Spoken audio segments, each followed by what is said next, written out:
Our Lady of Darkness by Fritz Leiber. Copyright 1977 by Fritz Leiber. Narrated by George Backman. This book was originally created for audio cassette playback. Any announcements concerning cassettes do not apply to this recording. This version contains markers allowing direct access to major portions of the book. Chapter 1. The solitary steep hill called Corona Heights was black as pitch and very silent, like the heart of the unknown. It looked steadily downward and northeast, away at the nervous, bright lights of downtown San Francisco, as if it were a great predatory beast of night surveying its territory in patient search of prey.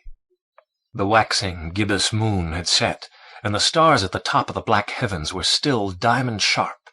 To the west lay a low bank of fog, but to the east, beyond the city's business center and the fog-surfaced bay, the narrow, ghostly ribbon of the dawn's earliest light lay along the tops of the low hills behind Berkeley, Oakland, and Alameda, and still more distant, Devil's Mountain, Mount Diablo. On every side of Corona Heights, the street and house lights of San Francisco, weakest at end of night, hemmed it in apprehensively, as if it were indeed a dangerous animal. But on the hill itself there was not a single light.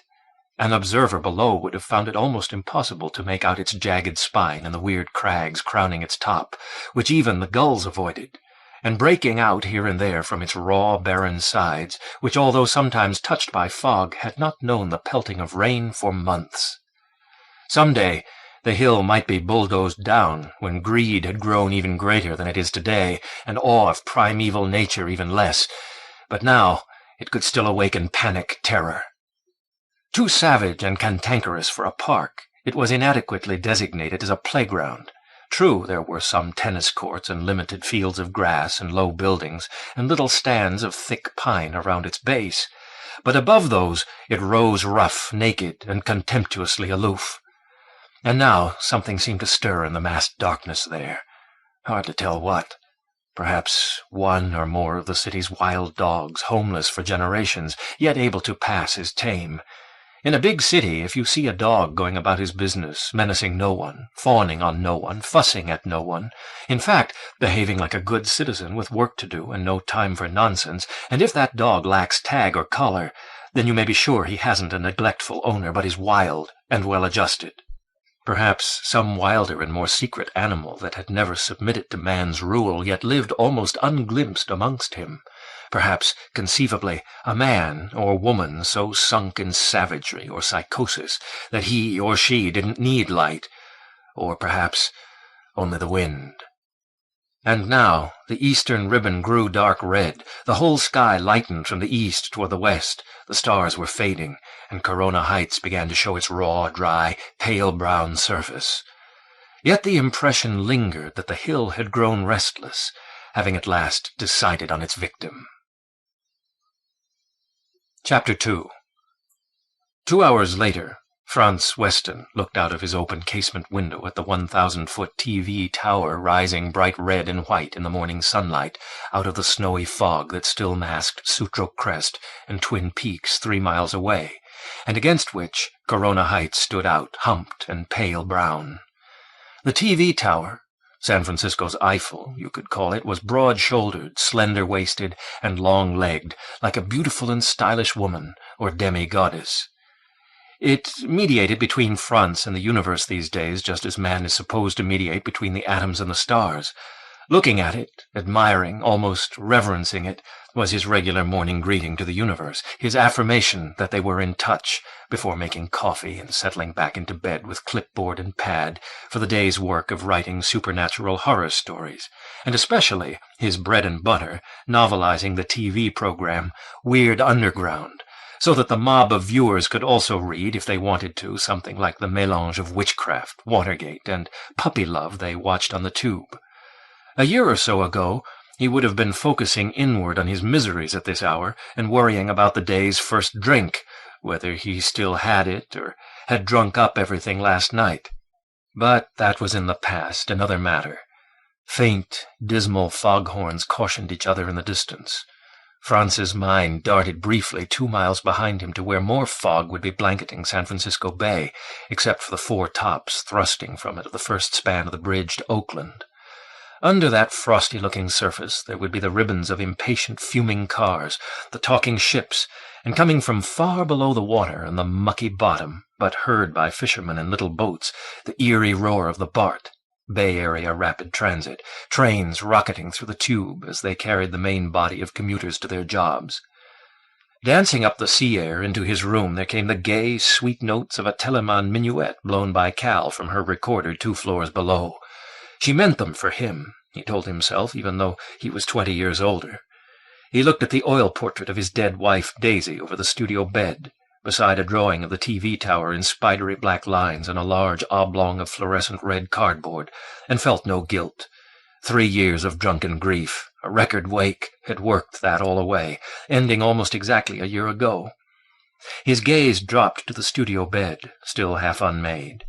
On the undisturbed half nearest the wall there stretched out a long, colorful scatter of magazines, science fiction paperbacks, a few hardcover detective novels still in their wrappers, a few bright napkins taken home from restaurants, and a half-dozen of those shiny little golden guides and knowledge through color books, his recreational reading as opposed to his working materials and references arranged on the coffee table beside the bed. They'd been his chief, almost his sole companions during the 3 years he'd lain sodden there, stupidly goggling at the TV across the room, but always fingering them and stupefiedly studying their bright, easy pages from time to time. Only a month ago it had suddenly occurred to him that their gay, casual scatter added up to a slender, carefree woman lying beside him on top of the covers. That was why he never put them on the floor, why he contented himself with half the bed, why he unconsciously arranged them in a female form with long, long legs. They were a scholar's mistress, he decided, on the analogy of Dutch wife. That long, slender bolster, sleeper's clutch to soak up sweat in tropical countries, a very secret playmate, a dashing but studious call-girl, a slim, incestuous sister, eternal comrade of his writing work. With an affectionate glance toward his oil-painted dead wife and a keen, warm thought toward Cal still sending up pirouetting notes on the air, he said softly with a conspiratorial smile to the slender cubist form occupying all the inside of the bed, "Don't worry, dear. You'll always be my best girl, though we'll have to keep it a deep secret from the others," and turned back to the window. It was the TV tower standing way out there so modern tall on Sutro Crest, its 3 long legs still deep in fog that had first gotten him hooked on reality again after his long escape in drunken dream.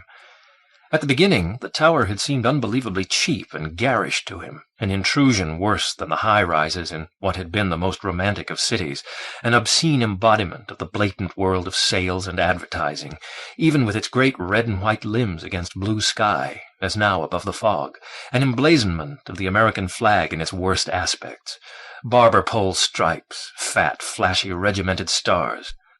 But then it had begun to impress him against his will, with its winking red lights at night, so many of them. He had counted 19, 13 steadies and 6 winkers, and then it had subtly led his interest to the other distances in the cityscape, and also in the real stars so far beyond, and on lucky nights the moon, until he had got passionately interested in all real things again, no matter what. And the process had never stopped. It still kept on. Until Saul had said to him only the other day, "I don't know about welcoming in every new reality. You could run into a bad customer." "That's fine talk coming from a nurse in a psychiatric ward," Gunnar had said, while Franz had responded instantly, "Taken for granted, concentration camps, germs of plague." "I don't mean things like those exactly," Saul had said. "I guess I mean the sort of things some of my guys run into at the hospital." "But those would be hallucinations, projections, archetypes, and so on, wouldn't they?" Franz had observed a little wonderingly. "Parts of inner reality, of course." "Sometimes I'm not so sure," Saul had said slowly. "Who's going to know what's what if a crazy says he's just seen a ghost? Inner or outer reality, who's to tell then? What do you say, Gunnar, when one of your computers starts giving readouts it shouldn't?" "That it's got overheated," Gunn had answered with conviction. "Remember, my computers are normal people to start out with, not weirdos and psychotics like your guys." "Normal. What's that?" Saul had countered. Franz had smiled at his 2 friends who occupied 2 apartments on the floor between his and Cal's. Cal had smiled too, though not so much. Now he looked out the window again. Just outside it, The 6-story drop went down past Cal's window, a narrow shaft between this building and the next, the flat roof of which was about level with his floor. Just beyond that, framing his view to either side, were the bone-white, rain-stained back walls, mostly windowless, of 2 high-rises that went up and up. It was a rather narrow slot between them, but through it he could see all of reality he needed to keep in touch, and if he wanted more, he could always go up 2 stories to the roof, which he often did these days, and nights. From this building, low on Nob Hill, the sea of roofs went down and down, then up and up again, tinying with distance, to the bank of fog now masking the dark green slope of Sutro Crest and the bottom of the tripod TV tower. But in the middle distance, a shape like a crouching beast, pale brown in the morning sunlight, rose from the sea of roofs. The map called it just Corona Heights. It had been teasing Franz's curiosity for several weeks. Now he focused his small 7-power Nikon binoculars on its bare earth slopes and humped spine, which stood out sharply against the white fog. He wondered why it hadn't been built up. Big cities certainly had some strange intrusions in them. This one was like a raw remnant of upthrust from the earthquake of 1906, he told himself, smiling at the unscientific fancy. Could it be called Corona Heights from the crown of irregularly clumped big rocks on its top, he asked himself, as he rotated the knurled knob a little more, and they came out momentarily sharp and clear against the fog. A rather thin, pale brown rock detached itself from the others and waved at him. Damn, the way these glasses jiggled with his heartbeat. A person who expected to see neat, steady pictures through them just hadn't used binoculars. Or could it be a floater in his vision, a microscopic speck in the eye's fluid? No. There he had it again. Just as he'd thought. It was some tall person in a long raincoat or drab robe, moving about almost as if dancing. You couldn't see human figures in any detail at 2 miles, even with 7-fold magnification. You just got a general impression of movements and attitude. They were simplified. This skinny figure on Corona Heights was moving around rather rapidly, all right. Maybe dancing, with arms waving high, but that was the most you could tell. As he lowered the binoculars, he smiled broadly at the thought of some hippie type greeting the morning sun with ritual prancings on a mid-city hilltop newly emerged from fog, and with chantings too, no doubt, if one could hear, unpleasant wailing ululations like the yelping siren he heard now in the distance, the sort that was frantic-making when heard too close. Someone from the Haight-Ashbury, likely, it was out that way. A stoned priest of a modern sun god dancing around an accidental high-set Stonehenge. The thing had given him a start at first, but now he found it very amusing. A sudden wind blew in. Should he shut the window? No, for now the air was quiet again. It had just been a freakish gust. He set down the binoculars on his desk beside 2 thin old books. The topmost, bound in dirty gray, was open at its title page, which read in a utilitarian typeface and layout marking it as last century's, a grimy job by a grimy printer with no thought of artistry. Megapolissomancy, a New Science of Cities by Thibaut de Castries. Now that was a funny coincidence. He wondered if a drug-crazed priest in earthen robes, or a dancing rock, for that matter, would have been recognized by that strange old crackpot Thibaut as one of the secret occurrences he had predicted for big cities in the solemnly straight-faced book he'd written back in the 1890s. Franz told himself that he must read some more in it, and in the other book, too. But not right now, he told himself suddenly, looking back at the coffee table where there reposed, on top of a large and heavy manila envelope, already stamped and addressed to his New York agent, the typed manuscript of his newest novelization, Weird Underground No. 7, Towers of Treason, all ready to go, except for one final descriptive touch he'd hankered to check on and put in. He liked to give his readers their money's worth, even though this series was the flimsiest of escape reading, secondary creativity on his part at best. But this time, he told himself, he'd send the novelization off without the final touch and declare today a holiday. He was beginning to get an idea of what he wanted to do with it. With only a flicker of guilt at the thought of cheating his readers of a trifle, he got dressed and made himself a cup of coffee to carry down to Cal's. And as afterthoughts, the 2 thin old books under his arm, he wanted to show them to Cal, and the binoculars in his jacket pocket, just in case he was tempted to check up again on Corona Heights and its freaky rock god. Chapter 3. In the hall, Franz passed the black knobless door of the disused broom closet and the smaller padlocked one of an old laundry chute or dumbwaiter, no one remembered which, and the big gilded one of the elevator with a strange black window beside it. And he descended the red-carpeted stairs, which between each floor went in right-angling flights of 6 and 3, and 6 steps around the oblong stairwell beneath the dingy skylight 2 stories up from his floor. He didn't stop at Gunn's and Saul's floor. The next, the 5th, though he glanced at both their doors, which were diagonally opposite each other, near the stairs, but kept on to the 4th. At each landing, he glimpsed more of the strange black windows that couldn't be opened, and a few more black doors without knobs in the empty red-carpeted halls. It was odd how old buildings had secret spaces in them that weren't really hidden, but were never noticed. Like this one's 5 air shafts, the windows to which had been painted black at some time to hide their dinginess, and the disused broom closets, which had lost their function with the passing of cheap maid service, and in the baseboard the tightly snap-capped round openings of a vacuum system which surely hadn't been used for decades. He doubted anyone in the building ever consciously saw them except himself, newly aroused to reality by the tower and all.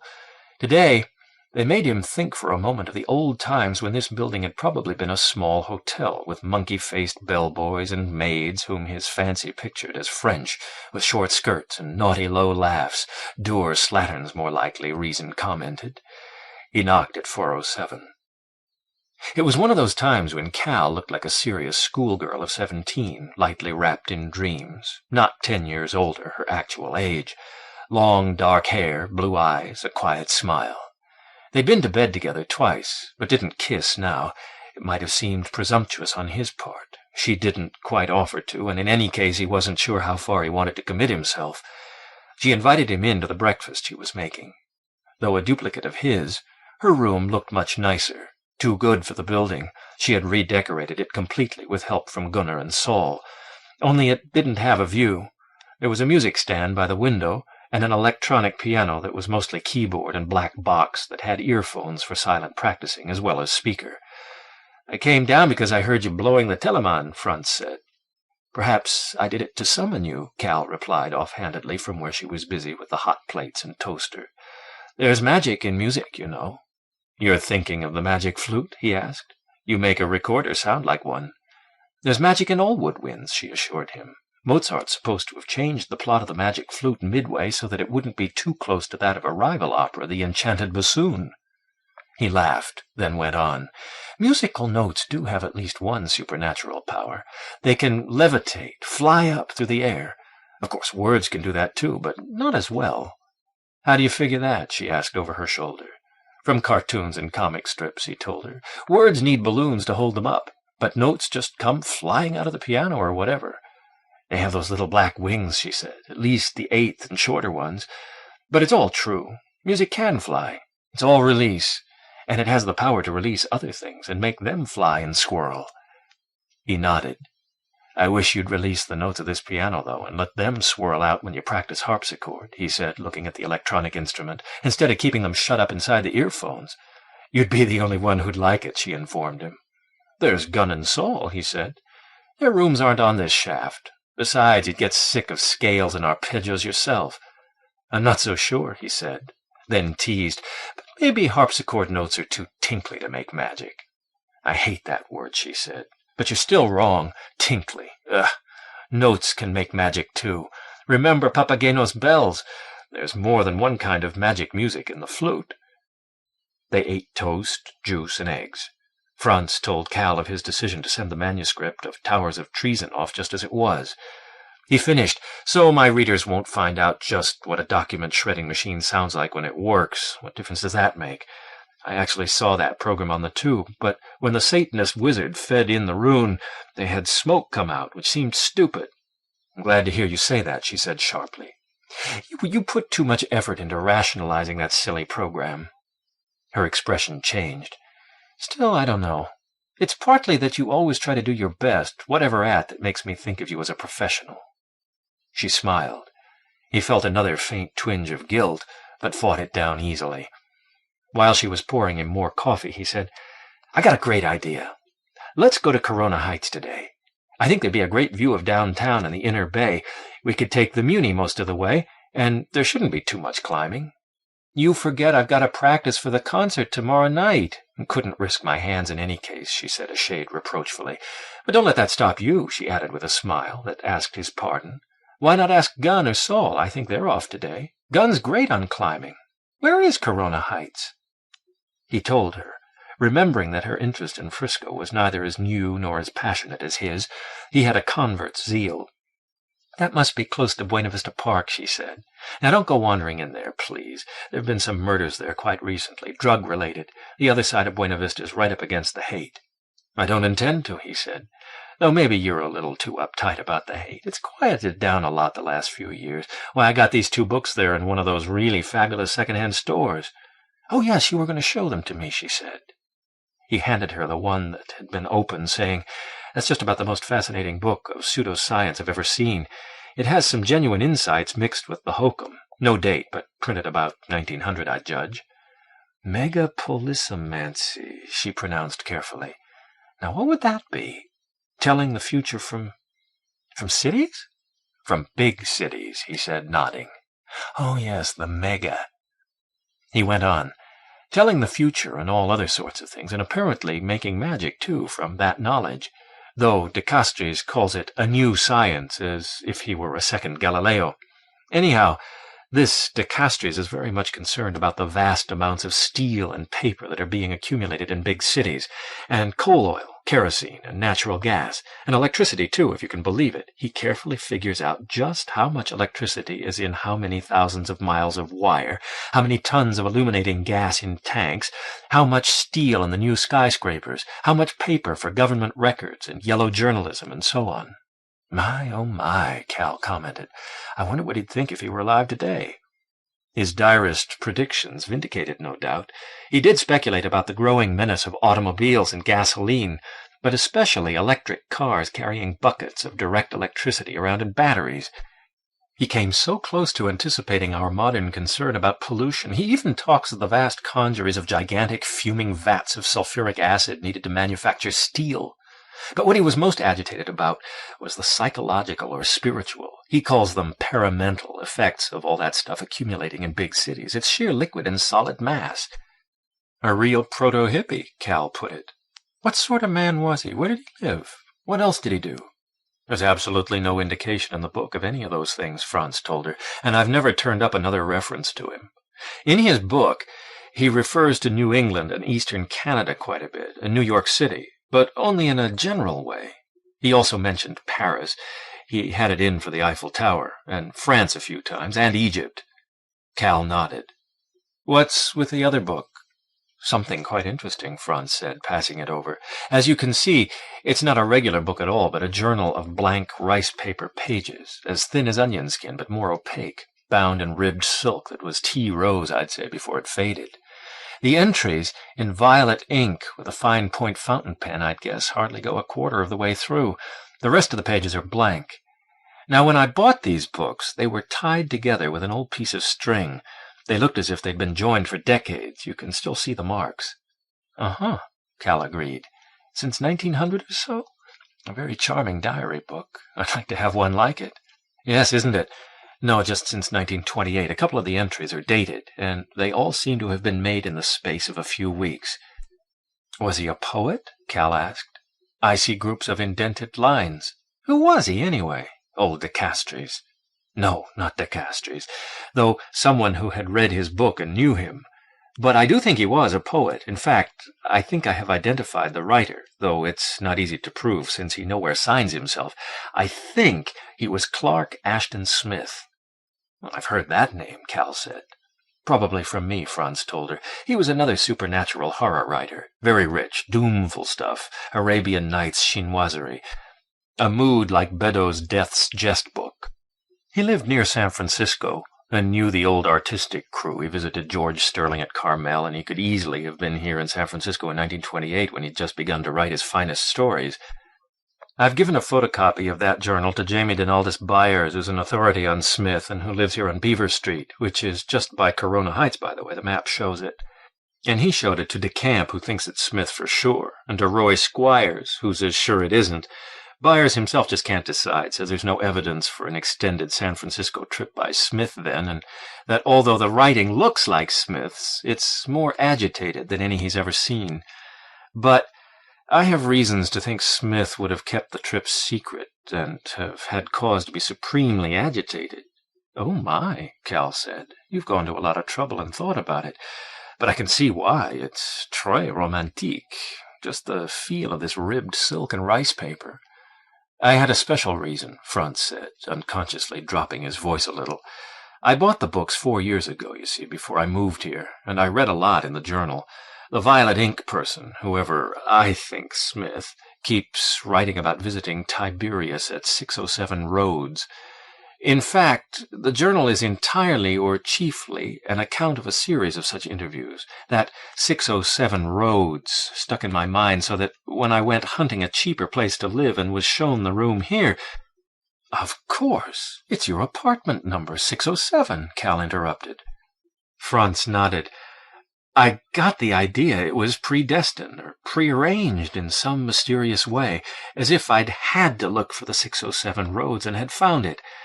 I had a lot of mysterious drunken ideas in those days and didn't always know what I was doing or where I was. For instance, I've forgotten exactly where the fabulous store was where I bought these books and its name, if it had one. In fact, I was pretty drunk most of the time, period. You certainly were, Cal agreed, though in a quiet way.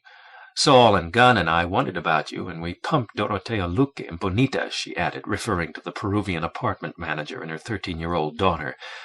Even then, you didn't seem an ordinary lush. Dorotea said you wrote ficción to scare about espectros y fantasmas de los muertos y las muertas, but that she thought you were a gentleman. Franz laughed. Specters and phantoms of dead men and dead ladies. How very Spanish. Still, I bet you never thought— He began and stopped. That I'd someday get into bed with you? Cal finished for him. Don't be too sure. I've always had erotic fantasies about older men. But tell me, how did your weird then brain fit in the Rhodes part? It never did, Franz confessed, though I still think the violet ink person had some definite place in mind besides the obvious reference to Tiberius's exile by Augustus to the island of Rhodes, where the Roman emperor-to-be studied oratory along with sexual perversion and a spot of witchcraft. The violet ink person doesn't always say Tiberius, incidentally. It's sometimes Theobald and sometimes Tybalt. And once it's Thrasyllus, who was Tiberius's personal fortune-teller and sorcerer. But always there's that 607 Rhodes.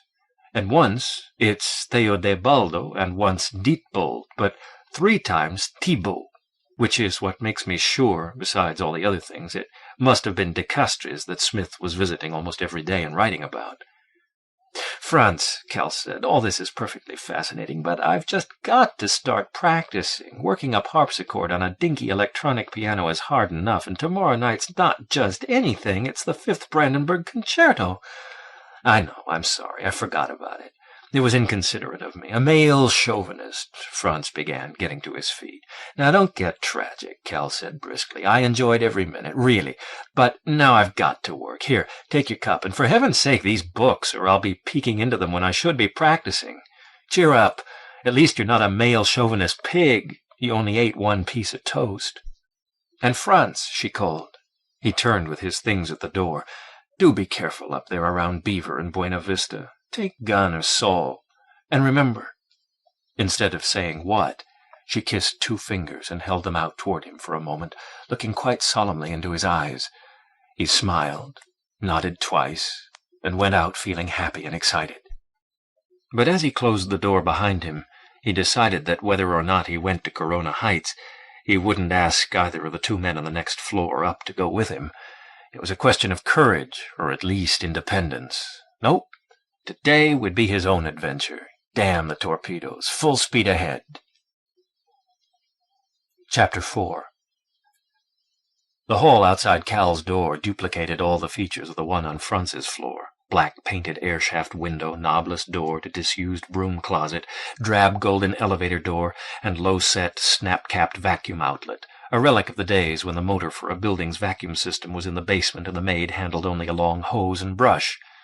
But before Franz starting down the hall, had passed any of these, he heard from ahead an intimate, giggly laugh that made him remember the one he'd imagined for the imaginary maids. Then some words he couldn't catch in a man's voice, low, rapid, and jocular. Saul's. It did seem to come from above. Then the feminine or girlish laughter again, louder and a little explosive, almost as if someone were being tickled. Then a rush of light footsteps coming down the stairs. He reached them just in time to get a glimpse, down and across the stairwell, of a shadowy, slender figure disappearing around the last visible angle.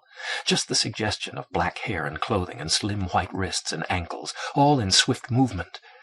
He moved to the well and looked down it, struck by how the successive floors below were like the series of reflections you saw when you stood between two mirrors. The rapid footsteps continued their spiraling descent all the way down. But whoever was making them was keeping to the wall and away from the rail lining the well, as if driven by centrifugal force, so he got no further glimpses.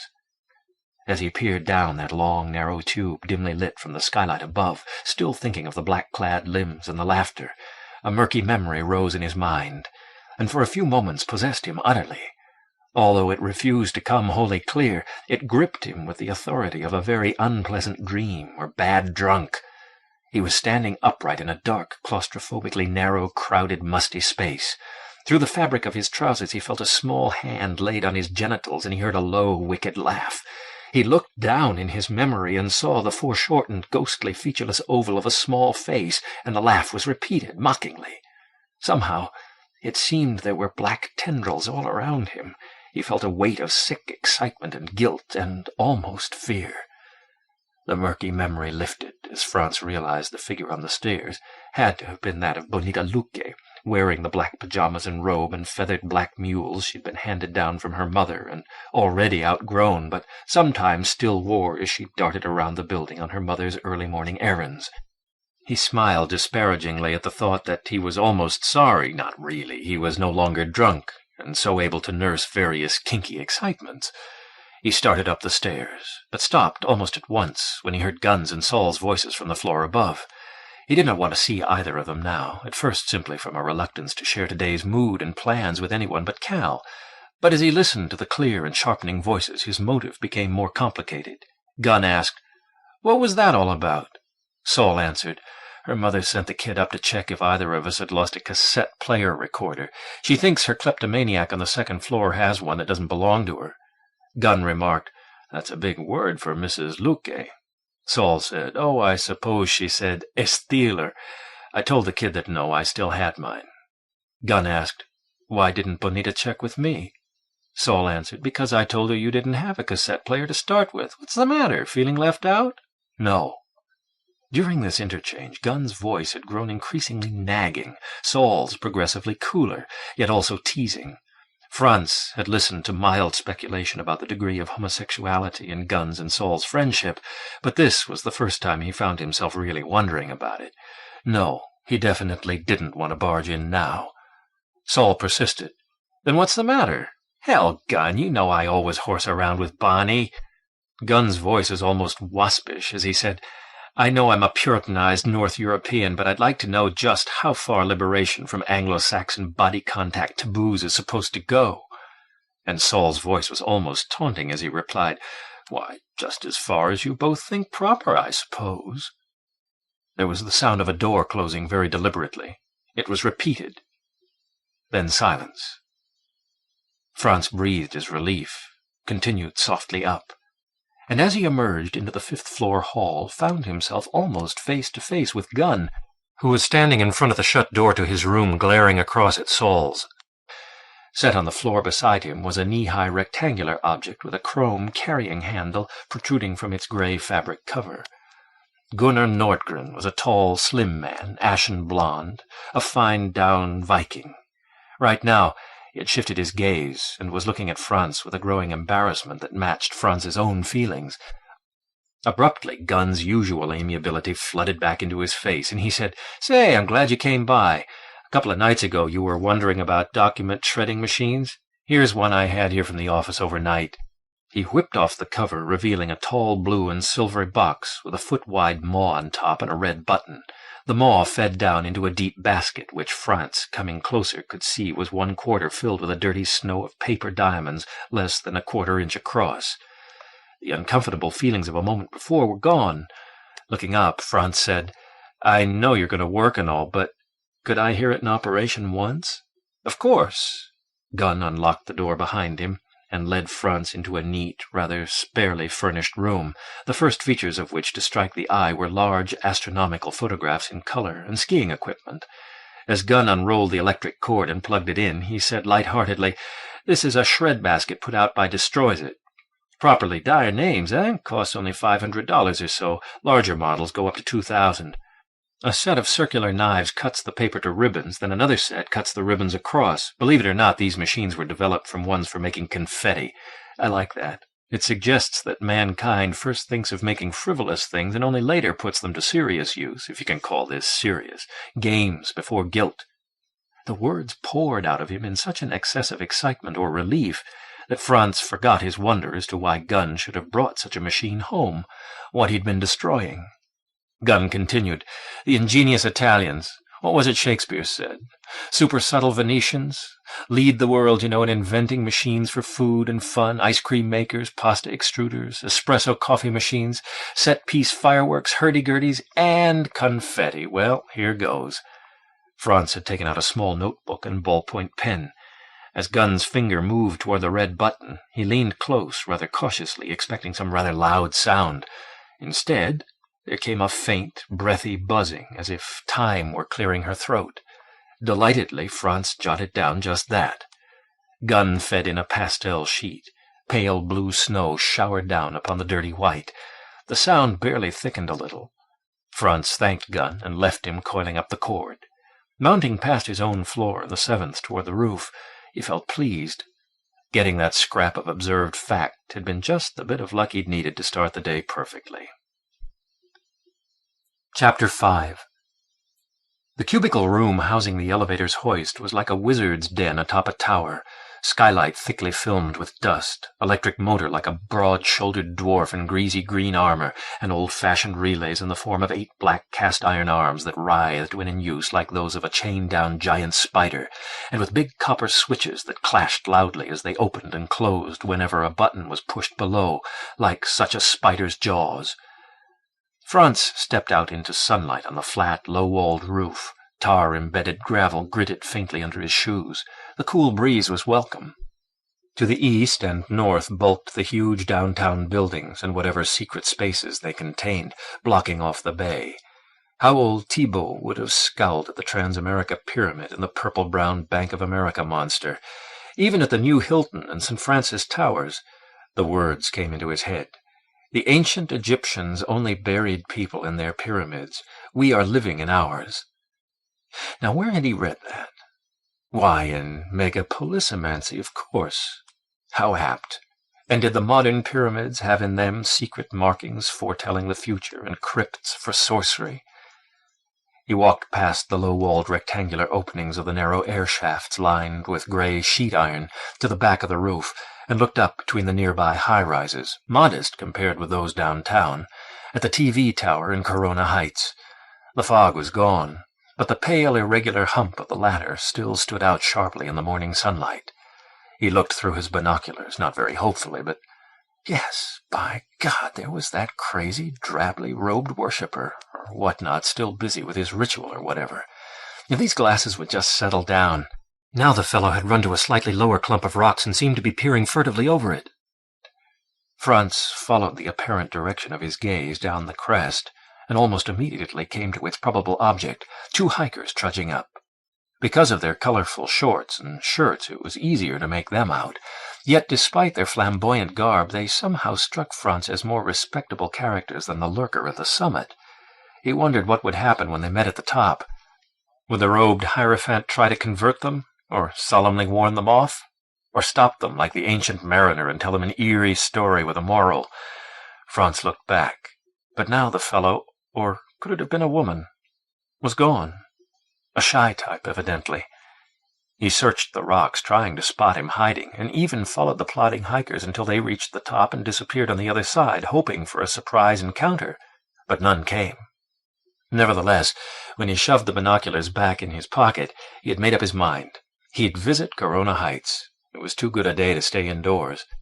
"If you won't come to me, then I will come to you," he said aloud, quoting an eerie bit from a Montague Rhodes James ghost story, and humorously applying it both to Corona Heights and to its lurker. The mountain came to Mohammed, he thought, but he had all those jinn. Chapter 6. An hour afterward, Franz was climbing Beaver Street, taking deep breaths to avoid panting later. He had added the bit about time clearing her throat to Weird Underground No. 7, sealed the manuscript in its envelope, and mailed it. When he'd started, he'd had his binoculars hanging around his neck on their strap like a storybook adventurer's, so that Dorothea Luque, waiting in the lobby with a couple of elderly tenants for the mailman, had observed merrily, "You got to look for the scary thing to write his stories about, no?" And he had replied, "Sí, señora Luque, espectros y fantasmas," in what he hoped was equally cockeyed Spanish. But then, a block or so back, a bit after getting off the Muni car on Market, he'd wedged them into his pocket again alongside the street guide he'd brought. This seemed a nice enough neighborhood, quite safe-looking, really. Still, there was no point in displaying advertisements of affluence, and Franz judged binoculars would be that even more than a camera. Too bad big cities had become, or were thought to have become, such perilous places. He'd almost chided Cal for being uptight about muggers and nuts, and look at him now. Still, he was glad he'd come alone. Exploring places he'd first studied from his window was a natural new stage in his reality trip, but a very personal one. Actually, there were relatively few people in the streets this morning. At the moment, he couldn't see a single one. His mind toyed briefly with the notion of a big modern city suddenly completely deserted, like the Bark, the Marie Celeste, or the Lux Resort Hotel in that disquietingly brilliant film Last Year at Marienbad. He went by Jamie Donaldus Byers' place, a narrow-fronted piece of carpenter Gothic, now painted olive with gold trim, very old San Francisco. Perhaps he'd chance ringing the bell coming back. From here he couldn't see Corona Heights at all. Nearby stuff masked it, and the TV tower, too.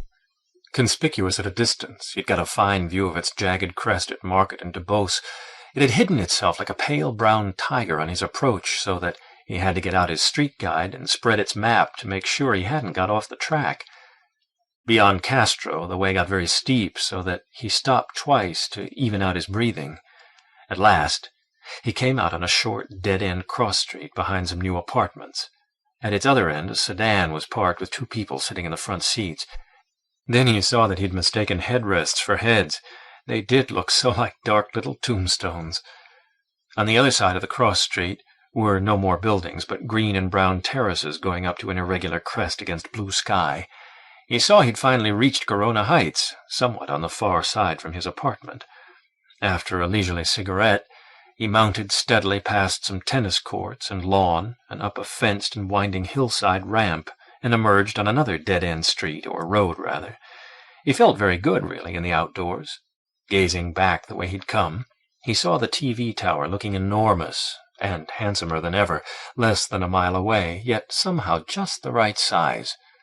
After a moment he realized that was because it was now the same size his binoculars magnified it to from his apartment. Strolling to the dead end of the road, he passed a long, rambling, one-story brick building with generous parking space that modestly identified itself as the Josephine Randall Jr. Museum.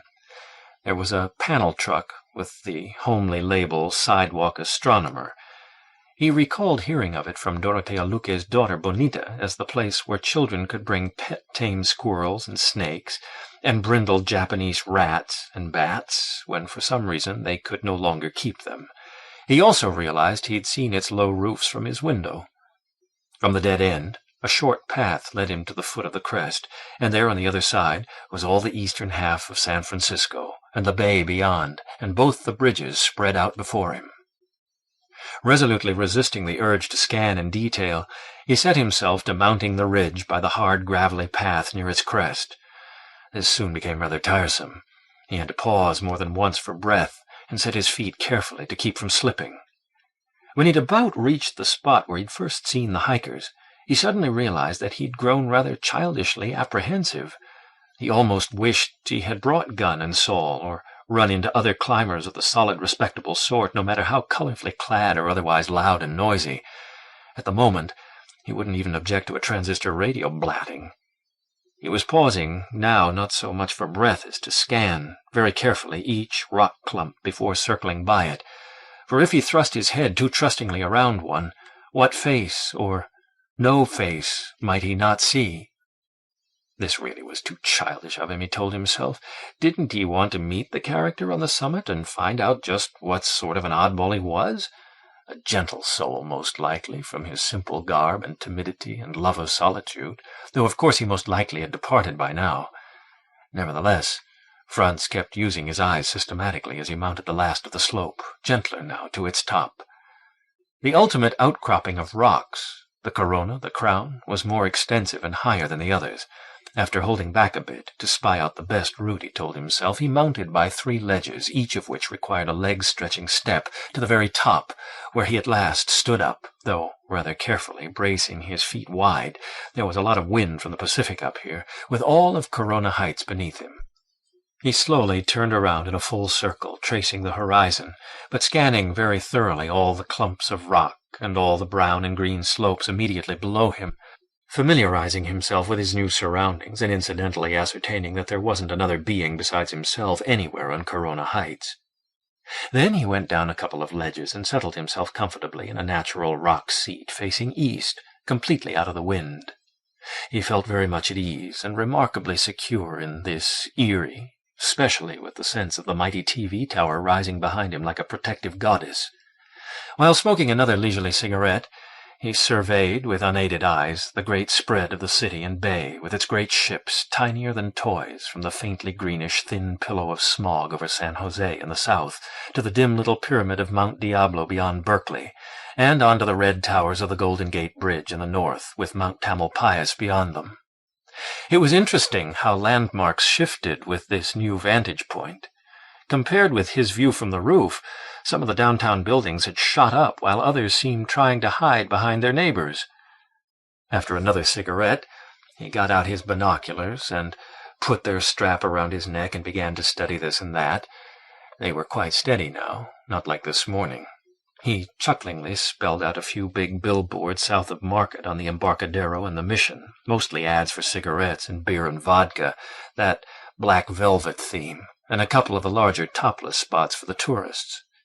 After a survey of the steely, gleaming inner waters and following the Bay Bridge all the way to Oakland, he set in seriously on the downtown buildings, and soon discovered to his embarrassment that they were quite hard to identify from here. Distance and perspective had subtly altered their hues and arrangement.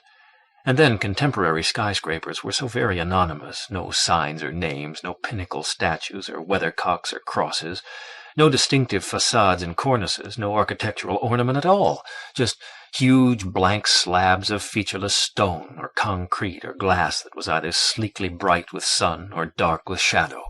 Really, they might well be the gargantuan tombs or monstrous vertical coffins of living humanity, a breeding ground for the worst of paramental entities that old De Castries had kept ranting about in his book. After another stretch of telescopic study in which he managed to identify a couple of the shifty skyscrapers at last, he let his binoculars hang and got out from his other pocket the meat sandwich he'd made himself. As he unwrapped and slowly ate it, he thought of what a fortunate person he really was. A year ago he'd been a mess, but now... He heard a scrunch of gravel, then another. He looked around, but didn't see anything. He couldn't decide from what direction the faint sounds had come. The sandwich was dry in his mouth. With an effort, he swallowed and continued eating and recaptured his train of thought. Yes, now he had friends like Gunn and Saul, and Cal, and his health was a damn sight better, and best of all, his work was going well, his precious stories, well, precious to him, and even that terrible weird underground stuff. Another scrutch, louder, and with it an odd little high-pitched laugh. He tensed himself and looked around quickly, sandwich and thoughts forgotten. There came the laugh again, mounting toward a shrill shriek, and from behind the rocks there came dashing along the path just below 2 little girls in dark blue play clothes. The one caught the other, and they spun around, squealing happily in a whirl of sun-browned limbs and fair hair. Franz had barely time to think what a refutation this was of Cal's and his own worries about this area, and for the afterthought that still it didn't seem right for parents to let such small, attractive girls, they couldn't be more than 7 or 8, ramble in such a lonely place, when there came loping from behind the rocks a shaggy St. Bernard, whom the girls at once pulled into their whirling game. But after only a little more of that, they ran on along the path by which Franz had come up, their large protector close behind. They'd either not seen Franz at all, or else, after the way of little girls, they'd pretended not to notice him. He smiled at how the incident had demonstrated his unsuspected residual nervousness. His sandwich no longer tasted dry. He crumpled the wax paper into a ball and stuck it in his pocket. The sun was already westering and striking the distant tall walls confronting him. His trip and climb had taken longer than he'd realized, and he'd been sitting here longer, too. What was that epitaph Dorothy Sayers had seen on an old tombstone and thought the acme of all grew? Oh, yes, it is later than you think. They'd made a popular song of that just before World War II. Enjoy yourself, it's later than you think. There was shivery irony for you, but he had lots of time. He got busy with his binoculars again, studying the medieval greenish-brown cap of the Mark Hopkins Hotel housing the restaurant bar Top of the Mark. Grace Cathedral atop Nob Hill was masked by the high-rises there, but the modernistic cylinder of St. Mary's Cathedral stood out plainly on newly named Cathedral Hill. An obviously pleasant task occurred to him, to spot his own 7-story apartment house. From his window he could see Corona Heights, ergo from Corona Heights he could see his window.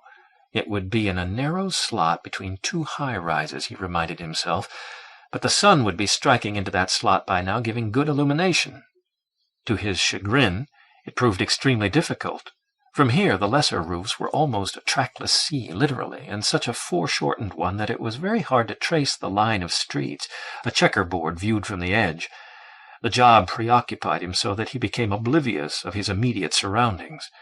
If the little girls had returned now and stared up at him, he probably wouldn't have noticed them. Yet the silly little problem he'd set himself was so puzzling that more than once he almost gave it up. Really, a city's roofs were a whole dark alien world of their own, unsuspected by the myriad dwellers below, and with their own inhabitants, no doubt their own ghosts and paramental entities. But he rose to the challenge, and with the help of a couple of familiar water tanks he knew to be on roofs close to his, and of a sign Bedford Hotel painted in big black letters high on the side wall of that nearby building, he at last identified his apartment house. He was wholly engrossed in his task. Yes, there was the slot, by God, and there was his own window, the second from the top, very tiny but distinct in the sunlight. Lucky he'd spotted it now. The shadow traveling across the wall would soon obscure it. And then his hands were suddenly shaking so that he'd dropped his binoculars. Only his strap kept them from crashing on the rocks.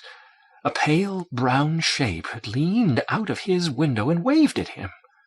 What was going through his head was a couple of lines from that bit of silly folk doggerel which begins, "Taffy was a Welshman, Taffy was a thief, Taffy came to my house and stole a piece of beef."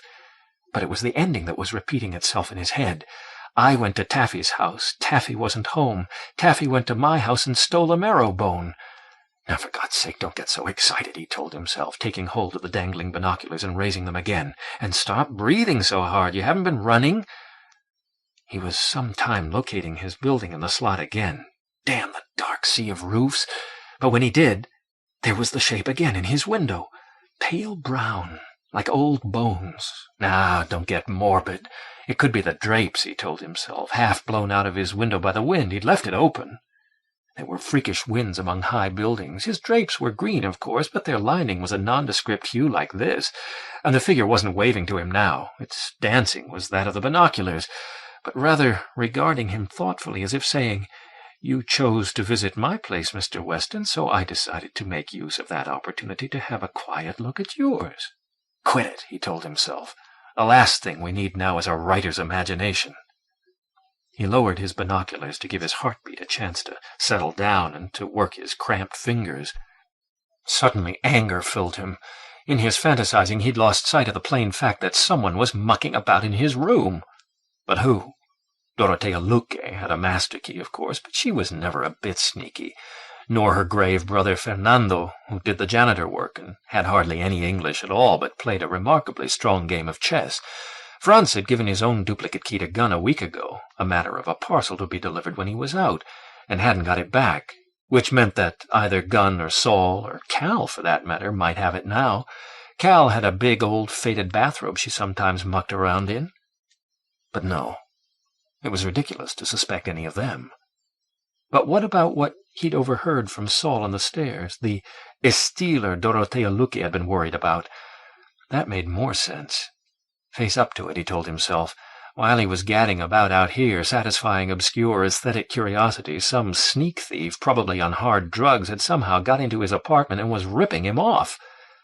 He took up the binoculars again in a hard fury and found his apartment at once, but this time he was too late. While he'd been steadying his nerves and wildly speculating, the sun had moved on. The slot had filled with shadow so that he could no longer make out his window, let alone any figure in it. His anger faded. He realized it had been mostly reaction to his little shock at what he'd seen, or thought he'd seen. No, he'd seen something, but as to exactly what, who could be sure? He stood up on his rocky seat rather slowly, for his legs were a bit numb from sitting and his back was stiff, and he stepped carefully up into the wind again. He felt depressed, and no wonder, for streamers of fog were blowing in from the west around the TV tower and half-masking it. There were shadows everywhere. Corona Heights had lost its magic for him. He just wanted to get off it as soon as possible and back to check his room. So, after a quick look at his map, he headed straight down the far side as the hikers had. Really, he couldn't get home too soon. Chapter 7. The far side of Corona Heights, which faced Buena Vista Park and turned its back on the central city, was steeper than it looked. Several times Franz had to restrain his impulse to hurry and make himself move carefully. Then, halfway down, a couple of big dogs came to circle and snarl at him. Not St. Bernards, but those black Dobermans that always made one think of the SS. Their owner down below took his time calling them off, too. Franz almost ran across the green field at the hill's base and through the small door in the high wire fence. He thought of phoning Mrs. Luque, or even Cal, and asking them to check out his room, but hesitated to expose them to possible danger or upset Cal while she was practicing, while as for Gunn and Saul, they'd be out. Besides, he was no longer certain what he most suspected, and in any case liked to handle things alone. Soon, but not too soon for him by any means, he was hurrying along Buena Vista Drive East. The park had closely skirted another elevation, but a wooded one mounted up from beside him, dark green and full of shadows. In his present mood, it looked anything but a good view to him, rather an ideal spot for heroin intrigues and sordid murders. The sun was altogether gone by now, and ragged arms of fog came curving after him. When he got to Dubose, he wanted to rush down, but the sidewalks were too steep as any he'd seen on any of San Francisco's more than 7 hills, and once again he had to grit his teeth and place his feet with care and take his time. The neighborhood seemed quite as safe as Beaver Street, but there were few people out in the chilly change of weather, and once more he stuffed his binoculars back in his pocket. He caught the N. Judah car where it comes out of the tunnel under Buena Vista Park. Frisco's hills were honeycombed with them, he thought, and rode it down Market to the Civic Center. Among the crowders boarding a 19 Polk there, a hulking drab shape lurching up behind him gave him a start, but it was only a blank-eyed workman powdered with pale dust from some demolition job. He got off the 19 at Geary. In the lobby of 811 Geary there was only Fernando vacuuming, a sound as gray and hollow as the day had grown outside. He would have liked to chat, but the short man, blocky and somber as a Peruvian idol, had less English than his sister and was additionally rather deaf. They bowed gravely to each other, exchanged a Señor Luque and a Mr. Weston, Fernando's rendering of Weston. He rode the creaking elevator up to 6. He had the impulse to stop at Cal's or the boys first, but it was a matter of, courage not to. The hall was dark, a ceiling globe was out, and the shaft window and knobless closet door next to his room darker.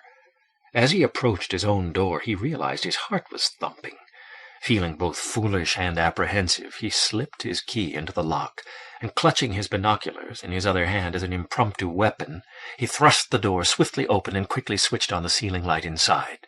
The 200-watt glare showed his room empty and undisturbed. From the inside of the still tousled bed, his colorful scholar's mistress seemed to wink at him humorously. Nevertheless, he didn't feel secure until he'd rather shamefacedly peered in the bathroom and then opened the closet and the tall clothes cabinet and glanced inside.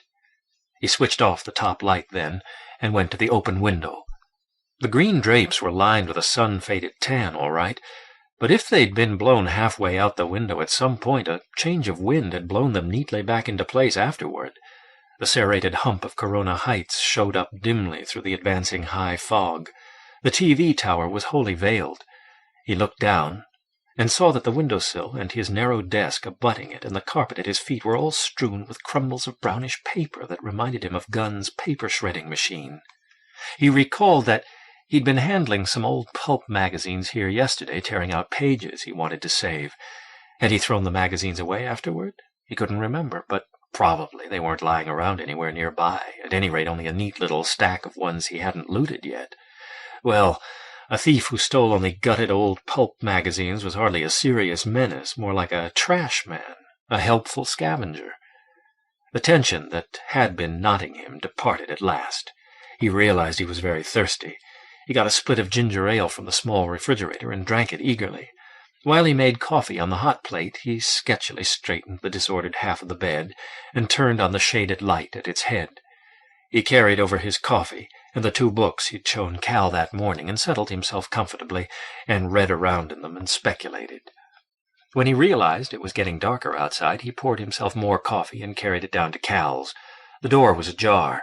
Inside, Cal's shoulders were lifting rhythmically as she played with furious precision, her ears covered with large padded phones.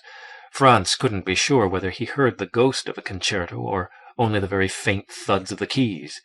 Saul and Gunn were talking quietly on the couch, Gunn with a green bottle beside him. Remembering this morning's bitter words he'd overheard, Franz looked for signs of strain, but all seemed harmony. Perhaps he'd read too much into their words. Saul Rosenzweig, a thin man with dark hair, shoulder-length, and dark-circled eyes, quirked a smile and said, "Hello.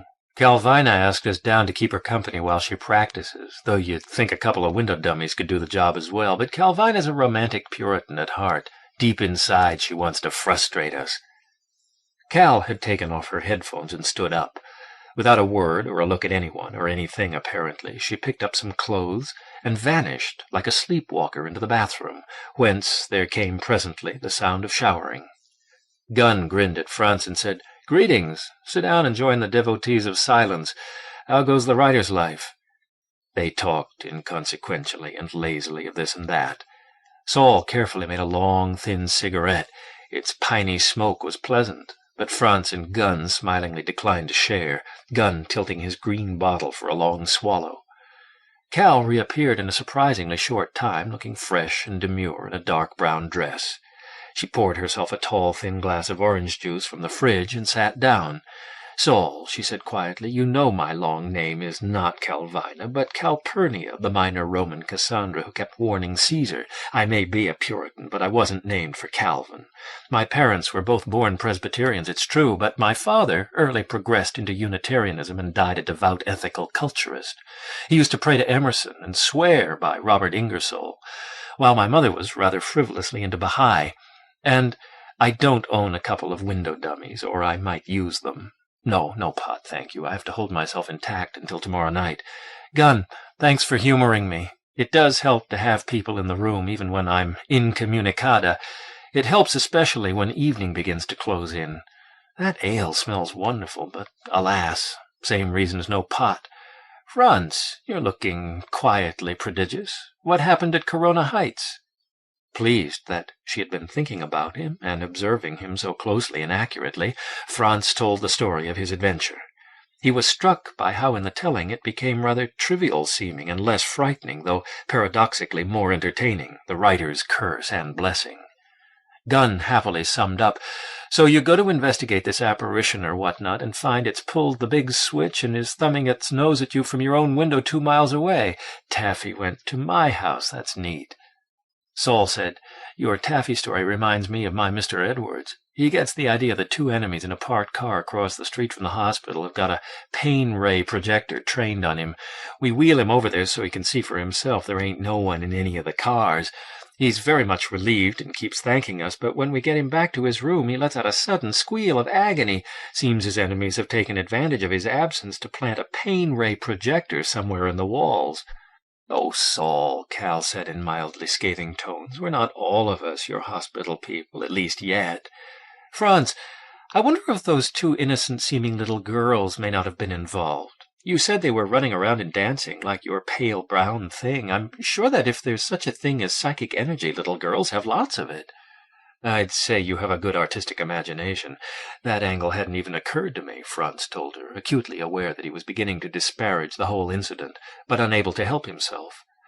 "Saul, I may very well have been projecting, at least in part, but if so, what? Also, the figure was nondescript, remember, and wasn't doing anything objectively sinister." Saul said, "Look, I wasn't suggesting any parallel. That's your idea and Cal's. I was just reminded of another weird incident." Gunn guffawed. "Saul doesn't think we're all completely crazy, just fringe psychotic." There was a knock, and then the door opened as Dorotea Luque let herself in. She sniffed and looked at Saul. She was a slender version of her brother, with a beautiful Inca profile and jet-black hair. She had a small parcel-post package of books for Franz. "I wondered if you'd be down here, and then I heard you talk," she explained. "Did you find the scary things to write about with your, how you say?" She made binoculars of her hands and held them to her eyes, and then looked questioningly around when they all laughed. While Cal got her a glass of wine, Franz hastened to explain. To his surprise, she took the figure in the window very seriously. "But are you sure you weren't ripped off?" she demanded anxiously. "We've had an stealer on the second floor, I think." "My portable TV and tape recorder were there," he told her. "A thief would take those first." "But how about your marrow-bone?" Saul put in. "Have you get that?" "And did you close your transom and double-lock your door?" Dorotea persisted, illustrating with a vigorous twist of her wrist. "Is double-lock now?" "I always double-lock it," Franz assured her. "I used to think it was only in detective stories they slipped locks with a plastic card, but then I found I could slip my own with a photograph. The transom? No, I like it open for ventilation." "Should always close the transom, too, when you go out," she pronounced. "All of you, you hear me? Is thin people can get through transoms, you better believe. Well, I'm glad you weren't ripped off. Gracias," she added, nodding to Cal as she sipped her wine. Cal smiled and said to Saul and Gunn, "Why shouldn't a modern city have its special ghosts like castles and graveyards and big old manor houses once had?" Saul said, "My Mrs. Willis thinks the skyscrapers are out to get her. At night they make themselves still skinnier, she says, and come sneaking down the streets after her." Gunn said, "I once heard lightning whistle over Chicago. There was a thunderstorm over the Loop, and I was on the south side at the university, right near the site of the first atomic pile. There'd be a flash on the northern horizon, and then 7 seconds later, not thunder, but this high-pitched moaning scream. I had the idea that all the elevated tracks were audio resonating, a radio component of the flash." Cal said eagerly, "Why mightn't the sheer mass of all that steal?" "Franz, tell them about the book." He repeated what he'd told her this morning about megapolisomancy and a little besides. Gunn broke in, "And he says our modern cities are our Egyptian pyramids? That's beautiful. Just imagine how when we've all been killed off by pollution, nuclear chemicals, smothered by unbiodegradable plastic, red tides of dying microlife, the nasty climax of our climax culture, an archaeological expedition arrives by spaceship from another solar system and starts to explore us like a bunch of goddamn Egyptologists.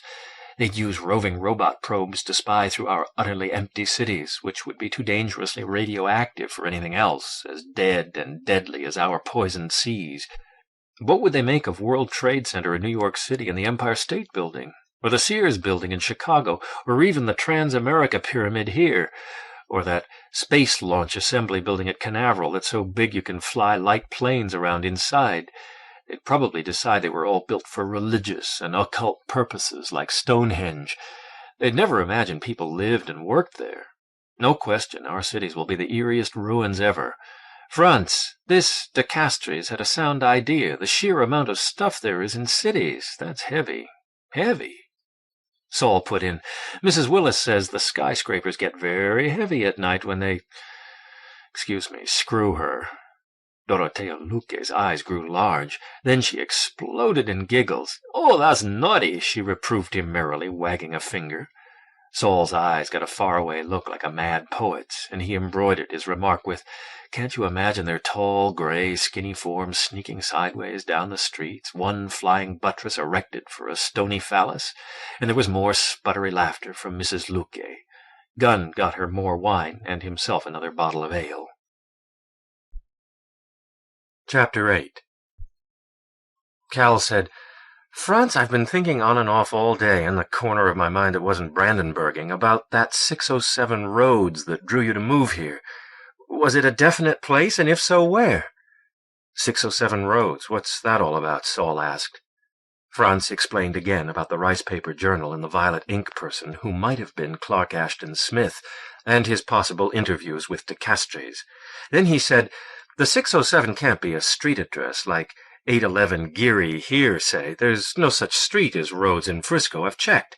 The nearest to it is a Rhode Island Street, but that's way over in the Potrero, and it's clear from the entries that the 607 place is here downtown, within easy walking distance of Union Square.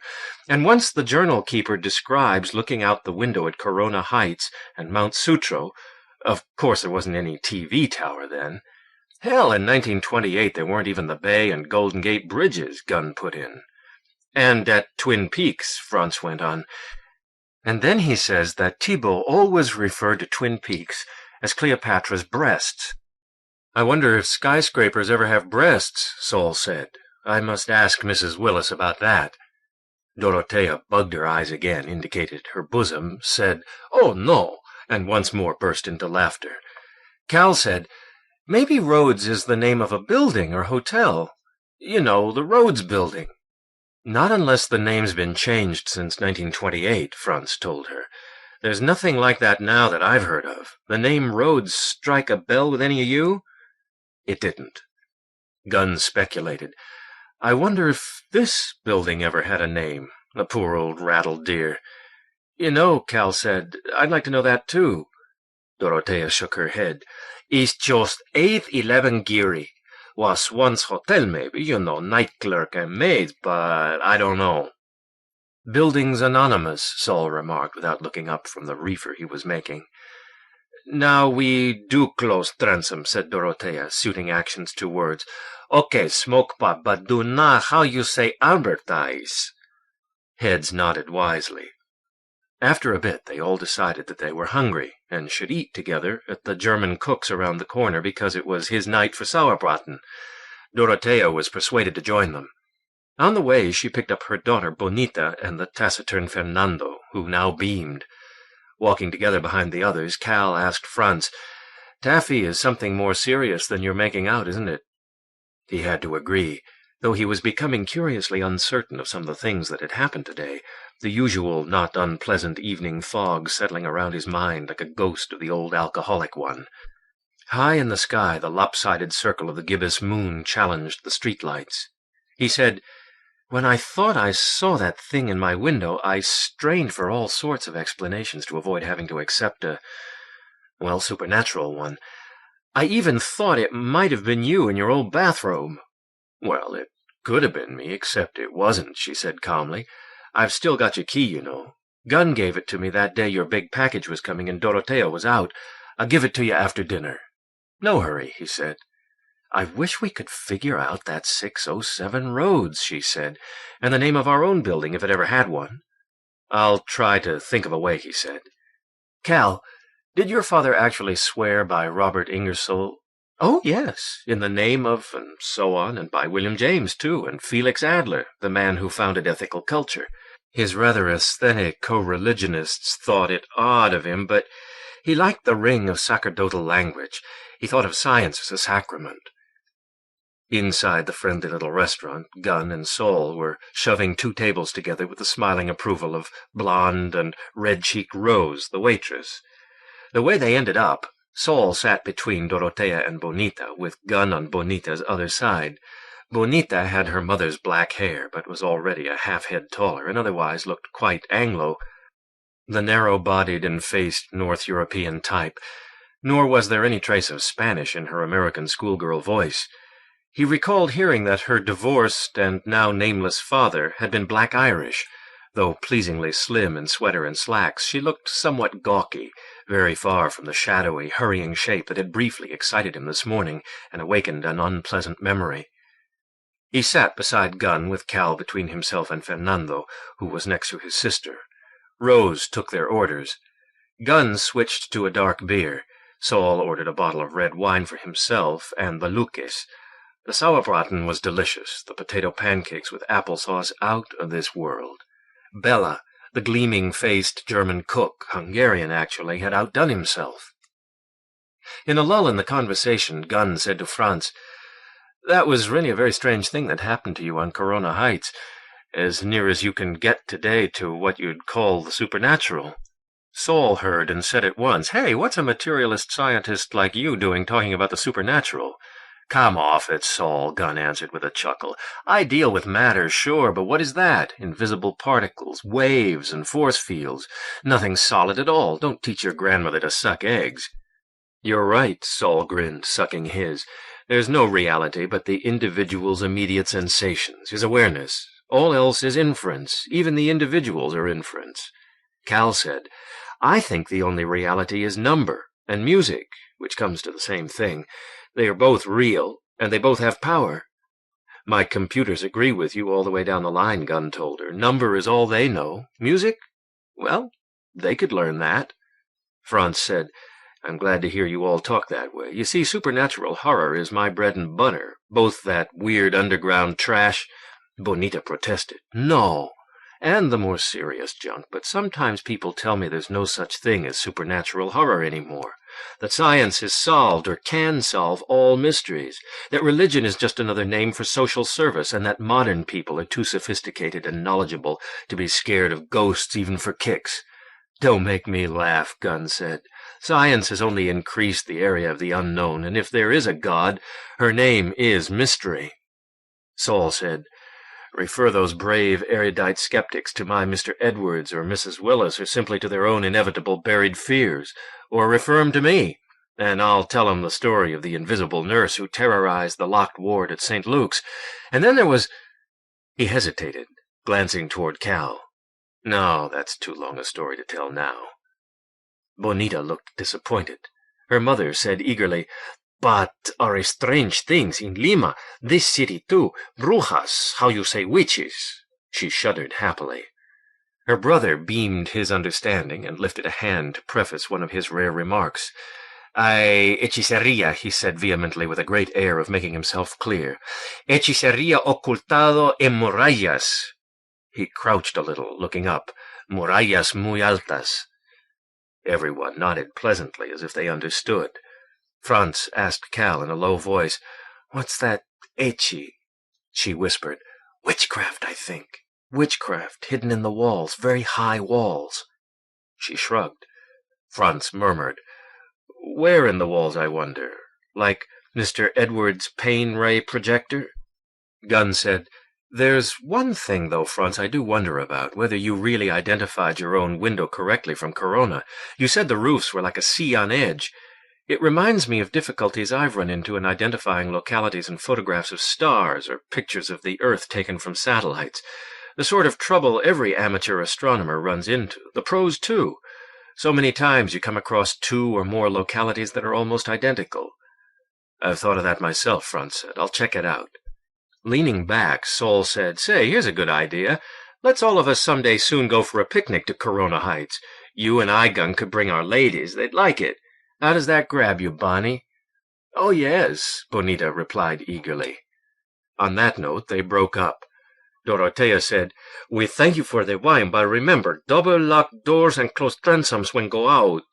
Cal said, "Now, with any luck, I'll sleep 12 hours. Franz, I'll give you your key some other time." Saul glanced at her. Franz smiled and asked Fernando if he cared to play chess later that evening. The Peruvian smiled agreeably.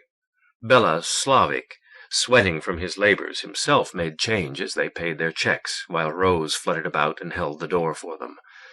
As they collected on the sidewalk outside, Saul looked toward Franz and Cal and said, "How about drifting back with Gunn to my room before you play chess? I'd sort of like to tell you that story."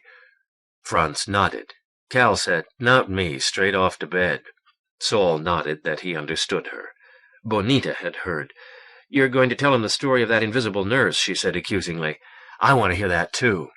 "No, it is time for bed," her mother asserted, not too commandingly or confidently. "See, Cal goes bed." "I don't care," Bonita said, pushing up against Saul closely, invading his space. "Please, please," she coaxed insistently. Saul grabbed her suddenly, hugged her tight, and blew down her neck with a great raspberry sound. She squealed loudly and happily. Franz, glancing almost automatically toward Gunn, saw him start to wince, then control it, but his lips were thin. Dorothea smiled almost as happily as if it were her own neck being blown down. Fernando frowned slightly, and held himself with a somewhat military dignity. As suddenly Saul held the girl away from him, and said to her matter-of-factly, "Now look here, Bonnie. This is another story I want to tell Franz, a very dull one of interest only to writers. There is no story of the invisible nurse. I just made that up because I needed something to illustrate my point." "I don't believe you," Bonita said, looking him straight in the eye. "Okay, you're right," he said abruptly, dropping his hands away from her and standing back. "There is a story of the invisible nurse who terrorized the locked ward at St. Luke's, and the reason I didn't tell it was not that it's too long, it's quite short, but simply too horrible. But now you've brought it down upon yourself and all these other good people, so gather around, all of you." As he stood in the dark street with the light of the gibbous moon shining on his flashing eyes, sallow face, and elf-locked, long, dark hair, he looked very much like a gypsy, Franz thought. "Her name was Wortley," Saul began, dropping his voice. "Olga Wortley, R.N., registered nurse. That's not her real name. This became a police case, and they're still looking for her, but it has the flavor of the real one. Well, Olga Wortley, R.N., was in charge of the swing shift, the 4 to midnight, in the locked ward at St. Luke's, and there was no terror then. In fact, she ran what was in a way the happiest and certainly the quietest swing shift ever, because she was very generous with her sleeping potions, so that the graveyard shift never had any trouble with wakeful patients, and the day shift sometimes had difficulty getting some of them waked up for lunch, let alone breakfast. She didn't trust her LVN, licensed vocational nurse, to dispense her goodies, and she favored mixtures whenever she could shade or stretch the doctor's orders to allow them, because she thought 2 drugs were always surer than 1. Librium with the thorazine. She doted on Tuinol because it's 2 barbiturates, red seconal with blue amytal, chloral hydrate with the phenobarbital, peraldehyde with the yellow nembutol. In fact, you could always tell when she was coming, our fairy snooze mother, our dark goddess of slumber, because the paralyzing stench of the peraldehyde always preceded her. She always managed to have at least 1 patient on peraldehyde. It's a super aromatic super alcohol, you know, that tickles the top of your sinuses, and it smells like God knows what, super banana oil. Some nurses call it gasoline, and you give it with fruit juice for a chaser, and you dispense it in a glass shot glass because it'll melt a plastic one, and its molecules travel through the air ahead of it faster than light. Saul had his audience well in hand, Franz noted. Dorothea was listening with as rapt delight as Bonita. Cal and Gunn were smiling indulgently. Even Fernando had caught the spirit and was grinning at the long drug names. For the moment, the sidewalk in front of the German cook's was a moonlit gypsy encampment, lacking only the dancing flames of an open fire. Every night, 2 hours after supper, Olga would make her druggy-wug rounds. Sometimes she'd have the LVN or an aide carry the tray. Sometimes she'd carry it herself. "Sleepy by time, Mrs. Binks," she'd say. "Here's your pass to dreamland. That's a good little girl. And now this lovely yellow one. Good evening, Miss Cheesley. I've got your trip to Hawaii for you. Blue for the deep blue ocean, red for the sunset skies. And now a sip of the bitter to wash it down. Think of the dark salt waves. Hold out your tongue, Mr. Finelli. I've something to make you wise. Who ever'd think, Mr. Wong, they could put 9 hours and maybe 10 of good darkness into such a tiny time capsule, a gelatin spaceship bound for the stars. You smelled us coming, didn't you, Mr. Auerbach? Grape juice chaser tonight." And so on and so on. And so Olga Wortley, R.N., our mistress of oblivion, our queen of dreams, kept the locked ward happy, Saul continued, and even won high praise, for everyone likes a quiet ward. Until one night she went just a little too far, and the next morning every last patient had OD'd, overdosed, and was DOA, that's dead on arrival, Bonnie, with a beatific smile on his or her face, and Olga Wortley was gone, never to be seen again. Somehow they managed to hush it up. I think they blamed it on an epidemic of galloping hepatitis or malignant eczema, and they're still looking for Olga Wortley. That's about all there is to it, he said with a shrug, relaxing, except— he held up a finger dramatically, and his voice went low and eerie.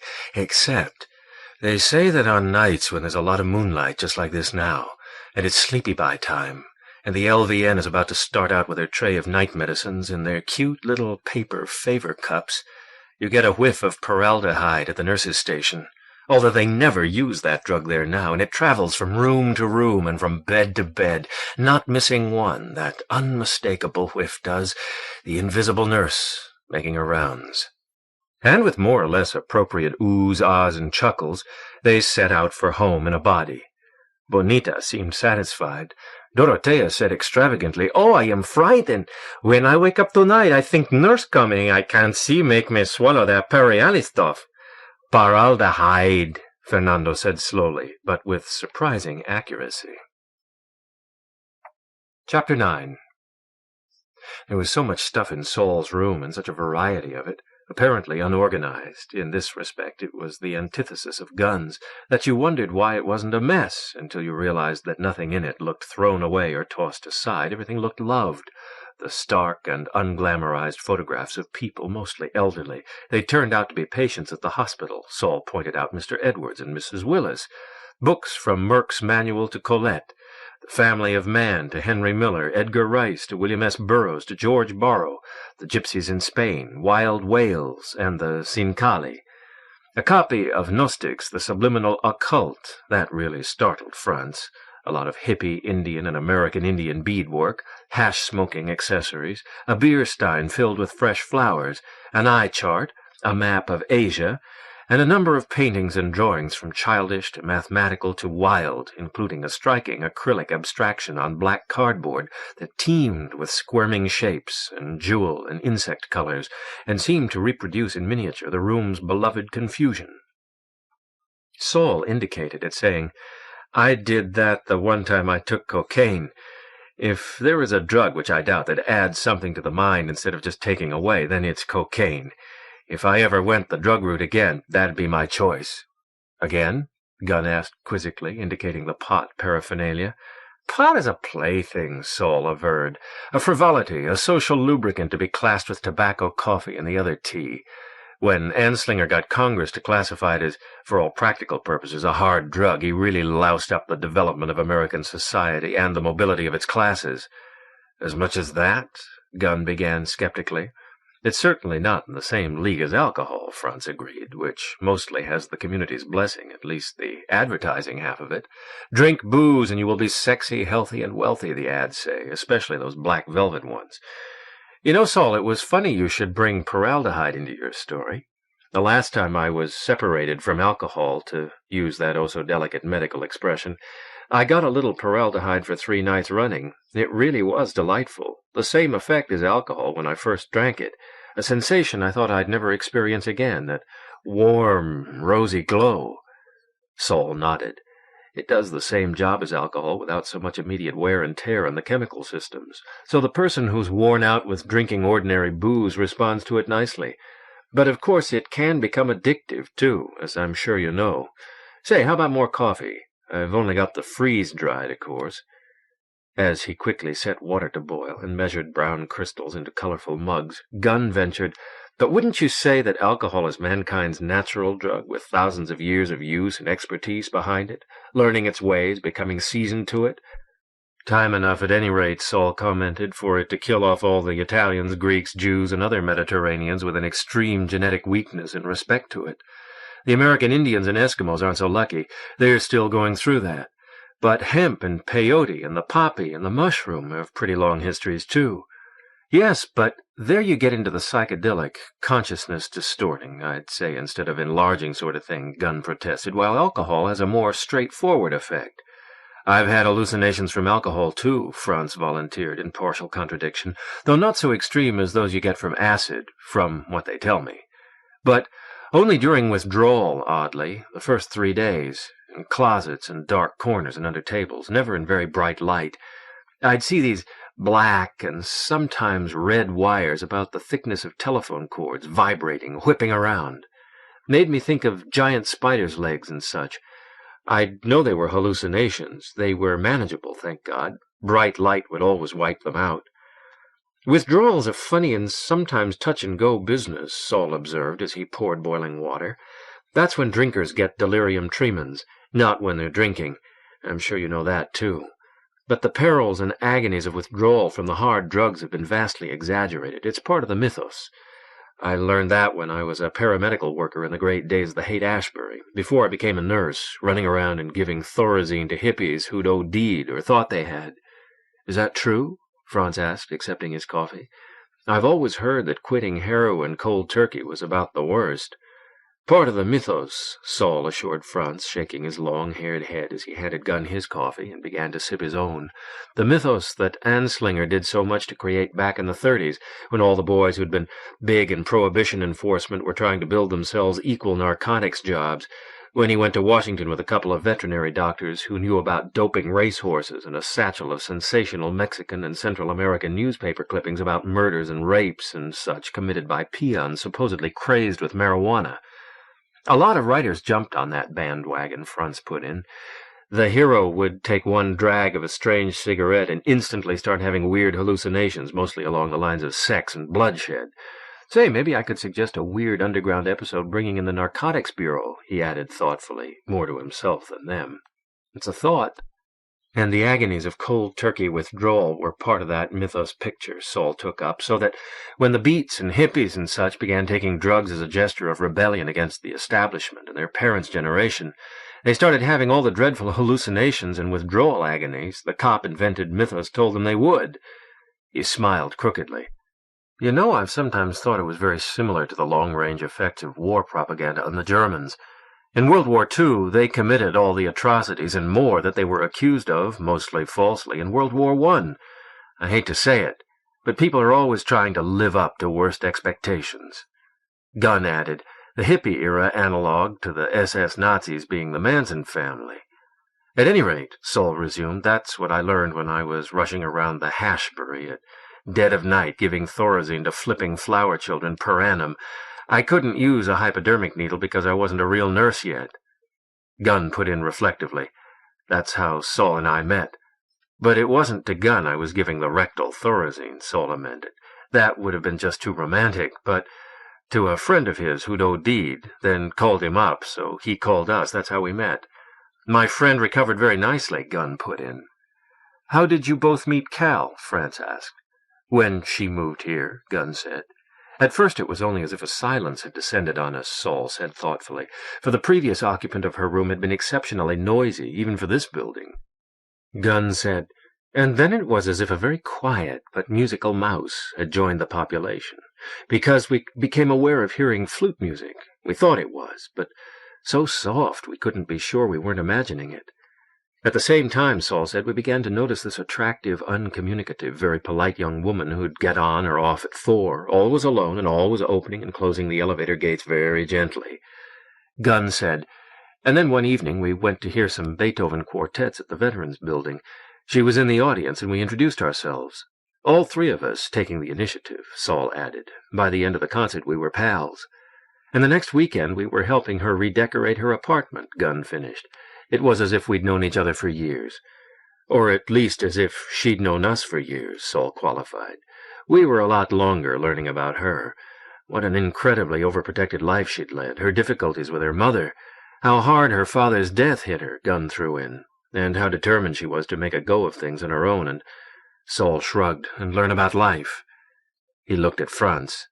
We were even longer discovering just how sensitive she was under that cool and competent exterior of hers, and also about her abilities, in addition to the musical. Franz nodded, then asked Saul, And now are you going to tell me the story about her you've been saving? How did you know it was going to be about her? The other inquired. Because you glanced at her before you decided not to tell it at the restaurant, Franz told him, and because you didn't really invite me over until you were sure she wouldn't be coming. You writers are pretty sharp, Saul observed. Well, this happens to be a writer's story in a way. Your sort of writer, the supernatural horror sort. Your Corona Heights thing made me want to tell it. The same realm of the unknown, but a different country in it. Franz wanted to say, I had rather anticipated that, too. But he refrained. Chapter 10. Saul lit a cigarette and settled himself back against the wall. Gunn occupied the other end of the couch. Franz was in the armchair facing them. Early on, Saul began, I realized that Cal was very interested in my people at the hospital. Not that she'd ask questions, but from the way she'd hold still whenever I mentioned them. They were one more thing in the tremendous outside world she was starting to explore that she felt compelled to learn about and sympathize with or steel herself against. With her it seems to be a combination of the two. Well, in those days I was pretty interested in my people myself. I'd been on the evening shift for a year and pretty well in charge of it for a couple of months, and so I had a lot of ideas about changes I wanted to make and was making. One thing, the nurse who'd been running the ward ahead of me had been overdoing the sedation, I felt. He grinned. You see, that story I told for Bonnie and Dora tonight wasn't all invented. Anyway, I'd been cutting most of them down to the point where I could communicate and work with them, and they weren't still comatose at breakfast time. Of course, it makes for a livelier and sometimes more troublesome ward, but I was fresh and feisty and up to handling that. He chuckled. I suppose that's something almost every new person in charge does at first, cuts down on the barbiturates until he or she gets tired and maybe a bit frazzled and decides that peace is worth a little sedation. But I was getting to know my people pretty well, or thought I was, what stage of their cycles each was in, and so be able to anticipate their antics and keep the ward in hand. There was this young Mr. Sloane, for instance, who had epilepsy, the petit mal kind, along with extreme depression. He was well educated, had showed artistic talent. As he'd approach the climax of his cycle, he'd begin to have his petit mal attacks, brief loss of consciousness, being not there for a few seconds. He'd sway a little, closer and closer together, every 20 minutes or so, then even closer. I've often thought that epilepsy is very much like the brain trying to give itself electroshock. At any rate, my young Mr. Sloane would climax with a seizure approximating or mimicking grand mal, in which he'd fall to the floor and writhe and make a great racket and perform automatic acts and lose control of all his bodily functions. Psychic epilepsy, they used to call it. Then his petit mal attacks would space themselves way out, and he'd be better for a week about. He seemed to time all this very exactly and put a lot of creative effort into it. I told you he had artistic talent. All insanity is a form of artistic expression, I often think. Only the person has nothing but himself to work with. He can't get at outside materials to manipulate them, so he puts all his art into his behavior. Well, as I've said, I knew that Cal was getting very curious about my people. She'd even been hinting that she'd like to see them. So, one night, when everything was going very smoothly, all my people at a quiet stage in their cycles, I had her come over. Of course, by now I was bending the hospital rules quite a bit, as you'd expect. There wasn't any moon either that night, new moon or near it. Moonlight does excite people, especially the crazies. I don't know how, but it does. Hey, you never told me about this before, Gunn interjected. I mean about having Cal at the hospital. So? Saul said and shrugged. Well, she arrived about an hour after the day shift left, looking somewhat pale and apprehensive, but excited. And almost immediately, everything in the ward started to get out of hand and go wacko. Mrs. Willis began to whine and wail about her terrible misfortunes. She wasn't due to do that for a week, I'd figured. It's really heartrending to hear. And that set off Miss Craig, who's good at screaming. Mr. Schmidt, who'd been very well behaved for over a month, managed to get his pants down and unload a pile of shit before we could stop him in front of Mr. Bugatti's door, who's his enemy from time to time. And we hadn't had that sort of thing happening on the ward since the previous year. Meanwhile, Mrs. Gutmeyer had overturned her dinner tray and was vomiting, and Mr. Stawacki had somehow managed to break a plate and cut himself, and Mrs. Harper was screaming at the sight of the blood. There wasn't much. And that made two of them, two screamers, not in Fay Ray's class, but good. Well, naturally, I had to abandon Cal to her own devices while we dealt with all this, though, of course, I was wondering what she must be thinking, and kicking myself for having invited her over at all and for being such a megalomaniac about my ability to predict and forestall disasters. By the time I got back to her, Cal had gone, or retreated to the recreation room with young Mr. Sloane and a couple of others, and she'd discovered our piano and was quietly trying it out, horribly out of tune, of course, it must have been, at least to her ears. She listened to the hurried rundown I gave her on things, excuses, I suppose. We didn't usually have shit out in the halls, etc., and from time to time she'd nod, but she kept on working steadily at the piano at the same time, as if she were hunting for the keys that were least discordant. Afterward she confirmed that that was exactly what she'd been doing. She was paying attention to me, all right, but she was doing this piano thing, too. About then I became aware that the excitement was building up behind me in the ward again, and that Harry's, young Sloane's, petit mal seizures were coming much closer together than they ought to, while he was pacing restlessly in a circle around the recreation room. By my count, he wasn't due to climax until the next night, but now he'd unaccountably speeded up his cycle, so he'd throw his grand mal fit tonight for sure, in a very short time, in fact.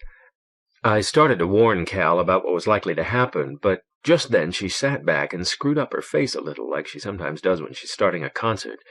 And then she began to play something very catchy of Mozart's, Cherubino's song from The Marriage of Figaro, it turned out to be, but in what seemed to be the most discordant key of all on that banged-up old upright.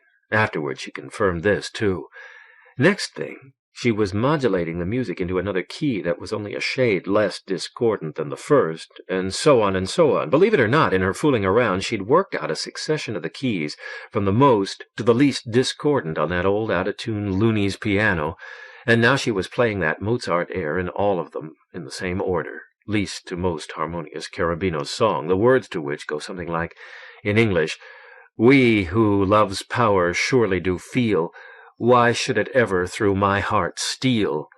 And then there's something about, "In my sorrow lingers delight."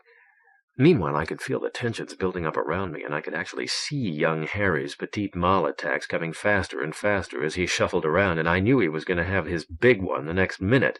And I began to wonder if I shouldn't stop Cal by grabbing her wrists, as if she were some sort of witch making black magic with music. The ward had gone crazy at her arrival, and now she was doing the same damn thing with her Mozart, which was getting louder and louder. But just then she modulated triumphantly into the least discordant key, and by contrast it sounded like perfect pitch, incredibly right. And at that instant young Harry launched, not into his grand mal attack, but into a weirdly graceful leaping dance in perfect time to Cherubino's song, and almost before I knew what I was doing, I'd taken hold of Miss Craig, whose mouth was open to scream, but she wasn't screaming, and was waltzing her around after young Harry, and I could feel the tension in the whole ward around us vanish like smoke. Somehow Cal had melted that tension, loosened and unbound it, just as she had young Harry's depression, getting him over the hump into safety without his throwing a big fit. It seemed to me at the time to be the nearest thing to magic I've ever seen in my life. Witchcraft, all right, but white witchcraft. At the words loosened and unbound, Franz recalled Cal's words that morning about music having the power to release other things and make them fly and swirl. Gunn asked, "What happened then?" "Nothing much, really," Saul said. "Cal kept playing the same tune over and over in the same triumphant key, and we kept on dancing, and I think a couple of the others joined in, but she played it a little more softly each time until it was like music for mice, and then she stopped it, and very quietly closed the piano, and we stopped dancing, and were smiling at each other, and that was that. Except that all of us were in a different place from where we'd started, and a little later she went home without waiting through the shift, as though taking it for granted that what she'd done were something that couldn't possibly be repeated, and we never talked about it much afterwards, she and I. I remember thinking, magic is a one-time thing. "Say, I like that," Gunn said. "I mean the idea of magic, and miracles, too. Like those of Jesus, say, and art, too, and history, of course, simply being phenomena that cannot be repeated, unlike science, which is all about phenomena that can be repeated." Franz mused. Tension melted, depression loosened and unbound, the notes fly upward like the sparks. You know, Gunn, that somehow makes me think of what your shred basket does that you showed me this morning. Shred basket? Saul queried. Franz briefly explained. Saul said to Gunn, "You never told me about that." "So?" Gunn smiled and shrugged. "Of course," Franz said almost regretfully, "the idea of music being good for lunatics and smoothing troubled souls goes way back. At least as far as Pythagoras," Gunn put in, agreeing. "That's 2,500 years. Saul shook his head decidedly. "This thing Cal did went farther than that." There was a sharp double knock at the door. Gunn opened it. Fernando looked around the room, bowing politely, then beamed at Franz and said, "Eches?" Chapter 11. Fernando was a strong player. In Lima, he'd had an expert's rating. In Franz's room, they divided 2 rather long, hard-fought games, which were just the thing to occupy fully Franz's dull evening mind, and during them, he became aware of how physically tired his climbing had left him. From time to time, he mused fleetingly about Cal's white witchcraft, if it could be called anything like that, and the black sort, even less likely, he'd intruded on at Corona Heights. He wished he'd discussed both incidents at greater length with Saul and Gunn, yet doubted they'd have got any further. Oh well, he'd see them both at the concert tomorrow night. Their last words had been of that, asking him to hold seats for them if he came early. As Fernando departed, the Peruvian pointed at the board and asked, "Mañana por la noche?" That much Spanish Franz understood. He smiled and nodded. If he couldn't play chess again tomorrow night, he could always let Dorotea know. He slept like the dead, and without any remembered dreams. He awoke completely refreshed, his mind clear and sharp and very calm, his thoughts measured and sure. A good sleep's benison. All of the evening dullness and uncertainty were gone. He remembered each of yesterday's events just as it had happened, but without the emotional overtones of excitement and fear. The constellation of Orion was shouldering into his window, telling him dawn was near. Its 9 brightest stars made an angular, tilted hourglass, challenging the smaller, slenderer one made by the 19 winking red lights of the TV tower. He made himself a small, quick cup of coffee, with the very hot water from the tap, then put on slippers and robe, and took up his binoculars and went very quietly to the roof. All his sensations were sharp. The black windows of the shafts and the black knobless doors of the disused closets stood out as distinctly as the doors of the occupied rooms, and the old banisters, many times repainted, he touched as he climbed. In the room on the roof, his small flashlight showed the gleaming cables, the dark, hunched electric motor, and the coldly bunched small, silent iron arms of the relays that would wake violently and make a great sudden noise, swinging and snapping if someone pressed an electric button below. The green dwarf and the spider. Outside, the night wind was bracing. Passing a shaft, he paused, and on an impulse dropped a grain of gravel down it. The small, sharp sound with its faint hollow overtones from the sheet iron lining was almost 3 seconds, he judged, in coming back to him from the bottom. About 80 feet, that was right. There was satisfaction in thinking of how he was awake and clear-headed while so many were still dead asleep. He looked up at the stars, studying the dark dome of night like tiny silver nails. For San Francisco, with its fogs and mists, and the invasive smog from Oakland and San Jose, it was a good night for seeing. The gibbous moon had set. He studied lovingly the super-constellation of very bright stars he called the Shield, a sky-spanning hexagon with its corners marked by Capella toward the north, bright Pollux with Castor near, and these years Saturn, too, Procyon, the little dog star. Sirius, brightest of all, bluish regal in Orion, and swinging north again, red-gold Aldebaran. Bringing his binoculars into play, he scanned the golden swarm of the Hyades, about that last, and then quite close beside the Shield, the tiny bluish-white dipper of the Pleiades. The sure and steady stars fitted the moon of his morning mind and reinforced it. He looked again at tilted Orion, then dropped his gaze to the red-flashing TV tower. Below it, Corona Heights was a black hump amongst the city's lights. The memory came to him, a crystal-clear drop, as memories came to him these days in the hour after waking, of how when he'd first seen the TV tower at night, he'd thought of a line from Lovecraft's story, The Haunter of the Dark, where the watcher of another ill-omened hill, Federal in Providence, sees the red industrial trust beacon had blazed up to make the night grotesque. When he'd first seen the tower, he'd thought it worse than grotesque, but now, how strange, it had become almost as reassuring to him as starry Orion. The haunter of the dark, he thought with a quiet laugh. Yesterday he had lived through a section of a story that might fittingly be called The Lurker at the Summit. How very strange. Before returning to his room, he briefly surveyed the dark rectangles and skinny pyramid of the downtown skyscrapers, old Thibault's bugaboos, the tallest of them with their own warning red lights. He made himself more coffee, this time using the hot plate and adding sugar and half. Then he settled himself in bed, determined to use his morning mind to clarify matters that had grown cloudy last evening. Thibault's drab book and the washed-out tea-rose journal already made the head of his colorful scholar's mistress lying beside him on the inside.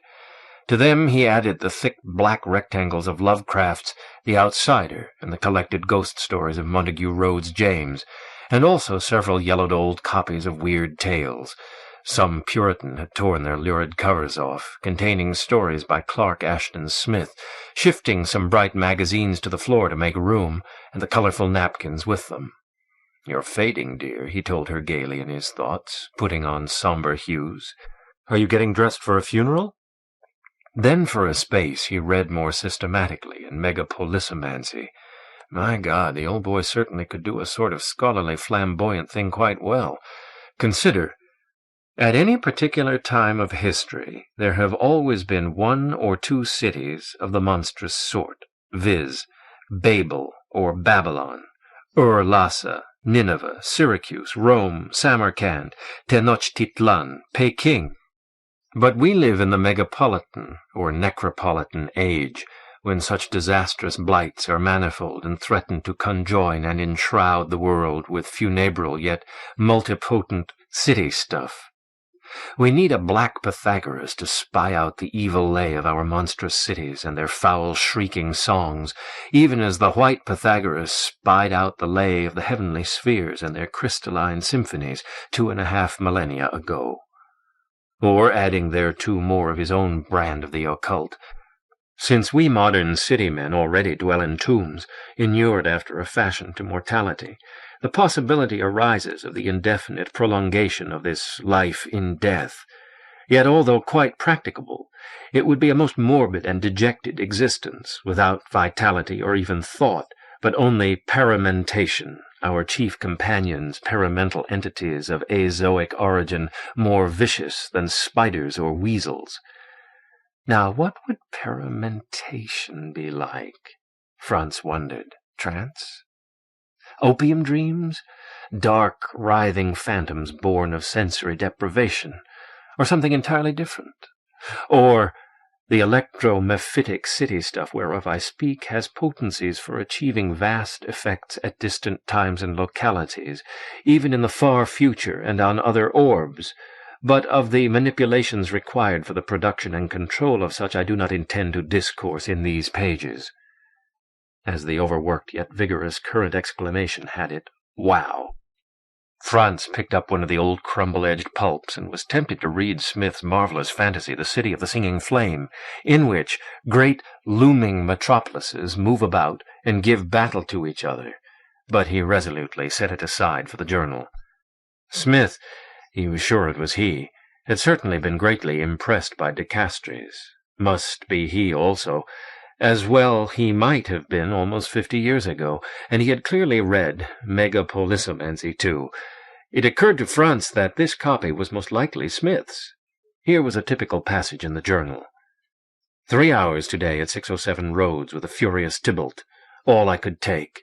Half the time railing at his fallen-off acolytes, the other half contemptuously tossing me scraps of paranatural truth. But what scraps? That bit about the significance of diagonal streets.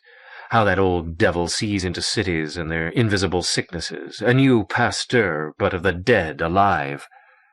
He says his book is kindergarten stuff, but the new thing, the core and why of it, and how to work it, he keeps only in his mind and in the grand cipher he's so sly about. He sometimes calls it the cipher, his 50 book, that is, if I'm right, and they are the same. Why 50? I should write Howard about it. He'd be astounded, and yes, transfigured. It so agrees with and illuminates the decadent and putrescent horror he finds in New York City and Boston and even Providence, not Levantines and Mediterraneans, but half-sensed paramentals. But I'm not sure he could take it. For that matter, I'm not sure how much more of it I can take myself. And if I so much as hint to old Tiberius at sharing his paranatural knowledge with other kindred spirits, he grows as ugly as his namesake in his last Caprian days and goes back to excoriating those whom he feels failed and betrayed him in the hermetic order he created. I should get out myself. I've all that I can use, and there are stories crying to be written. But can I give up the ultimate ecstasy of knowing each day I'll hear from the very lips of Black Pythagoras some new paranatural truth? It's like a drug I have to have. Who can give up such fantasy, especially when the fantasy is the truth? The paranatural, only a word, but what it signifies. The supernatural, a dream of grandmothers and priests and horror writers. But the paranatural, yet how much can I take? Could I stand full contact with a paramental entity and not crack up? Coming back today, I felt that my senses were metamorphosing. San Francisco was a meganecropolis vibrant with paramentals on the verge of vision and of audition, each block a surreal cenotaph that would bury Dali, and I, one of the living dead, aware of everything with cold delight. But now I am afraid of this room's walls. Franz glanced with a chuckle at the drab wall next to the inside of the bed, and below the spider-webby drawing of the TV tower in fluorescent red, remarking to his scholar's mistress lying between them, "He certainly was worked up about it, wasn't he, dear?" Then his face grew intent again.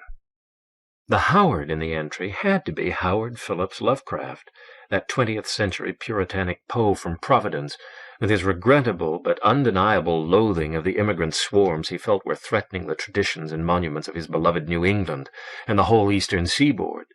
And hadn't Lovecraft done some ghost writing for a man with a name like Castor? Carswell? He and Smith had been close friends by correspondence, while the mention of a Black Pythagoras was pretty well enough by itself to prove that the keeper of the journal had read de Castor's book. And those references to a hermetic order and a grand cipher, or 50 book, teased the imagination. But Smith, who else, had clearly been as much terrified as fascinated by the ramblings of his crabbed mentor. It showed up even more strikingly in a later entry.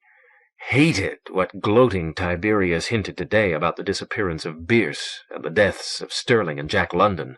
Not only that they were suicides, which I categorically deny, particularly in the case of Sterling, but that there were other elements in their deaths, elements for which the old devil appears to take credit. He positively sniggered as he said, "You can be sure of one thing, my dear boy, that all of them had a very rough time paramentally before they were snuffed out or shuffled off to their gray paranatural hells. Very distressing, but it's the common fate of Judases and little busybodies," he added, glaring at me from under his tangled white eyebrows. Could he be hypnotizing me? Why do I linger on, now that the menaces outweigh the revelations? That disjointed stuff about techniques of giving paramental entities the scent, clearly a threat. Franz frowned. He knew quite a bit about the brilliant literary group centered in San Francisco at the turn of the century, and of the strangely large number of them who had come to tragic ends. Among those, the macabre writer Ambrose Bierce vanishing in revolution-torn Mexico in 1913, London dying of uremia and morphine poisoning a little later, and the fantasy poet Sterling perishing of poison in the 1920s. He reminded himself to ask Jamie Donaldus Byer more about the whole business at the first opportunity.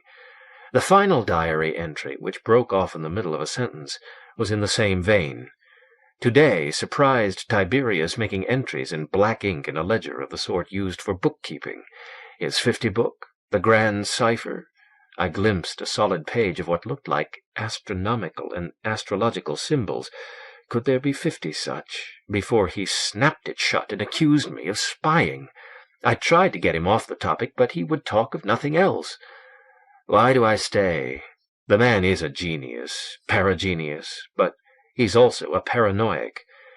He shook the ledger at me, cackling. "Perhaps you should sneak in some night on those quiet little feet of yours and steal it. Yes, why not do that? It would merely mean you're Finnish, paramentally speaking. That wouldn't hurt. Or would it? Yes, by God, it is time I—"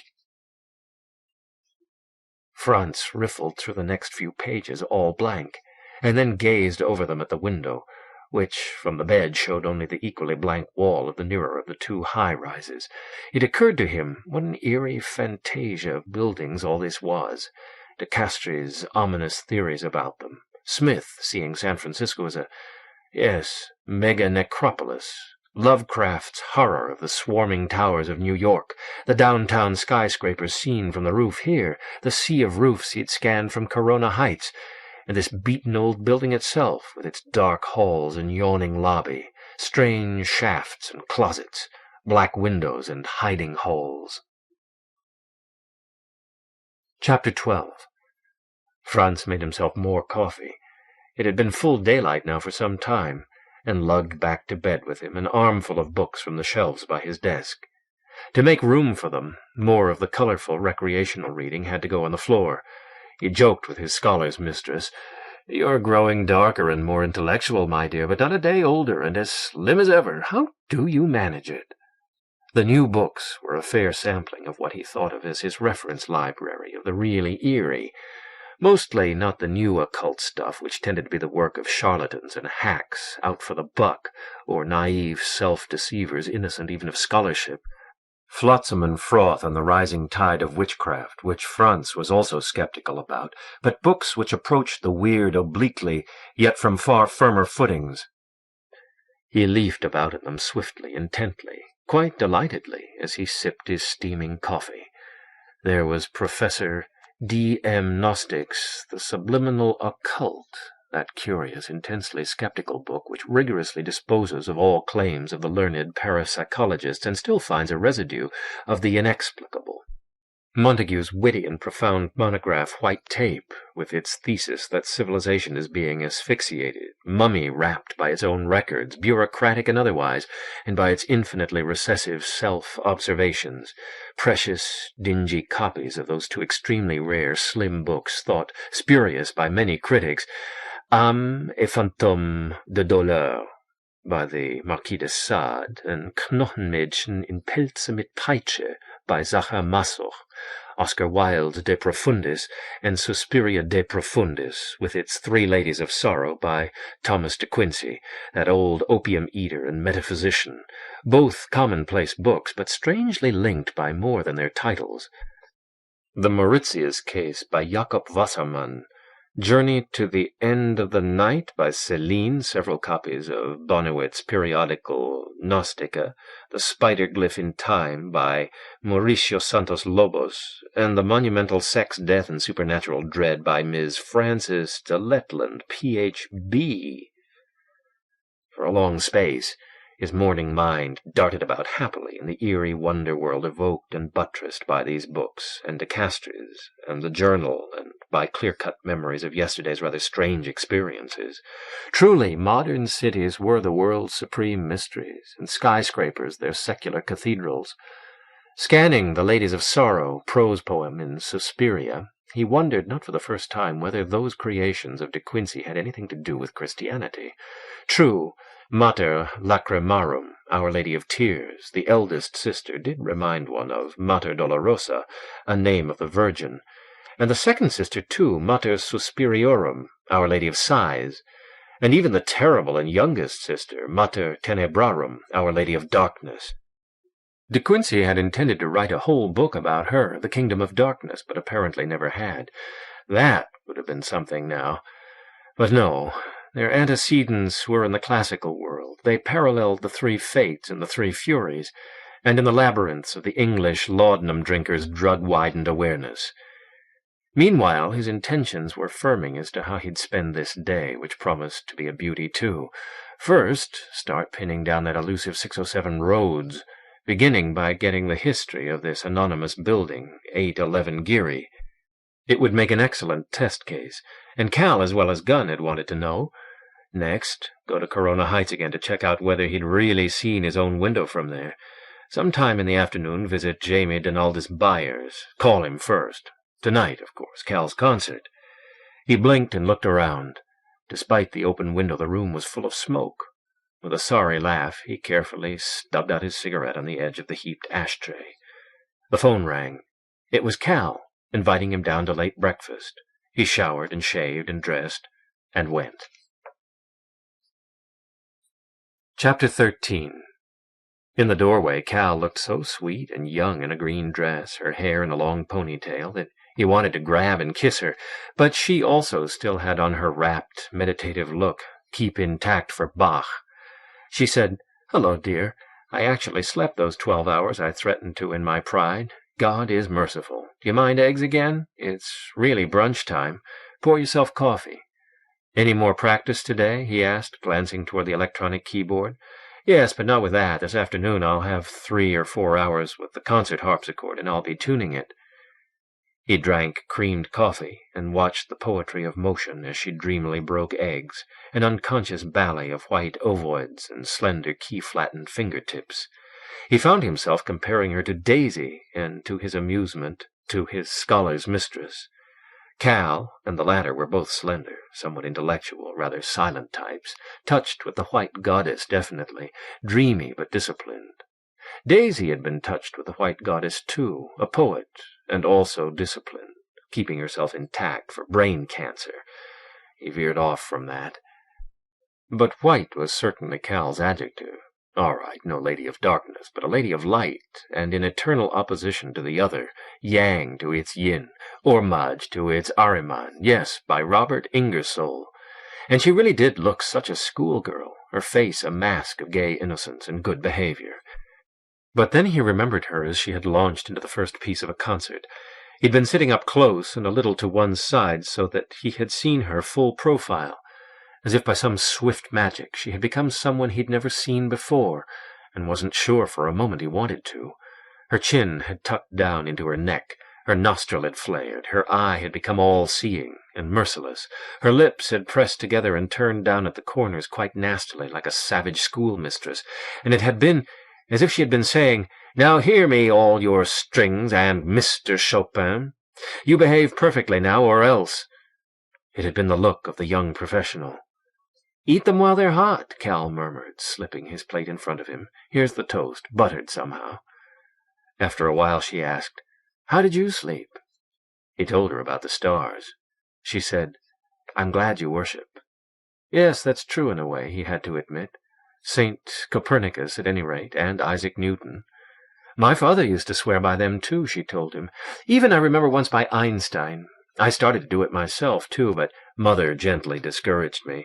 She thought it tomboyish." Franz smiled. He didn't bring up this morning's reading or yesterday's events. They seemed wrong topics for now. It was she who said, "I thought Saul was quite cute last night. I like the way he flirts with Dorothea." "He loves to pretend to shock her," Franz said. "And she loves to pretend to be shocked," Cal agreed. "I think I'll give her a fan for Christmas, just to have the delight of watching her manage it. I'm not sure I'd trust him with Bonita, though." "What, our Saul?" he asked, in only half-pretended astonishment. The memory came, vividly and uncomfortably, of laughter overheard on the stairs yesterday morning, a laughter alive with touching and tickling. "People have unexpected sides," she observed placidly. "You're very brisk and brimming with energy this morning, almost bumptious, except you're being considerate for my mood. But underneath you're thoughtful. What are your plans for today?" He told her. "That sounds good," she said. "I've heard Byers' place is quite spooky, or maybe they meant exotic, and I'd really like to find out about 607 Rhodes. You know, peer over the shoulder of stout Cortez and see it there, whatever it is, silent upon a peak in Darien. And just find out the history of this building like Gunn was wondering. That would be fascinating.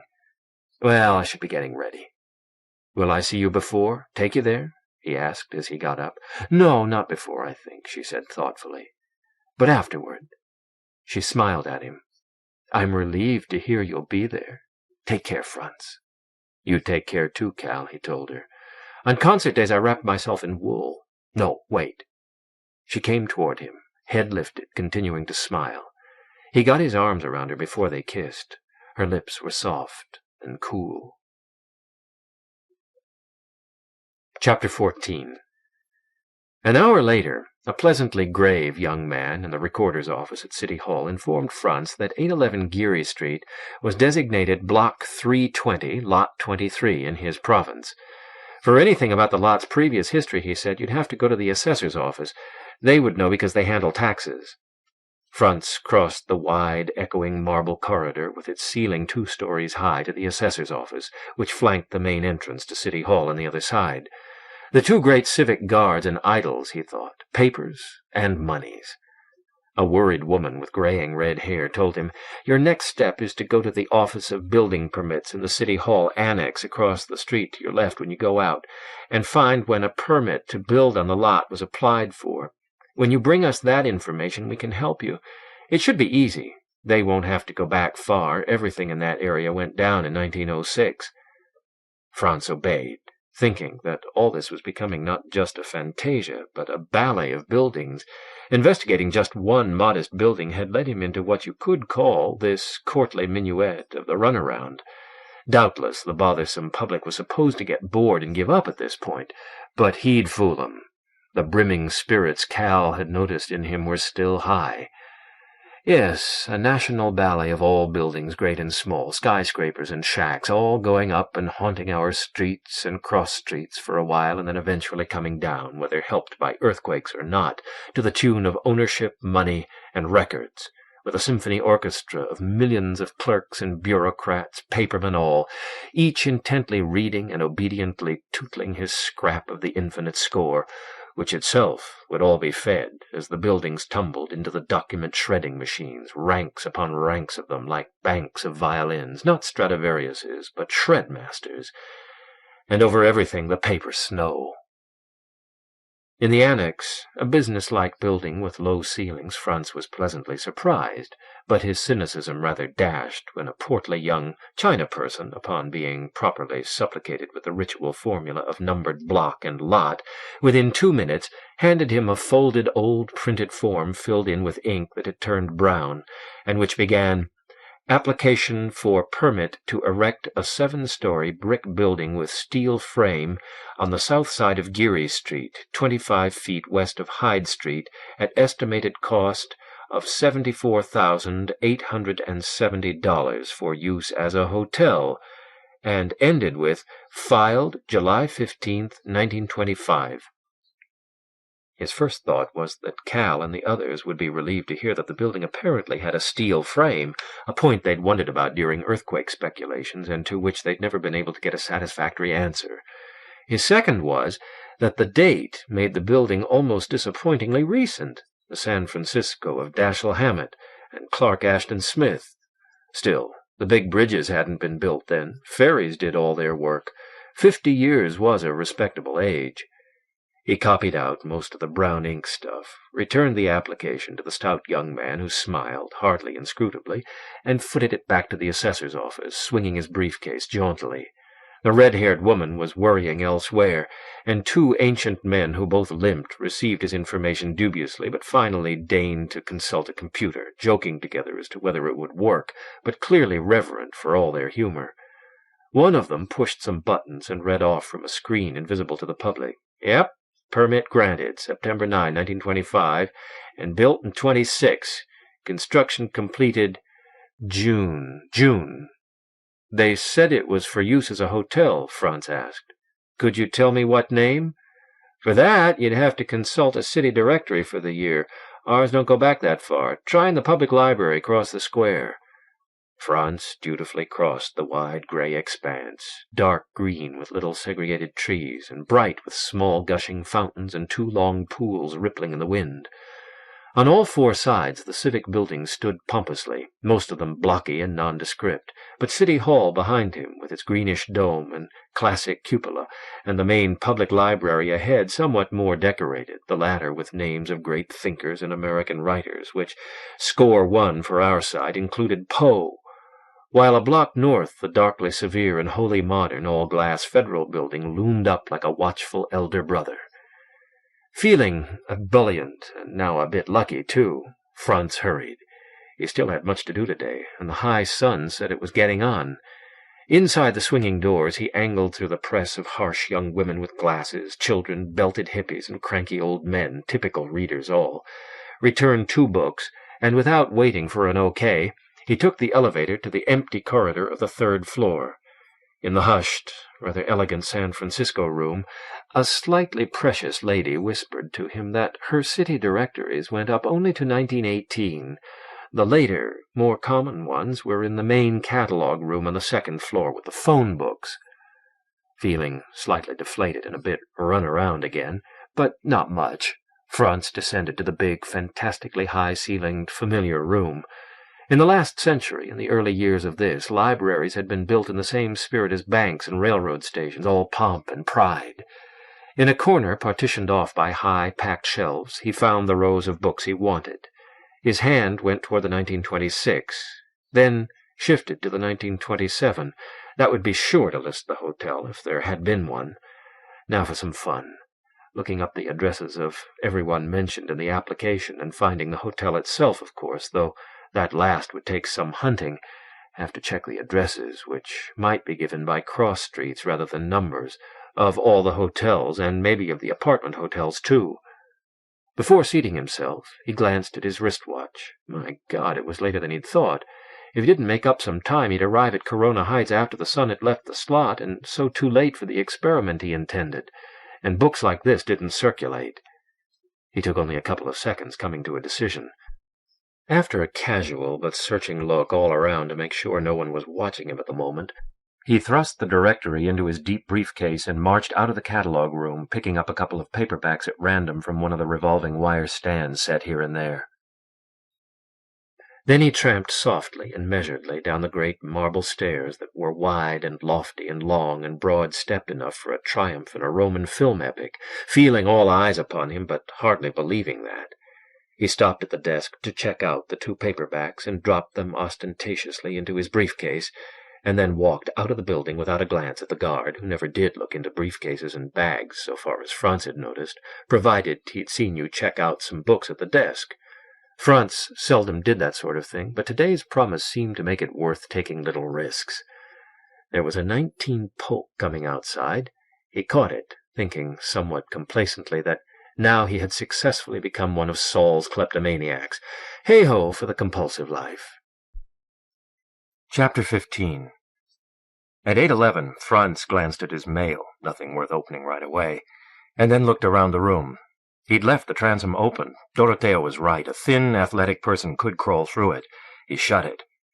Then he leaned out the open casement window and checked each way, to either side, and up, 1 window like his, then the roof, and down, Cal's 2 below, and 3 below that, the shaft's grimy bottom, a cul-de-sac scattered with junk fallen over the years. There was no way anyone could reach this window short of using ladders, but he noticed that his bathroom window was only a short step away from the window of the next apartment on this floor. He made sure it was locked. Then he took off the wall the big, spidery black sketch of the TV tower that was almost entirely bright fluorescent red background and securely wedged and thumbtacked it, red side out, in the open casement window, using drawing pins. There, that would show up unmistakably from Corona in the sunlight when it came.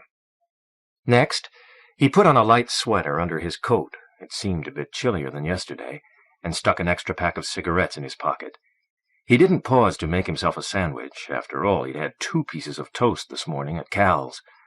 At the last minute he remembered to stuff his binoculars and map into his pocket, and Smith's journal. He might want to refer to it at Byers.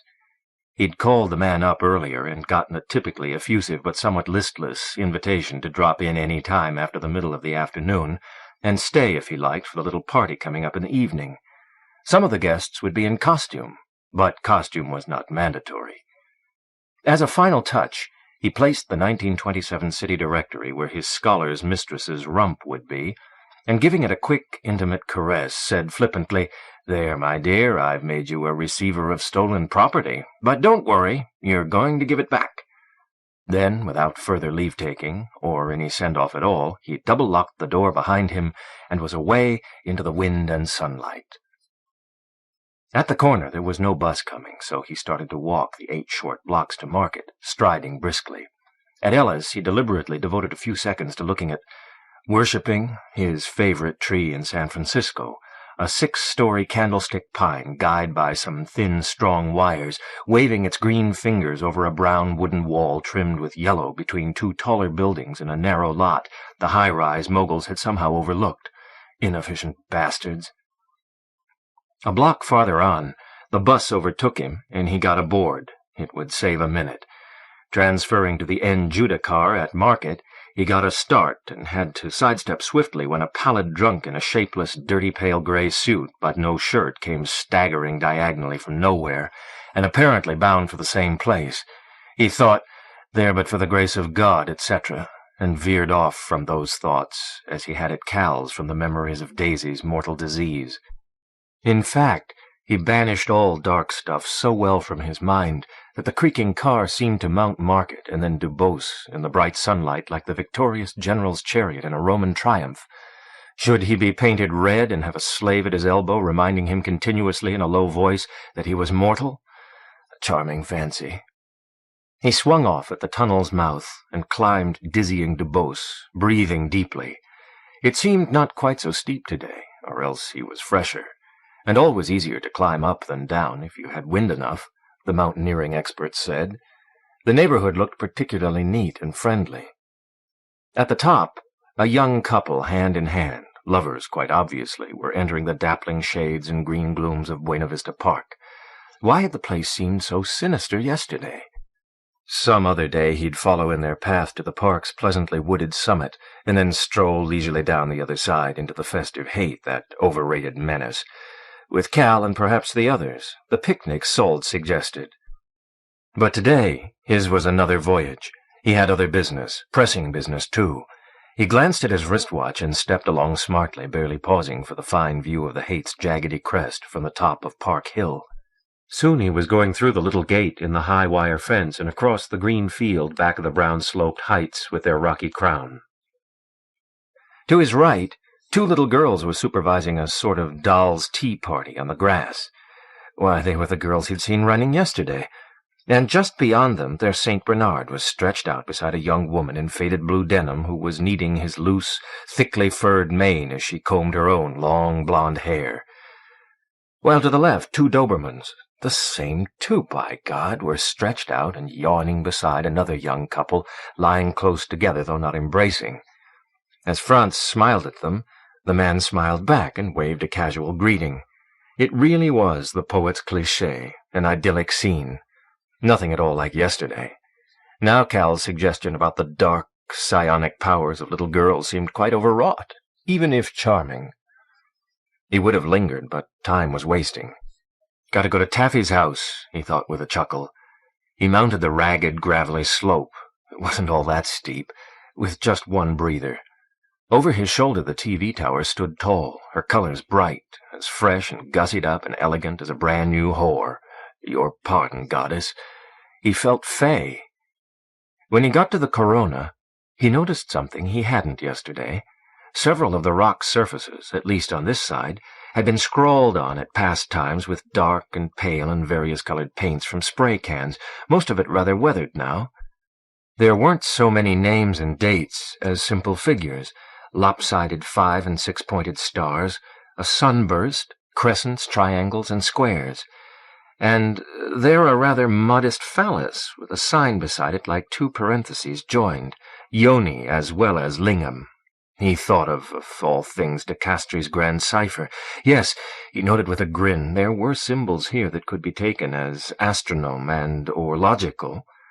Those circles with crosses and arrows, Venus and Mars, while that horned disk might be Taurus. You certainly have odd taste in interior decoration, Taffy, he told himself. Now to check if you're stealing my marrow bone. Well, spray painting signs on rocky eminences was standard practice these progressive, youth-oriented days. The graffiti of the heights. Though he recalled how at the beginning of the century the black magician Aleister Crowley had spent a summer painting in huge red capitals on the Hudson Palisades, "Do what thou wilt" is the only commandment, and every man and woman is a star, to shock and instruct New Yorkers on riverboats. He perversely wondered what gay sprayed graffiti would have done to the eerie rock-crowned hills and Lovecraft's Whisperer in Darkness and Dunwich Horror, or at the Mountains of Madness, where the hills were Everest's, or Leiber's, a bit of the Dark World for that matter. He found his stone seat of yesterday, and then made himself smoke a cigarette to give himself time to steady his nerves and breathing and relax, although he was impatient to make sure he'd kept ahead of the sun. Actually, he knew he had, though by a rather slender margin. His wristwatch assured him of that. If anything, it was clearer and sunnier than yesterday. The strong west wind was sweeping the air, making itself felt even in San Jose, which now had no visible pillow of smog over it. The distant little peaks beyond the East Bay cities and north in Marin County stood out quite sharply. The bridges were bright. Even the sea of roofs itself seemed friendly and calm today. He found himself thinking of the incredible number of lives it sheltered, some 700,000, while a slightly larger number even than that were employed beneath those roofs, a measure of the vast companies of people brought into San Francisco each day from the metropolitan area by the bridges and the other freeways and by BART under the waters of the bay. With unaided eyes, he located what he thought was the slot in which his window was. It was full of sun, at any rate, and then got out his binoculars. He didn't bother to string them around his neck. His grip was firm today. Yes, there was the fluorescent red, all right. Seeming to fill the whole window, the scarlet stood out so, but then you could tell it just occupied the lower left-hand quarter. Why, he could almost make out the drawing. No, that would be too much, those thin black lines. So much for guns and his own doubts as to whether he'd located the right window yesterday. It was funny, though, how the human mind would cast doubt even on itself in order to explain away unusual and unconventional things that had seemed vividly and unmistakably. It left you in the middle, the human mind did. But the seeing was certainly exceptionally fine today. How clearly pale yellow Coit Tower on Telegraph Hill, once Frisco's tallest structure, now a trifle, stood out against the blue bay. And the pale blue gilded globe of Columbus Tower, a perfect antique gem against the ordered window slits of the Transamerica Pyramid that were like perforations in a punch card. And the high rounded windows of the ship-shaped old Hobart building's stern, that was like the lofty, richly encrusted admiral's cabin of a galleon against the stark vertical aluminum lines of the new Wells Fargo building towering over it like a space-to-space interstellar freighter waiting to blast. He roved the binoculars around, effortlessly refining the focus. Why, he'd been wrong about Grace Cathedral with its darkly suggestive, richly colorful modern stained glass inside. Beside the unimaginative contemporary bulk of cathedral apartments, you could see its slim, crocketed spire stabbing up like a saw-edged stiletto that carried on its point a small gilded cross. He took another look into his window slot before the shadow swallowed it. Perhaps he could see the drawing if he fined the focus. Even as he watched, the oblong of fluorescent cardboard was jerked out of sight. From his window there thrust itself a pale brown thing that wildly waved its long uplifted arms at him, while low between them he could see its face stretched toward him, a mask as narrow as a ferret's, a pale brown, utterly blank triangle, 2 points above that might mean eyes or ears, and one ending below in a tapered chin. No. Snout. No. Very short trunk. A questing mouth that looked as if it were for sucking marrow. Then the paramental entity reached through the glasses at his eyes. Chapter 16. In his next instant of awareness, Frantz heard a hollow chunk and a faint tinkling, and he was searching the dark sea of roofs with his naked eyes to try to locate anywhere a swift, pale, brown thing stalking him across them and taking advantage of every bit of cover. A chimney and its cap, a cupola, a water tank, a penthouse large or tiny, a thick standpipe, a wind scoop, a ventilator hood, hood of a garbage chute, a skylight, a roof's low walls, the low walls of an air shaft. His heart was pounding and his breathing fast. His frantic thoughts took another turn, and he was scanning the slopes before and beside him, and the cover their rocks and dry bushes afforded. Who knew how fast a paramental traveled? As a cheetah? As sound? As light? It could well be back here on the heights already. He saw his binoculars below the rock against which he'd unintentionally hurled them when he'd thrust out his hands convulsively to keep the thing out of his eyes. He scrambled to the top. From the green field below, the little girls were gone, and their chaperone, and the other couple, and the 3 animals. But even as he was noticing that, a large dog, one of the Dobermans or something else, loped across it toward him and disappeared behind a clump of rocks at the base of the slope. He'd thought of running down that way, but not if that dog, and what others, and what else, were on the prowl. There was too much cover on this side of Corona Heights. He stepped quickly down and stood on his stone seat and made himself hold still and look out squintingly until he found the slot where his window was. It was full of darkness, so that even with his binoculars he wouldn't have been able to see anything. He dropped down to the path, taking advantage of handholds, and while shooting rapid looks around, picked up his broken binoculars and jammed them in his pocket, though he didn't like the way the loose glass in them tinkled a little, or the gravel grated under his careful feet for that matter. Such small sounds could give away a person's whereabouts. One instant of awareness couldn't change your life this much, could it? But it had. He tried to straighten out his reality while not letting down his guard. To begin with, there were no such things as paramental entities. They were just part of de Castries' 1890s pseudoscience. But he had seen one, and as Saul had said, there was no reality except an individual's immediate sensations, vision, hearing, pain. Those were real. Deny your mind, deny your sensations, and you deny reality. Even to try to rationalize was to deny. But of course there were false sensations, optical and other illusions. Really now, try telling a tiger springing upon you he's an illusion, which left exactly hallucination and, to be sure, insanity. Parts of inner reality, and who was to say how far inner reality went? As Saul had also said, who's going to believe a crazy if he says he's just seen a ghost? Inner or outer reality, who's to tell then? In any case, Franz told himself he must keep firmly in mind that he might now be crazy, without letting down his guard one bit on that account either. All the while that he was thinking these thoughts, he was moving watchfully, carefully, and yet quite rapidly down the slope, keeping a little off the gravel path so as to make less noise, ready to leap aside if something rushed him. He kept darting glances to either side and over his shoulder, noting points of concealment and the distances to them.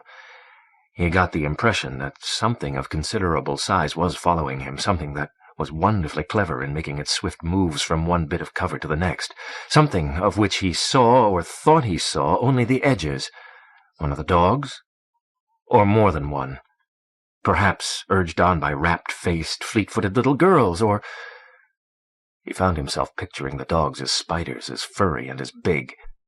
Once, in bed, her limbs and breasts pale in the dawn's first light, Cal had told him a dream in which 2 big borzois following her had changed into 2 equally large and elegant creamy-furred spiders. What if there were an earthquake now? He must be ready for anything. And the brown ground opened in smoking cracks and swallowed his pursuers up, and himself, too. He reached the foot of the crest, and soon was circling past the Josephine Randall Jr. Museum. His sense of being pursued grew less, or rather of being pursued at such close distance. It was good to be close to human habitations again, even if seemingly empty ones, and even though buildings were objects that things could hide behind, this was the place where they taught the boys and girls not to be afraid of rats and bats and giant tarantulas and other entities. Where were the children, anyhow? Had some wise Pied Piper led them all away from this menaced locality, or had they piled into the sidewalk astronomer panel truck and taken off for other stars? What with earthquakes and eruptions of large pale spiders and less wholesome entities, San Francisco was no longer very safe. Oh, you fool, watch! Watch! As he left the low building behind him, and descended the hillside ramp and went past the tennis courts and finally reached the short dead-end cross street that was the boundary of Corona Heights, his nerves quieted down somewhat, and his whirling thoughts, too, though he got a dreadful start when he heard from somewhere a sharp squeal of rubber on asphalt and thought for a moment that the parked car at the other end of the cross street had started for him, steered by its 2 little tombstone headrests.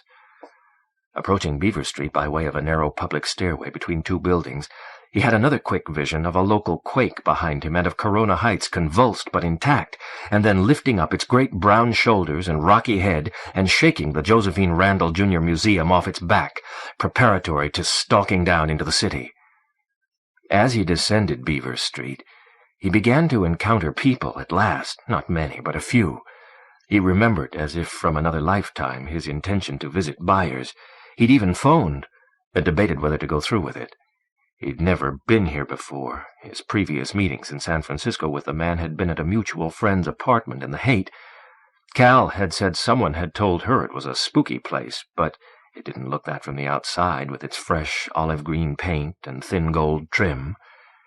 His mind was made up for him when an ambulance on Castro, which he'd just crossed, let loose with its yelping siren on approaching beaver, and the foul, nerve-twanging sound growing suddenly unendurably loud as the vehicle crossed beaver, fairly catapulted Frantz up the steps to the faintly gold-arabesqued olive door and set him pounding the bronze knocker that was in the shape of a merman. He realized that the idea of going somewhere other than home appealed to him. Home was as dangerous as, perhaps more dangerous than Corona Heights. After a maddeningly long pause, the polished brass knob turned, the door began to open, and a voice, grandiloquent as that of Vincent Price at his fruitiest, said, "Here's a knocking indeed. Why, it's Franz Weston. Come in, come in. But you look shaken, my dear Franz, as if that ambulance had delivered you. What have the wicked, unpredictable streets done now?" As soon as Franz was reasonably sure that the neatly bearded, rather theatric visage was Byers, he pressed past him, saying, "Shut the door, I am shaken," while he scanned the richly furnished entry and the large, glamorous room opening from it, and the thickly carpeted stairs ahead going up to a landing, mellow with light, that had come through stained glass, and the dark hall beyond the stairs. Behind him, Byers was saying, "All in good time. There, it's locked. And I've even thrown a bolt, if that makes you feel better. And now some wine? Fortified, your condition would seem to call for. But tell me at once if I should call a doctor so we won't have that fretting us." They were facing each other now. Jamie Donaldus Byers was about Franz's age, somewhere in the mid-40s, medium tall, with the easy, proud carriage of an actor. He wore a pale green Nehru jacket faintly embroidered in gold, similar trousers, leather sandals, and a long, pale violet dressing gown, open but belted with a narrow sash. His well-combed auburn hair hung to his shoulders. His Van Dyke beard and narrow moustache were neatly trimmed. His palely sallow complexion, noble brow, and large liquid eyes were Elizabethan, suggesting Edmund Spenser, and he was clearly aware of all this. Franz, whose attention was still chiefly elsewhere, said, "No, doctor, and no alcohol this time, Donaldus, but if I could have some coffee, black." "My dear Franz, at once. Just come with me into the living room. Everything's there. But what is it that has shaken you? What's chasing you?" "I am afraid," Franz said curtly, and then added quickly, "of paramentals." "Oh, is that what they're calling the big menace these days?" Byers said lightly, but his eyes had narrowed sharply first. "I'd always thought it was the Mafia or the CIA or something from your own weird underground, some novelty. And there's always reliable Russia. I'm up to date only sporadically. I live firmly in the world of art, where reality and fantasy are one." And he turned and led the way into the living room, beckoning Franz to follow. As he stepped forward, Franz became aware of a mélange of scents, freshly brewed coffee, wines and liqueurs, a heavy incense, and some sharper perfume. He thought fleetingly of Saul's story of the invisible nurse, and glanced toward the stairs and back hall now behind him. Byers motioned Franz to select a seat while he busied himself at a heavy table on which stood slender bottles and two small, steaming silver urns. Franz recalled Peter Fierik's poetry line, "Art, like the bartender, is never drunk," and briefly recalled the years when bars had been places of refuge for him from the terrors and agonies of the outside world. But this time, fear had come inside with him. Chapter 17. The room was furnished sybaritically, and while not specifically Arabian, held much more ornamentation than depiction. The wallpaper was of a creamy hue, on which faint gold lines made a pattern of arabesques featuring mazes. Franz chose a large hassock that was set against a wall, and from which he had an easy view of the hall, the rear archway, and the windows whose faintly glittering curtains transmitted yellowed sunlight and blurred, dully gilded pictures of the outdoors. Silver gleamed from two black shelves beside the hassock, and Franz's gaze was briefly held against his will, his fear, by a collection of small statuettes, of modish young persons engaged with great hauteur in various sexual activities, chiefly perverse, the style between Art Deco and Pompeian. Under any other circumstances he would have given them more than a passing scrutiny. They looked incredibly detailed and devilishly expensive. Byers, he knew, came of a wealthy family and produced a sizable volume of exquisite poetry and prose sketches every 3 or 4 years. Now that fortunate person set a thin, large white cup half filled with steaming coffee, and also a steaming silver pot upon a firm low stand by Franz that additionally held an obsidian ashtray. Then he settled himself in a convenient low chair, sipped the pale yellow wine he'd brought, and said, "You said you had some questions when you phoned, about that journal you attribute to Smith and of which you sent me a photocopy." Franz answered, his gaze still roving systematically. "That's right. I do have some questions for you. But first I've got to tell you what happened to me just now. Of course, by all means, I'm most eager to know." Franz tried to condense his narrative, but soon found he couldn't do much of that without losing significance, and ended by giving a quite full and chronological account of the events of the past 30 hours. As a result, and with some help from the coffee, which he'd needed, and from his cigarettes, which he'd forgotten to smoke for nearly an hour, he began after a while to feel a considerable catharsis. His nerves settled down a great deal. He didn't find himself changing his mind about what had happened or its vital importance, but having a human companion and sympathetic listener certainly did make a great difference emotionally. For Byers paid close attention, helping him on by little nods and eye narrowings and pursing of lips, and voiced brief agreements and comments. At least they were mostly brief. True, those last weren't so much practical as aesthetic, even a shade frivolous, but that didn't bother Franz at all at first. He was so intent on his story, while Byers, even when frivolous, seemed deeply impressed and far more than politely credulous about all Franz told him. When Franz briefly mentioned the bureaucratic runaround he'd gotten, Byers caught the humor at once, putting in, "Dance of the Clarks, how quaint." And when he heard about Cal's musical accomplishments, he observed, "Franz, you have a sure taste in girls. A harpsichordist, what could be more perfect? My current friend, secretary, playfellow, co-housekeeper, moon goddess, is North Chinese, supremely erudite, and works in precious metal. She did those deliciously vile silvers cast by the lost wax process of Cellini.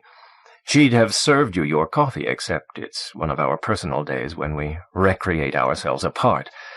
I call her Fa Lo Sui, the daughter of Fu Manchu. It's one of our semi-private jokes, because she gives the delightfully sinister impression of being able to take over the world if ever she chose. You'll meet her if you stay this evening. Excuse me, please go on." And when Franz mentioned the astrological graffiti on Corona Heights, he whistled softly and said, "How very appropriate," with such emphasis that Franz asked him why. But he responded, "Nothing. I mean the sheer range of our tireless defacers. Next, a pyramid of beer cans on Shasta's Mystic Top. This pear wine is delightful. You should taste it. A supreme creation of the St. Martin Winery on Santa Clara Valley's sun-kissed slopes. Pray continue." But when Franz mentioned megapolissomancy a 3rd or 4th time, and even quoted from it, he lifted a hand in interruption and went to a tall bookcase and unlocked it, and took from behind the darkly clouded glass a thin book bound in black leather, beautifully tooled with silver arabesques, and handed it to Franz, who opened it. It was a copy of De Castries' gracelessly printed book, identical with his own copy as far as he could tell, save for the binding. He looked up questioningly. Byers explained, "Until this afternoon I never dreamed you owned a copy, my dear Franz. You showed me only the violet-ink journal, you'll recall, that evening in the Haight, and later sent me a photocopy of the written-on pages. You never mentioned buying another book along with it. And on that evening you were, well, rather tiddly." "In those days I was drunk all the time," Franz said flatly. "I understand. Poor Daisy. Say no more. The point is this. Megapolissomancy happens to be not only a rare book, but also literally a very secret one.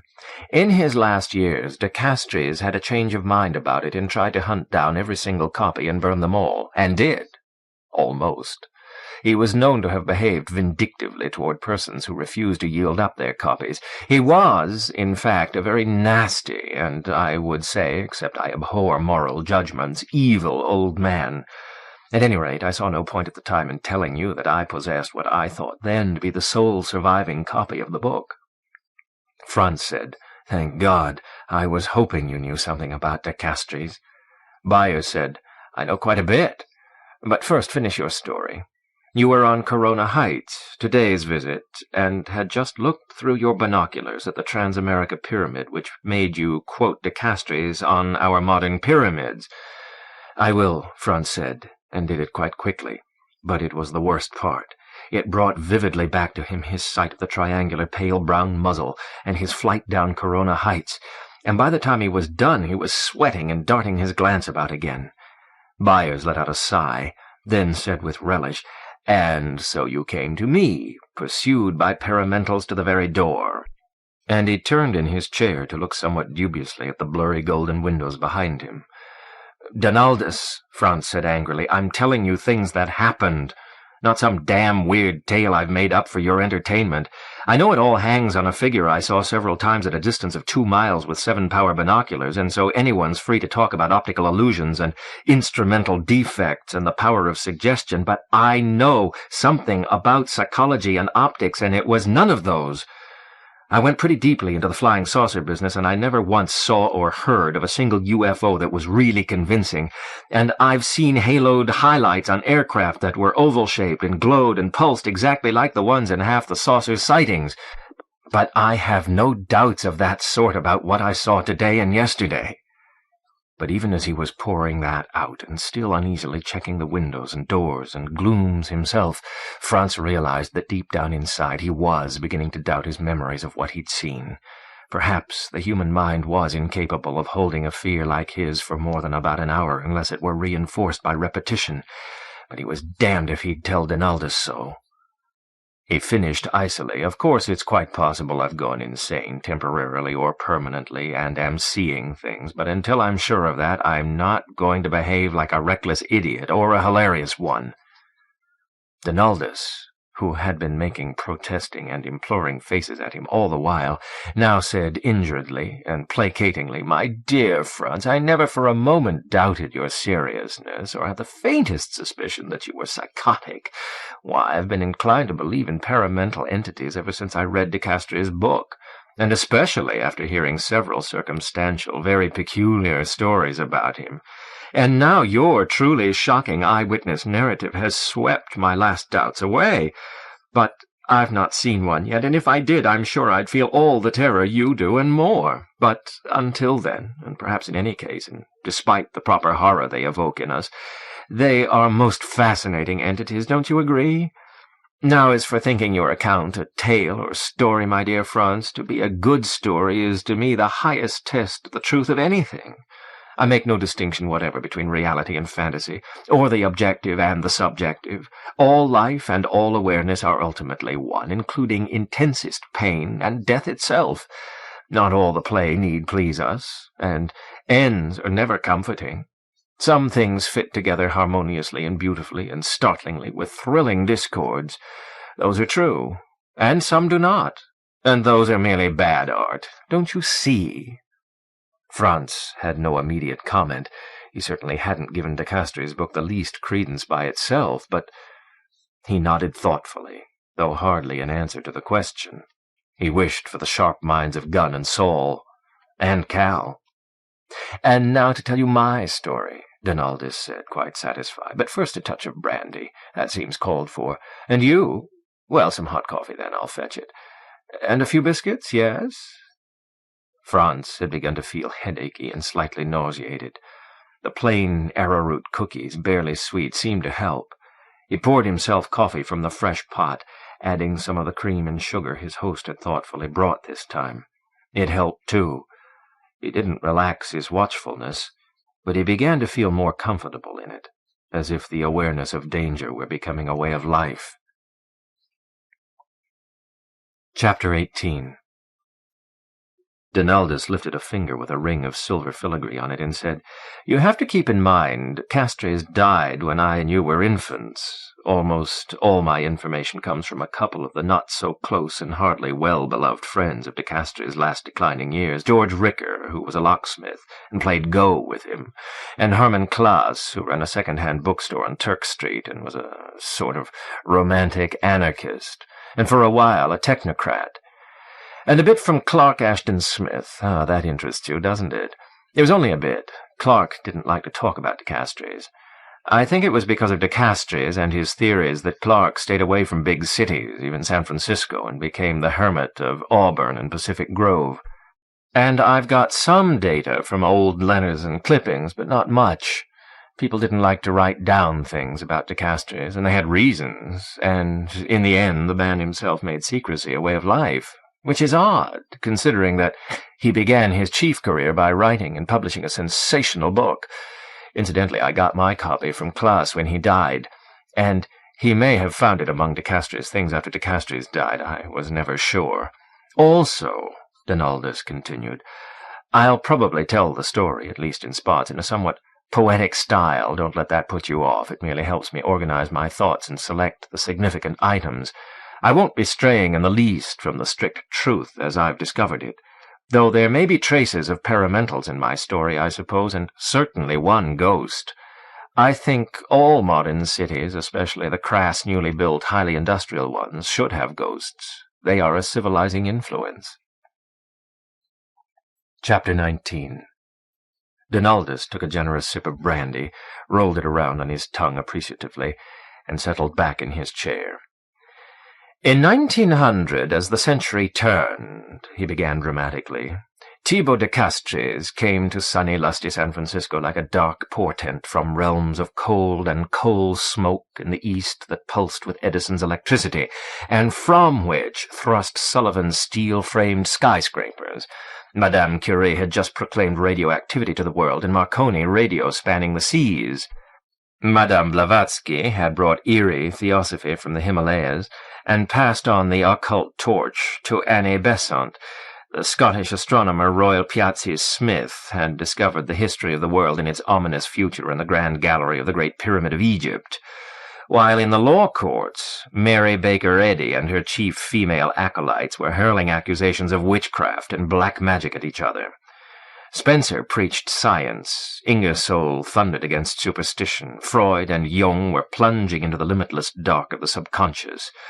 Wonders undreamed had been unveiled at the Universal Exhibition in Paris, for which the Eiffel Tower had been built, and the World's Columbian Exposition in Chicago.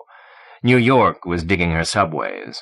In South Africa, the Boers were firing at the British Krupp's field guns of unburstable steel. In far Cathay, the Boxers raged, deeming themselves invulnerable to bullets by their magic. Count von Zeppelin was launching his first dirigible airship, while the Wright brothers were readying for their first flight. De Castres brought with him only a large black Gladstone bag stuffed with copies of his ill-printed book that he could no more sell than Melville his Moby Dick, and a skull teeming with galvanic, darkly illuminating ideas, and, some insist, a large black panther on a leash of German silver lynx. And according to still others, he was also accompanied, or else pursued, by a mysterious, tall, slender woman who always wore a black veil and loose, dark dresses that were more like robes, and had a way of appearing and disappearing suddenly. In any case, de Castres was a wiry, tireless, rather small black eagle of a man with piercing eyes and sardonic mouth, who wore his glamour like an opera cape. There were a dozen legends of his origins. Some said he improvised a new one each night, and some that they were all invented by others solely on the inspiration of his darkly magnetic appearance. The one that Klaas and Ricker most favored was moderately spectacular, that, as a boy of 13 during the Franco-Prussian War, he had escaped from besieged Paris by hydrogen balloon, along with his mortally wounded father, who was an explorer of darkest Africa. His father's beautiful and learned young Polish mistress, and a black panther, an earlier one, which his father had originally captured in the Congo, and which they had just rescued from the zoological gardens where the starving Parisians were slaughtering the wild animals for food. Of course, another legend had it that, at that time, he was a boy aide-de-camp to Garibaldi in Sicily, and his father the most darkly feared of the Carbonari. Rapidly traveling southeast across the Mediterranean, the balloon encountered at midnight an electrical tempest, which added to its velocity, but also forced it down nearer and nearer to the white-fanged waves. Picture the scene as revealed by almost continuous lightning flashes in the frail and overweighted gondola. The panther crouched back into one side, snarling and spitting, lashing his tail. His claws dug deeply into the wickerwork with a strength that threatened to rend it. The faces of the dying father and old hawk, the earnest and flashing-eyed boy, already a young eagle, and the proud, intellectual, fiercely loyal, brooding girl, all of them desperate and pale as death in the lightning's bluish glare. While thunder resounded deafeningly, as if the black atmosphere were being ripped, or great artillery pieces let off at their ears. Suddenly the rain tasted salt on their wet lips, spray from the hungry waves. The dying father grasped the right hands of the two others, joined them together, gripped them briefly with his own, gasped a few words, they were lost in the gale, and with a final convulsive burst of strength hurled himself overboard. The balloon leaped upward out of the storm and raced on southeast. The chilled, terrorized but undaunted young people huddled together in each other's arms. From across the gondola, the Black Panther, subsiding, stared at them with enigmatic green eyes. While in the southeast, toward which they were speeding, the horned moon appeared above the clouds, like the witch-crown of the Queen of Night setting her seal upon the scene. The balloon landing in the Egyptian desert near Cairo, young de Castres plunged at once into a study of the Great Pyramid, assisted by his father's young Polish mistress, now his own, and by the fact that he was maternally descended from Champollion, decipherer of the Rosetta Stone. He made all Piazzi Smith's discoveries, and a few more besides, which he kept secret 10 years in advance, and laid the basis for his new science of super-cities, and also his grand cipher, before leaving Egypt to investigate megastructures and cryptoglyphics, he called it, and paramentality throughout the world. You know, that link with Egypt fascinates me, Byers said parenthetically as he poured himself more brandy. It makes me think of Lovecraft's Nyarlathotep, who came out of Egypt to deliver pseudoscientific lectures heralding the crumbling away of the world. Mention of Lovecraft reminded Franz of something. He interjected, "Say, didn't Lovecraft have a revision client with a name like Thibaut de Castres?" Byers' eyes widened. "He did indeed. Adolphe de Castro. That much alike. You don't suppose that they were the same person?" Byers smiled. "The possibility has occurred to me, my dear Franz, and there is this additionally to be said for the idea that Lovecraft variously referred to Adolphe de Castro as an amiable charlatan and an unctuous old hypocrite. He paid Lovecraft for rewriting them completely less than 1/10 of the price he got for his stories. But no," he sighed, fading his smile, "no, De Castro was still alive, pestering Lovecraft and visiting him in Providence after De Castre's death.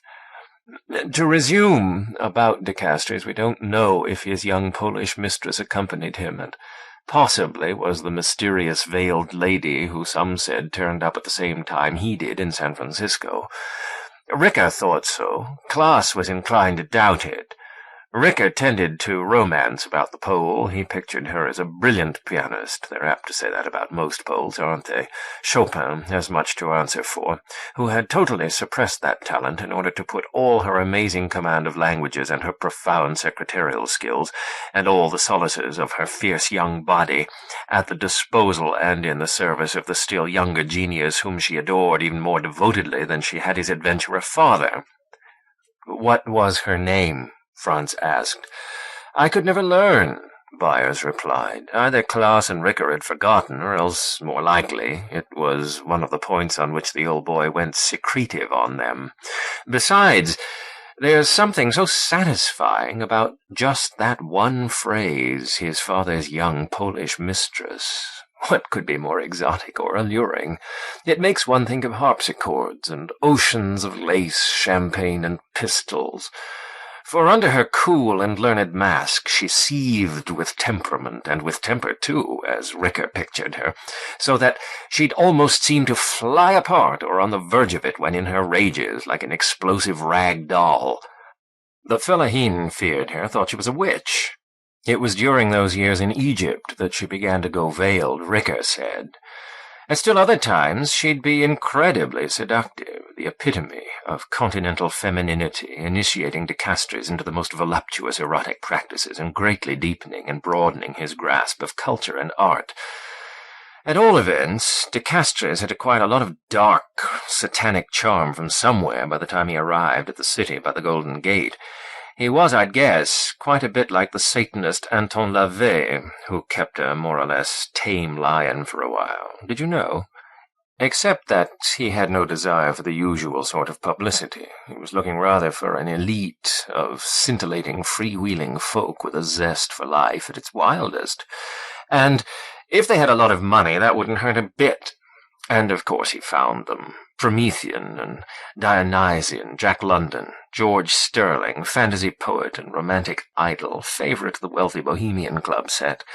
Their friend, the brilliant defense attorney Earl Rogers, who later defended Clarence Darrow and saved his career. Ambrose Bierce, a bitter, becapped old eagle of a man, himself with his Devil's Dictionary and matchless terse horror tales. The poetess Nora May French, that mountain lioness of a woman, Charmian London, Gertrude Atherton, somewhere close by, and those were only the more vital ones.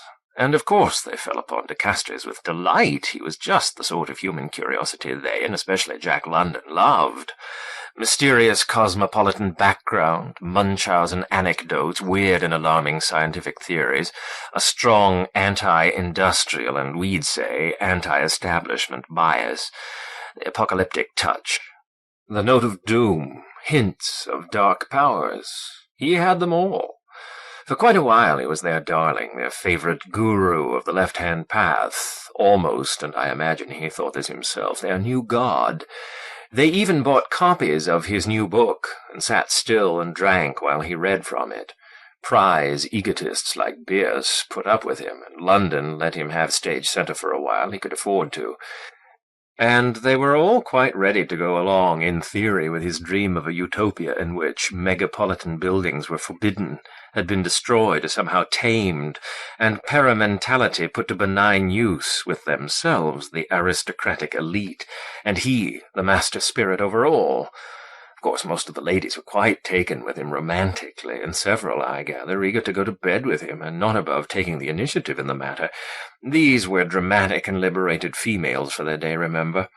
And yet there's no evidence that he had an affair with any one of them. The opposite, rather. Apparently, when things got to that point, he'd say something like, "My dear, there's nothing I'd like better, truly, but I must tell you that I have a very savage and jealous mistress who, if I so much as dallied with you, would cut my throat in bed or stab me in my bath." He was quite a bit like Marat, you know, Frantz, and grew to be more so in his later years. Besides dashing acid across your lovely cheeks and lips, my dear, or driving a hatpin into those bewitching eyes, she's learned beyond measure in the weird, yet a tigress. He'd really build this imaginary creature up to them, I'm told, until sometimes it wasn't clear whether it was a real woman or a goddess, or some sort of metaphorical entity that he was talking about. She's all merciless night animal, he would say, yet with a wisdom that goes back to Egypt and beyond, and which is invaluable to me, for she is my spy on buildings, you see, my intelligencer on metropolitan megastructures. She knows their secrets and their secret weaknesses, their ponderous rhythms and dark songs, and she herself is secret as their shadows. She is my Queen of Night, Our Lady of Darkness.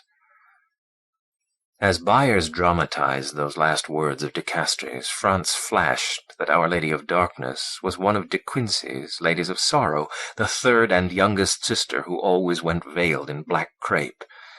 Had de Castries known that? And was his Queen of Night Mozart's, all-powerful save for the magic flute and Papageno's bells? But Byers continued, "For you see, Franz, there were these continuing reports, flouted by some, of de Castries being visited or pestered by a veiled lady who wore flowing dresses and either a turban or a wide and floppy-brimmed hat, yet was very swift in her movements. They'd be glimpsed together across a busy street or on the Embarcadero, or in a park, or at the other end of a crowded theatre lobby, generally walking rapidly and gesticulating excitedly or angrily at each other. But when you caught up with him, she would be gone. Or if, as on a few claimed occasions, she were still there, he would never introduce her or speak to her or act in any way as if he knew her, except it would seem irritable and, one or two said, frightened." "What was her name?" Franz pressed. Byers quirked a smile. "As I just told you, my dear Franz, he'd never introduce her. At most he'd refer to her as that woman, or sometimes, oddly, that headstrong and pestiferous girl. Perhaps, despite all his dark charms and tyrannies and SM aura, he was afraid of women, and she somehow stood for or embodied that fear. Reactions to this mysterious figure varied. The men tended to be indulgent, intrigued, and speculative, even wildly so. It was suggested at various times that she was Isadora Duncan, Eleonora Duse, and Sarah Bernhardt, though they would have been, respectively, about 20, 40, and 60 at that time. But true glamour is ageless, they say. Consider Marlene Dietrich, or Arletty, or that doyenne of them all, Cleopatra. It was always the disguising black veil, you see, though sometimes it carried an array of black polka dots, like rank beauty marks, or as if she'd had the black smallpox, one lady is said to have said nastily. All the women, for that matter, uniformly loathed her. Of course, all this is probably somewhat distorted by my getting it mostly as filtered through Klaus and Ricker. Ricker, making a lot of the references to Egyptian wisdom and learnedness, thought the mystery lady was still the Polish mistress gone mad through love, and he was somewhat critical of de Castries for his treatment of her. And of course all this left the way open for endless speculations about de Castries' sex life. Some said he was a homosexual. Even in those days, the cool, grey city of love, as Sterling epitomized it, had its homophiles. Cool, gay city.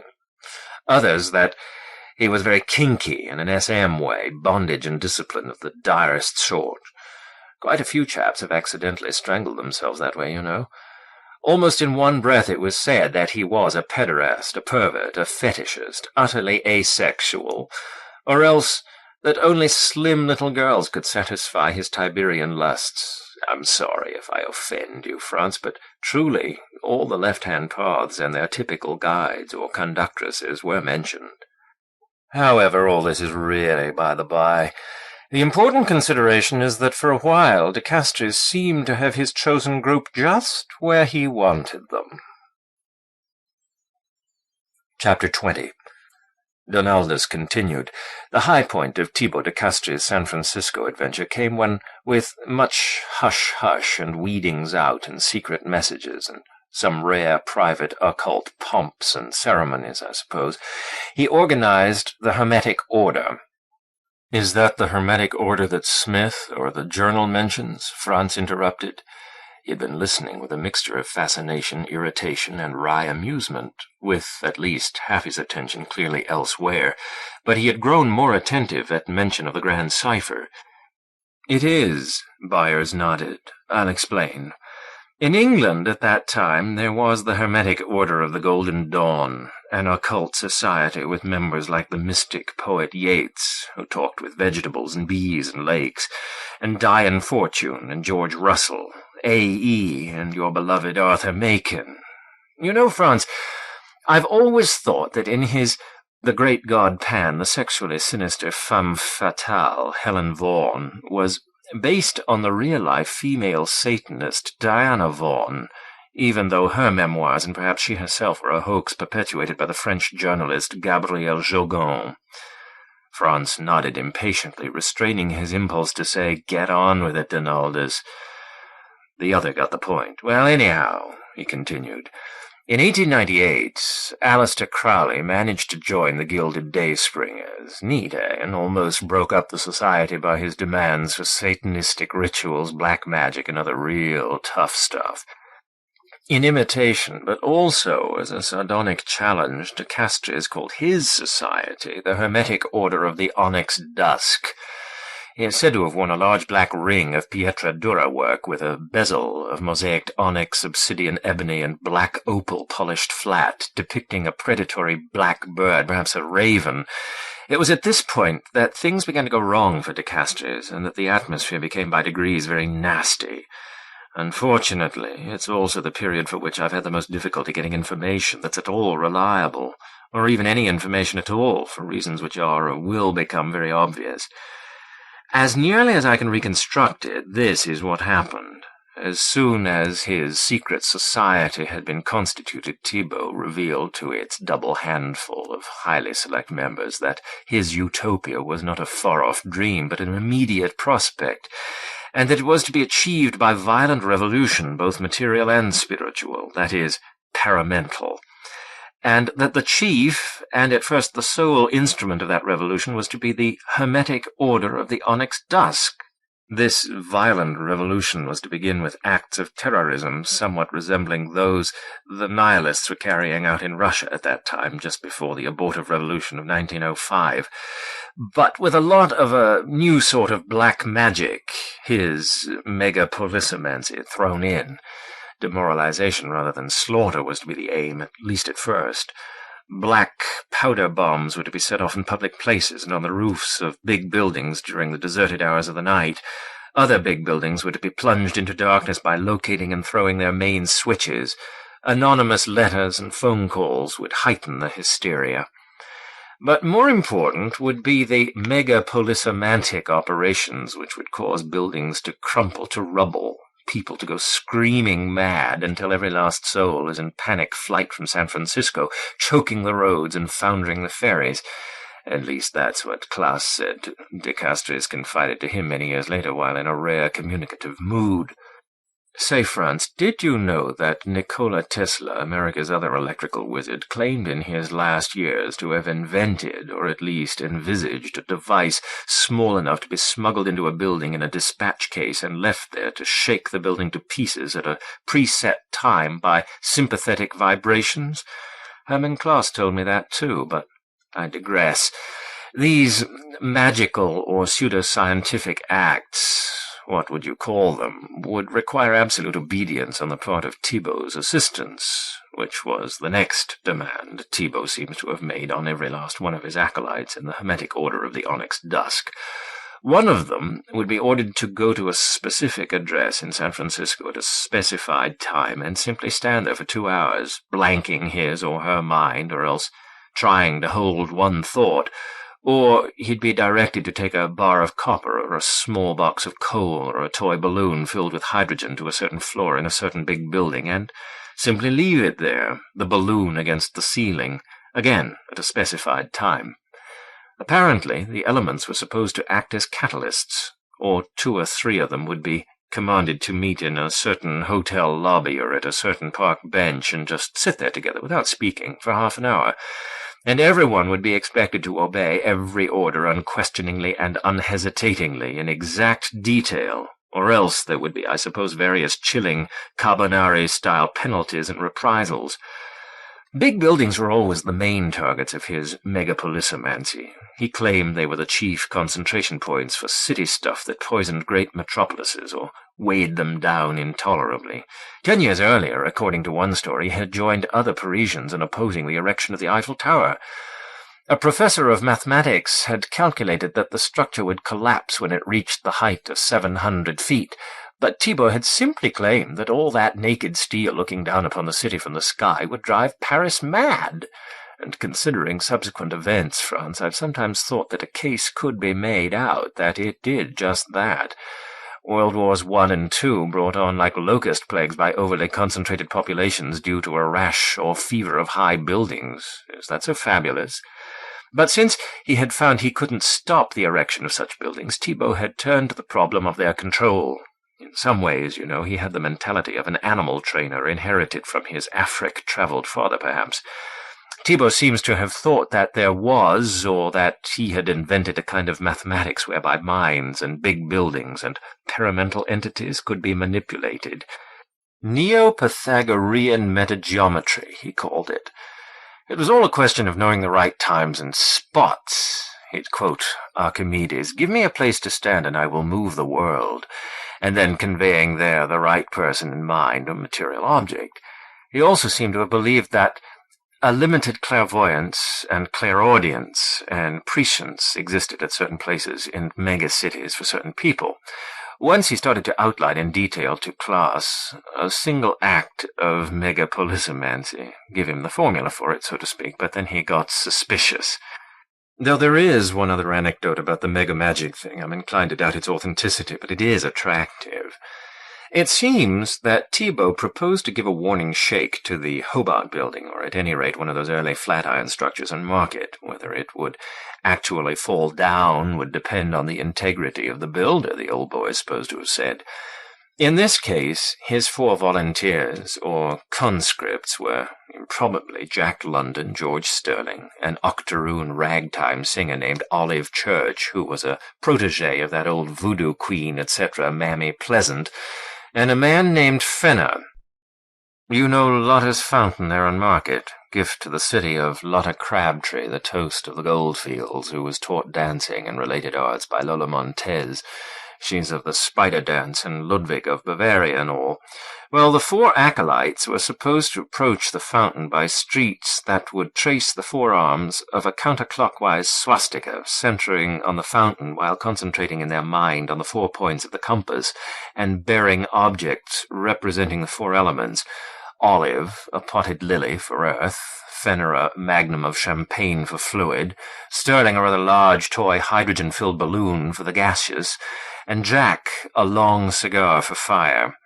They were supposed to arrive simultaneously and introduce their burdens into the fountain, George bubbling his hydrogen through his water, and Jack extinguishing his cigar in the same.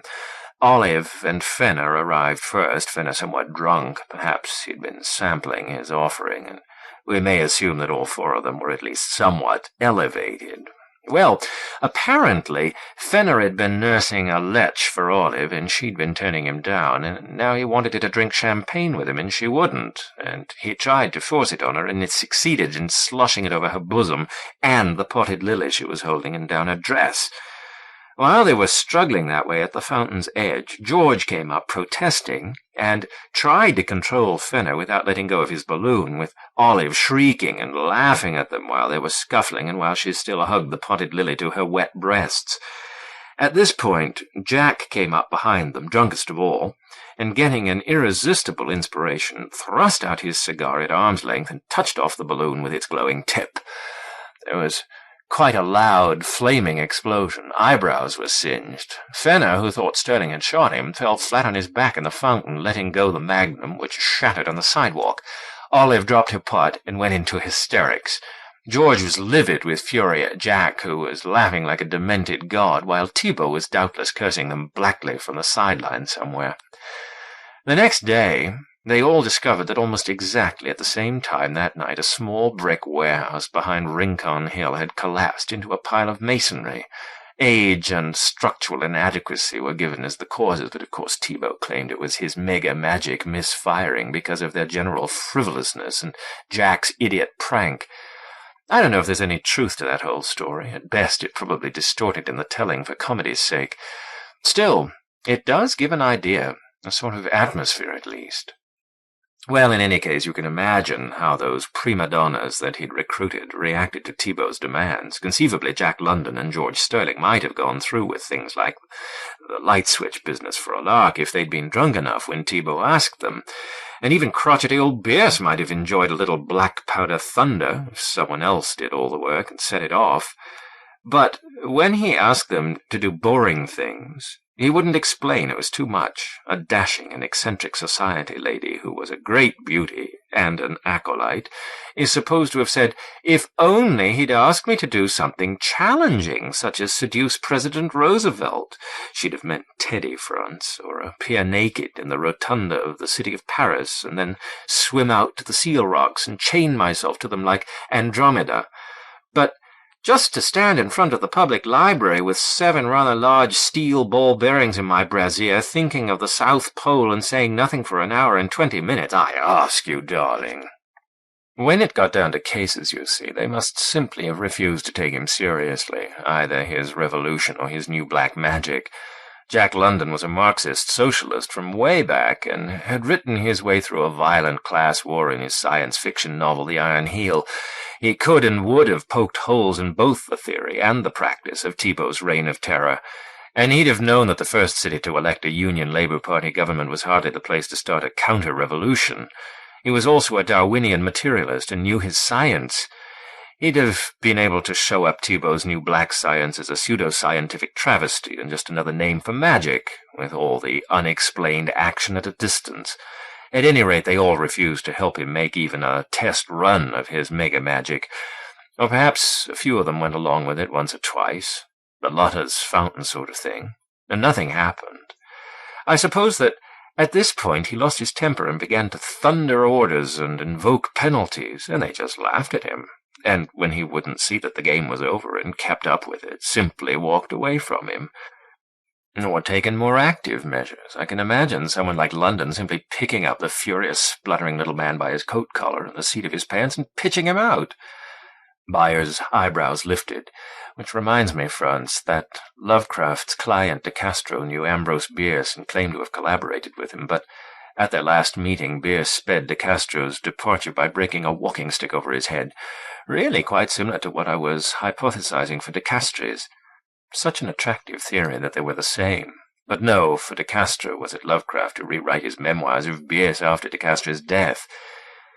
He sighed, then recovered swiftly with, at any rate, something like that could have completed the transformation of Thibault de Castres from a fascinating freak, whom one humoured, into an unpleasant old bore, troublemaker, borrower, and blackmailer, against whom one protected oneself by whatever measures were necessary. Yes, Frantz, there's the persistent rumor that he tried to, and in some cases did, blackmail his former disciples by threatening to reveal scandals he had learned about in the days when they were free with each other, or simply that they had been members of a terrorist organization, his own. Twice at this time he seems to have disappeared completely for several months, very likely because he was serving jail sentences, something several of his ex-acolytes were powerful enough to have managed easily, though I've never been able to track down an instance. So many records were destroyed in the quake.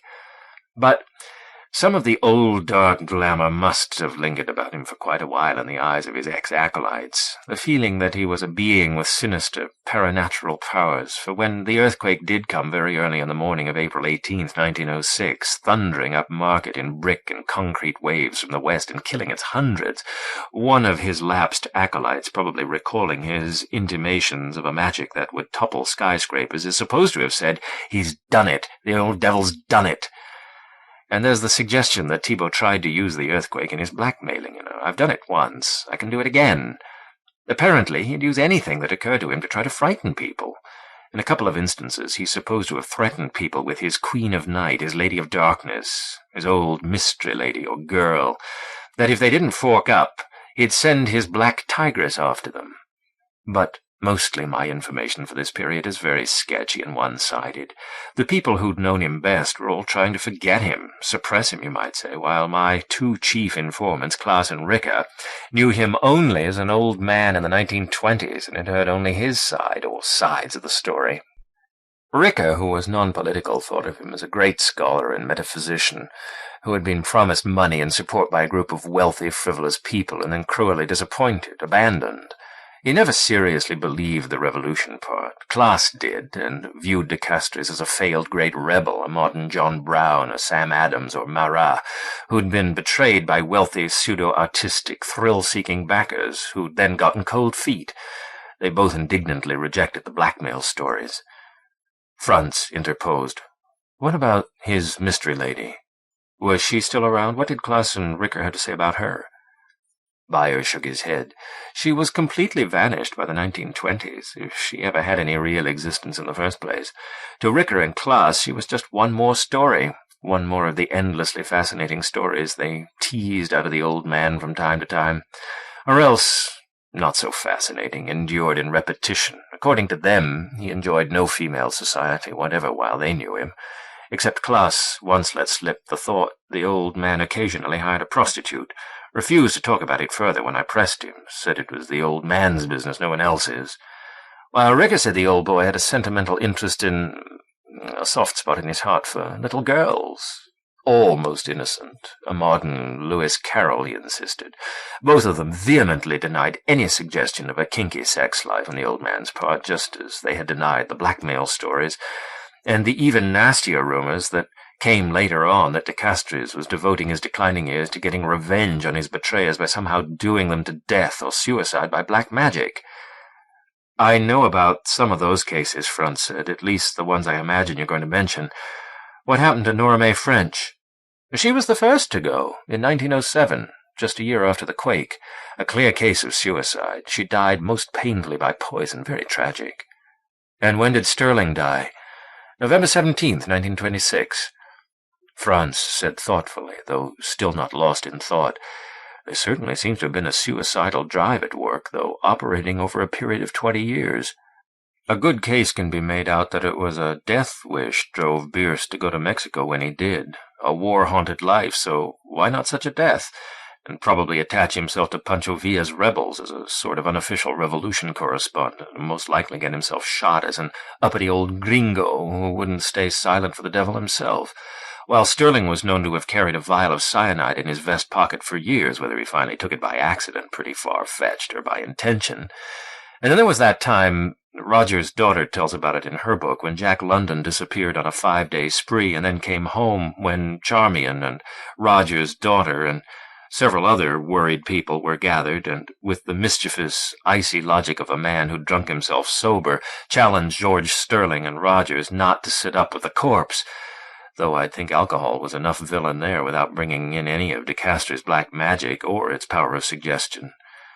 "What'd London mean by that?" Byers asked, squinting as he carefully measured out for himself more brandy.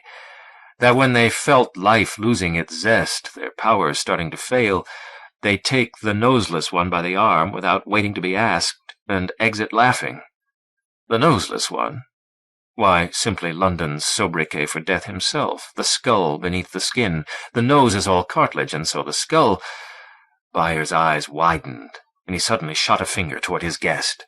"Franz," he asked excitedly, "the paramental you saw, wasn't it noseless?" As if he'd just received a post-hypnotic command, Franz's eyes shut tight. He jerked back his face a little and started to throw his hands in front of it. Byers' words had brought the pale brown, blank, triangular muzzle vividly back to his mind's eye. "Don't," he said carefully, "say things like that again without warning. Yes, it was noseless." "My dear Franz, I will not. Please excuse me. I did not fully realize until now what effect the sight of it must have upon a person." All right, Franz said quietly. "So 4 acolytes died somewhat ahead of their time, except, perhaps, for Pierce, victims of their rampant psyches, or of something else. And at least an equal number of less prominent acolytes." Byers took up again quite smoothly. "You know, Franz, I've always been impressed by how in London's last great novel, The Star Rover, mind triumphs completely over matter. By frightfully intense self-discipline, a lifer at San Quentin is enabled to escape in spirit through the thick walls of his prison house and move at will through the world and relive his past reincarnations, re-die his deaths.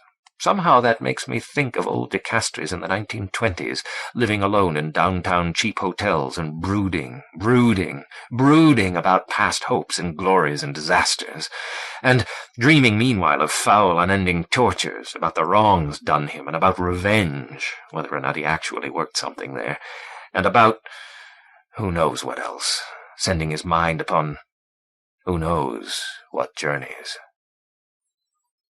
Chapter 21. "And now," Byers said, dropping his voice, "I must tell you of Thibaut de Castries' last acolyte and final end. Remember that during this period we must picture him as a bent, old man, taciturn most of the time, always depressed, and getting paranoid. For instance, now he had a thing about never touching metal surfaces and fixtures because his enemies were trying to electrocute him. Sometimes he was afraid they were poisoning his tap water in the pipes. He seldom would go out, for fear a car would jump the curb and get him, and he no longer spry enough to dodge, or an enemy would shatter his skull with a brick or tile dropped from a high roof. At the same time, he was frequently changing his hotel to throw them off his trail. Now his only contacts with former associates were his dogged attempts to get back and burn all copies of his book, though there may still have been some blackmailing and plain begging. Ricker and Klaas witnessed one such book burning. Grotesque affair. He burned 2 copies in his bathtub. They remembered opening the windows and fanning out the smoke. With 1 or 2 exceptions, they were his only visitors, lonely and eccentric types themselves, and already failed men like himself, although they were only in their 30s at the time. Then Clark Ashton Smith came, the same age, but brimming with poetry and imagination and creative energy. Clark had been hard hit by George Sterling's nasty death, and had felt driven to look up such friends and acquaintances of his poetic mentor as he could find. The Castres felt old fires stir. Here was another of the brilliant, vital ones he'd always sought.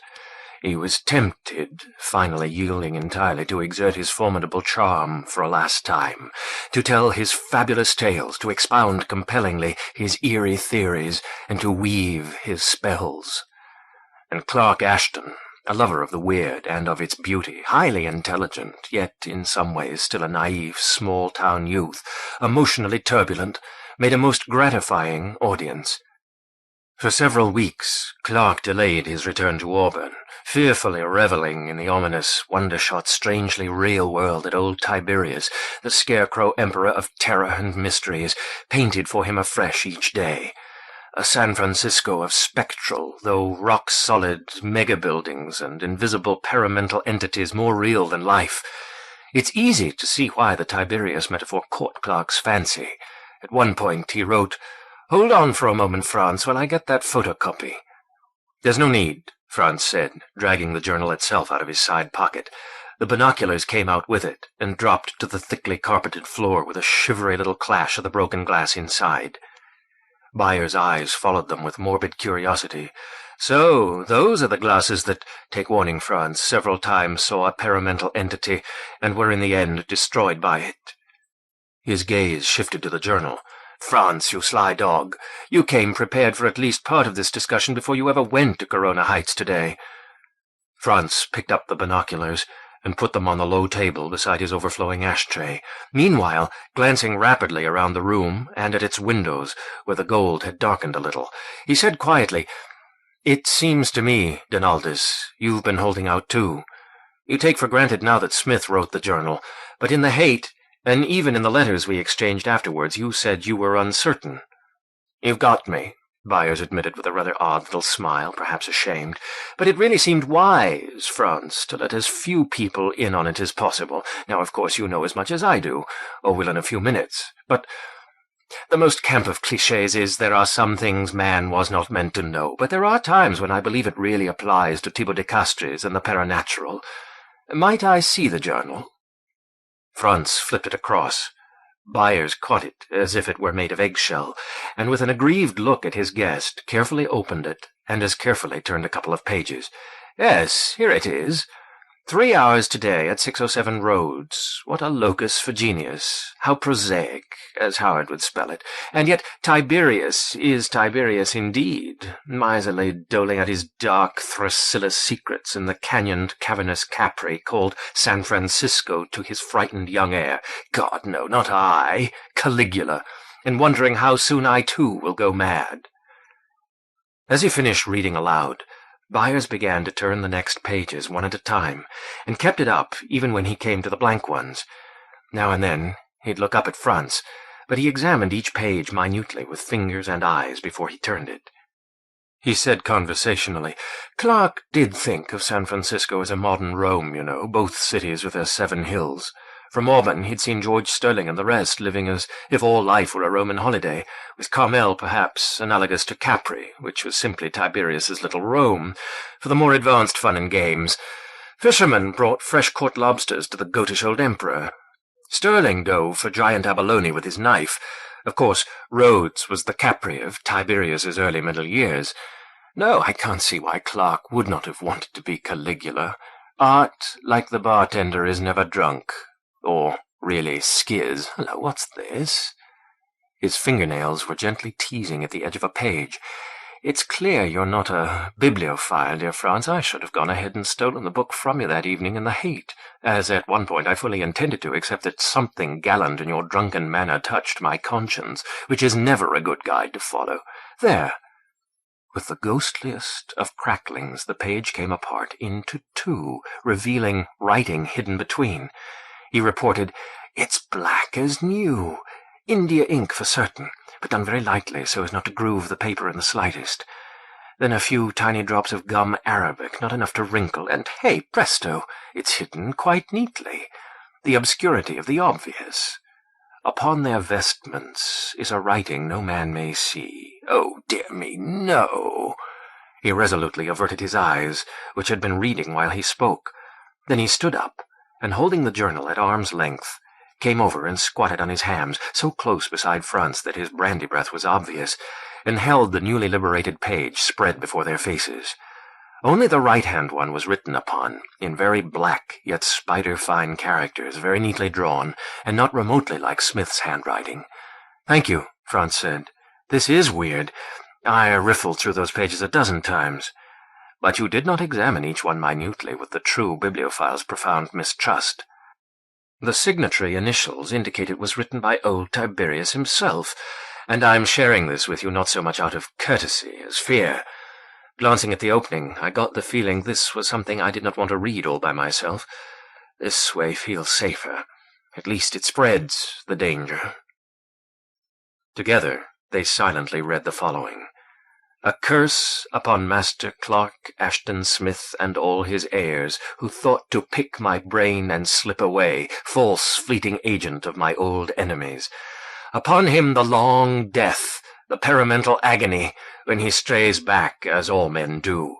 The fulcrum, 0 in parentheses, and the cipher A in parentheses shall be here, at his beloved 607 Rhodes. I'll be at rest in my appointed spot. 1 in parentheses, under the bishop's seat, the heaviest ashes that he ever felt. Then, when the weights are on at Sutro Mount, 4 in parentheses, and Monkey Clay, 5 in parentheses, brackets, 4 in parentheses, plus 1 in parentheses, equals 5 in parentheses, close brackets, be his life squeezed away. Committed to cipher in my 50 book, A in parentheses. Go out, my little book, B in parentheses, into the world, and lie in wait in stalls, and lurk on shelves for the unwary purchaser. Go out, my little book, and break some necks. TDC.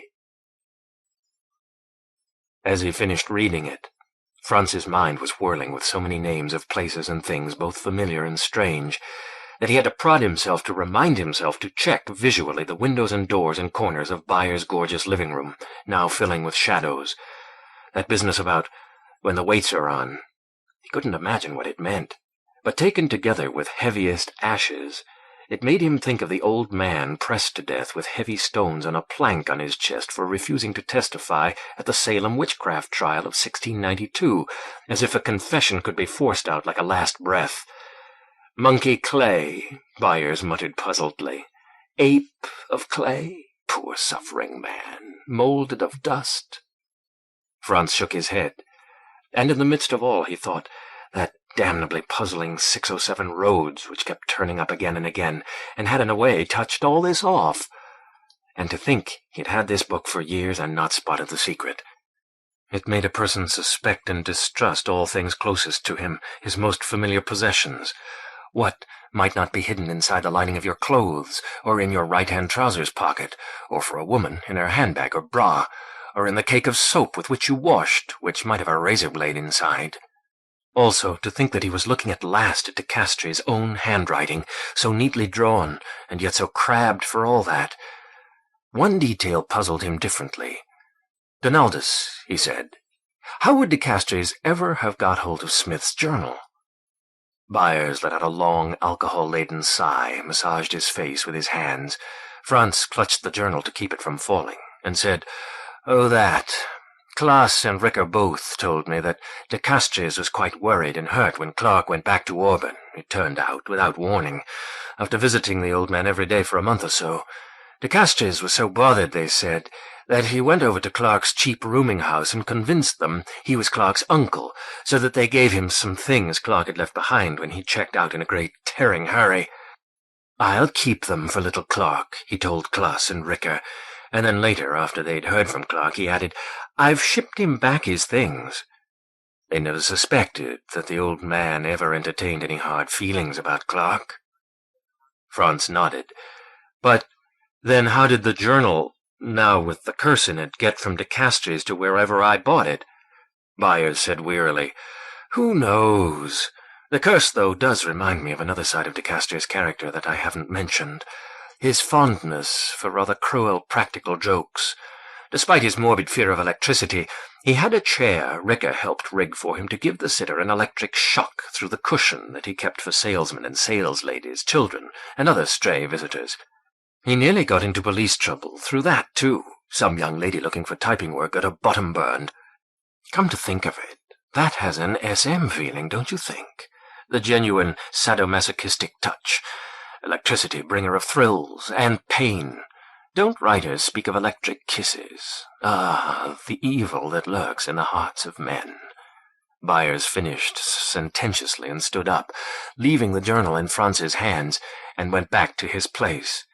Franz looked at him questioningly, holding out the journal toward him a little, but his host said, pouring himself more brandy, "No, you keep it, it's yours. After all, you were, the purchaser. Only for heaven's sake, take better care of it. It's a very rare item." "But what do you think of it, Donaldus?" Franz asked. Donaldus shrugged as he began to sip. "A shivery document indeed," he said, smiling at Franz as if he were very glad the latter had it. "And it really did lie in wait in stalls and lurk on shelves for many years, apparently. Franz, don't you recall anything about where you bought it?" "I've tried and tried," Franz said tormentedly. "The place was in the Haight, I'm fairly sure of that, called the In Group, the Black Spot, the Black Dog, the Gray Cockatoo? No, none of those, and I've tried hundreds of names. I think that Black was in it, but I believe the proprietor was a white man, and there was a little girl, maybe his daughter, helping him. Not so little, really. She was into puberty, I seem to recall, and well aware of it, pushing herself at me. All this is very vague. I also seem to recall... I was drunk, of course. Being attracted to her, he confessed, somewhat ashamedly. "My dear Franz, aren't we all?" Byers observed. "The little darling's barely kissed by sex, but don't they know it? Who can resist? Do you recall what you paid for the books?" "Something pretty high, I think. But now I'm beginning to guess and imagine. You could search through the Haight street by street, of course." "I suppose I could, if it's still there and hasn't changed its name. Why don't you get on with your story, Donaldus?" "Very well. There's not much more of it. You know, Franz, there's one indication that curse isn't particularly efficacious. Clark lived a long and productive life, 33 more years. Reassuring, don't you think?" "He didn't stray back to San Francisco," Franz said shortly. "At least not very often." "Well, that's true.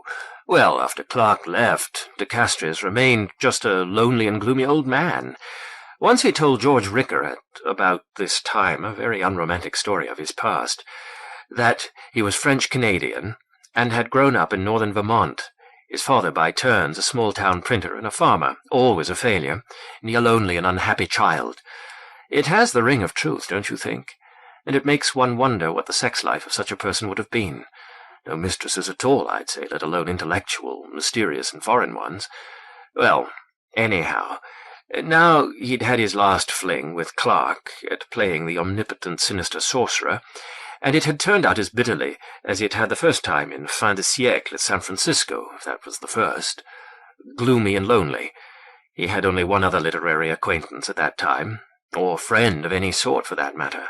Klaas and Ricker both vouched for it. Dashiell Hammett, who was living in San Francisco in an apartment at Post and Hyde, and writing The Maltese Falcon. Those bookstore names you were trying out reminded me of it, the black dog and a cockatoo. You see, the fabulously jeweled gold falcon enameled black, and finally proven a fake, is sometimes called the Black Bird in Hammett's detective story. He and de Castries talked a lot about black treasures, Klaas and Ricker told me, and about the historical background of Hammett's book. The Knights Hospitallers, later of Malta, who created the falcon, and how they'd once been the Knights of Rhodes. "Rhodes turning up again," Franz interjected. "That damned 607 Rhodes." "Yes," Byers agreed. "First Tiberius, then the Hospitallers." They held the island for 200 years and were finally driven out of it by the Sultan Mohammed II in 1522. But about the Black Bird, you'll recall what I told you of de Castries' Pietra Dura ring of mosaicked black semi-precious stuff depicting a blackbird. Klaas claimed it was the inspiration for the Maltese Falcon. One needn't go that far, of course, but just the same, it's all very odd indeed, don't you think? De Castries and Hammett, the black magician and the tough detective. "Not so odd as all that when you think about it," Franz countered, his eyes on one of their roving trips again. Besides being one of America's few great novelists, Hammett was a rather lonely and taciturn man himself, with an almost fabulous integrity. He elected to serve a sentence in a federal prison rather than betray a trust, and he enlisted in World War II when he didn't have to, and served it out in the cold Aleutians, and finally toughed out a long last illness. No, he'd have been interested in a queer old duck like de Castries, and showed a hard, unsentimental compassion toward his loneliness and bitterness and failures. "Go on, Donaldus." "There's really nothing more," Donaldus said, but his eyes were flashing. De Castries died of a coronary occlusion in 1929 after 2 weeks in the city hospital. It happened in the summertime. I remember Klaas saying the old man didn't even live to see the stock market crash and the beginnings of the Great Depression, which would have been a comfort to him because it would have confirmed his theories that because of the self-abuse of megacities the world was going to hell in a handbasket. So, that was that. Castries was cremated, as he had wished, which took his last cash. Ricker and Klaas split his few possessions. There were, of course, no relatives. "I'm glad of that," Franz said. "I mean, that he was cremated. Oh, I know he died. Had to be dead after all these years, but just the same, along with all the rest today, I've had this picture of de Castries, a very old man, but wiry and somehow very fast, still slipping around San Francisco. Hearing that he not only died in a hospital, but was cremated, makes his death more final." "In a way," Byers agreed, giving him an odd look. Klaas had the ashes sitting just inside his front door for a while in a cheap canister the crematory had furnished, until he and Ricker figured out what to do with them. They finally decided to follow de Castries' wish there, too, although it meant an illegal burial and doing it all secretly at night. Ricker carried a post-digger packaged in newspaper and Klaas a small spade similarly wrapped. There were 2 other persons in the funeral party. Dashiell Hammett, he decided a question for them as it happened. They'd been arguing as to whether de Castries' black ring, Klaas had it, should be buried with the ashes, so they put it up to Hammett, and he said, "Of course." "That figures," Franz said, nodding. "But how very strange." "Yes, wasn't it?" Byers agreed. They bound it to the neck of the canister with heavy copper wire. The 4th person, he even carried the ashes, was Clark. I thought that would surprise you. They'd got in touch with him in Auburn, and he'd come back just for that night. It shows, come to think of it, that Clark couldn't have known about the curse. Or does it? Anyhow, the little burial detail set forth from Klaas's place just after dark. It was a clear night, and the moon was gibbous a few days before full, which was a good thing, as they had some climbing to do where there were no streetlights. "Just the 4 of them, eh?" Franz prompted when Byers paused. "Odd you should ask that," Byers said. After it was all over, Hammett asked Ricker, "Who the devil was that woman who stayed in the background, some old flame of his? I expected her to drop out when we got to the rocks, or else join us, but she kept her distance all the way." It gave Ricker quite a turn, for he, as it happened, hadn't glimpsed anyone, nor had Klaas or Smith. But Hammett stuck to his story. Byers looked at Franz with a sort of relish, and finished rapidly. "The burial went off without a hitch, though they needed the post-digger. The ground was hard. The only thing lacking was the TV tower, that fantastic cross between a dressmaker's dummy and a Burmese pagoda in a feast of red lanterns to lean down through the night and give a cryptic blessing. The spot was just below a natural rock seat that de Castries had called the Bishop's Seat, after the one in Poe's Gold Bug story, and just at the base of that big rock outcropping that is the summit of Corona Heights. Oh, incidentally, another of his whims they gratified. He was burnt wearing a bathrobe he'd worn to tatters, a pale old brown one with a cowl. Chapter 22. Franz's eyes, engaged in one of their roving all-inspections, got the command to check the glooms and shadows not only for a pale, blank, triangular face with restless snout, but also for the thin, hawkish, ghostly one, tormented and tormenting, murder-bent, of a hyperactive old man looking like something out of Doré's illustrations of Dante's Inferno. Since he'd never seen a photograph of de Castries, if any existed, that would have to do. His mind was busy assimilating the thought that Corona Heights was literally impregnated with Thibaut de Castries, that both yesterday and today he had occupied for rather long periods of time what must almost certainly be the bishop's seat of the curse, while only a few yards below, in the hard ground, were the essential dusts, salt, and the black ring. How did that go in the cipher in Poe's tale, take a good glass in the bishop's seat? His glasses were broken, but then he hardly needed them for this short-range work. Which were worse, ghosts or paramentals, or were they conceivably the same? When one was simply on watch for the approach of both or either, that was a rather academic question, no matter how many interesting problems it posed about different levels of reality. Somewhere, deep down, he was aware of being angry, or perhaps only argumentative. "Turn on some lights, Donaldus," he said in a flat voice. "I must say you're taking it very coolly," his host said in slightly aggrieved, slightly awed tones. "What do you expect me to do, panic? Run out in the street and get shot, or crushed by falling walls, or cut by flying glass? I suppose, Donaldus, that you delayed revealing the exact location of de Castries' grave so that it would have a greater dramatic impact, and so be truer, in line with your theory of the identity of reality and art." "Exactly. You do understand, and I did tell you there would be a ghost, and how appropriately the astrological graffiti served as Thibaut's epitaph or tomb decor. But isn't it also very amazing, Franz, to think that when you first looked from your window at Corona Heights, Thibaut de Castries' mortal remains, unknown to you—" "Turn on some lights," Franz repeated. "What I find amazing, Donaldus, is that you've known about paramental entities for many years and about the highly sinister activities of de Castries and the suggestive circumstances of his burial, and yet take no more precautions against them than you do. You're like a soldier dancing the light fantastic in no man's land, always remembering that I or you or both of us may at this moment be totally insane. Of course, you learned about the curse only just now, if I can trust you. And you did bolt the door after I came in. Turn on some lights." Byers complied at last. A dull gold refulgence streamed from the large globular shade suspended above them. He moved to the front hall, somewhat reluctantly it appeared, and flicked a switch, then to the back of the living room where he did the same, and then busied himself opening another bottle of brandy. The windows became dark rectangles netted with gold. Full night had fallen, but at least the shadows inside had been banished. All this while, he was saying in a voice that had grown rather listless and dispirited now, that his tale had been told. "Of course you can trust me, Franz. It was out of consideration for your own safety that I didn't tell you about de Castries, until today when it became clear you were into the business, like it or not. I don't go babbling about it all, believe me. If I've learned one thing over the years, it's that it's a mercy not to tell anyone about the darker side of de Castries and his theories. That's why I've never even considered publishing a monograph about the man. What other reason could I have for that? Such a book would be brilliant. Fallo Sui knows all. One can't hide anything from a serious lover, but she has a very strong mind, as I've suggested. In fact, after you called this morning, I suggested to her as she was going out that if she had some spare time, she'd have another look for the bookstore where you bought the journal. She has a talent for such problems. She smiled and said that, as it happened, she'd been planning to do just that. Also, he went on, you say I take no precautions against them, but I do. I do.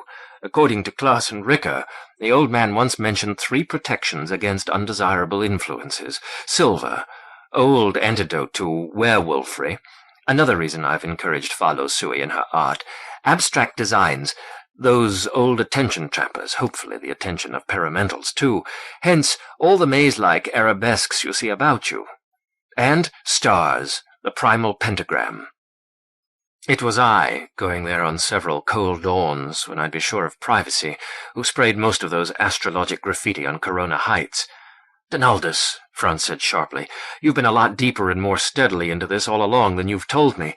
And your girlfriend, too, apparently." "Companion," Byers corrected. "Or, if you will, lover. Yes, that's right. It's been one of my chief secondary concerns, primary now, for quite a few years. What was I saying? Oh, yes, that Falo Sui knows all. So did a couple of her predecessors, a famous interior decorator and a tennis star who was also an actor.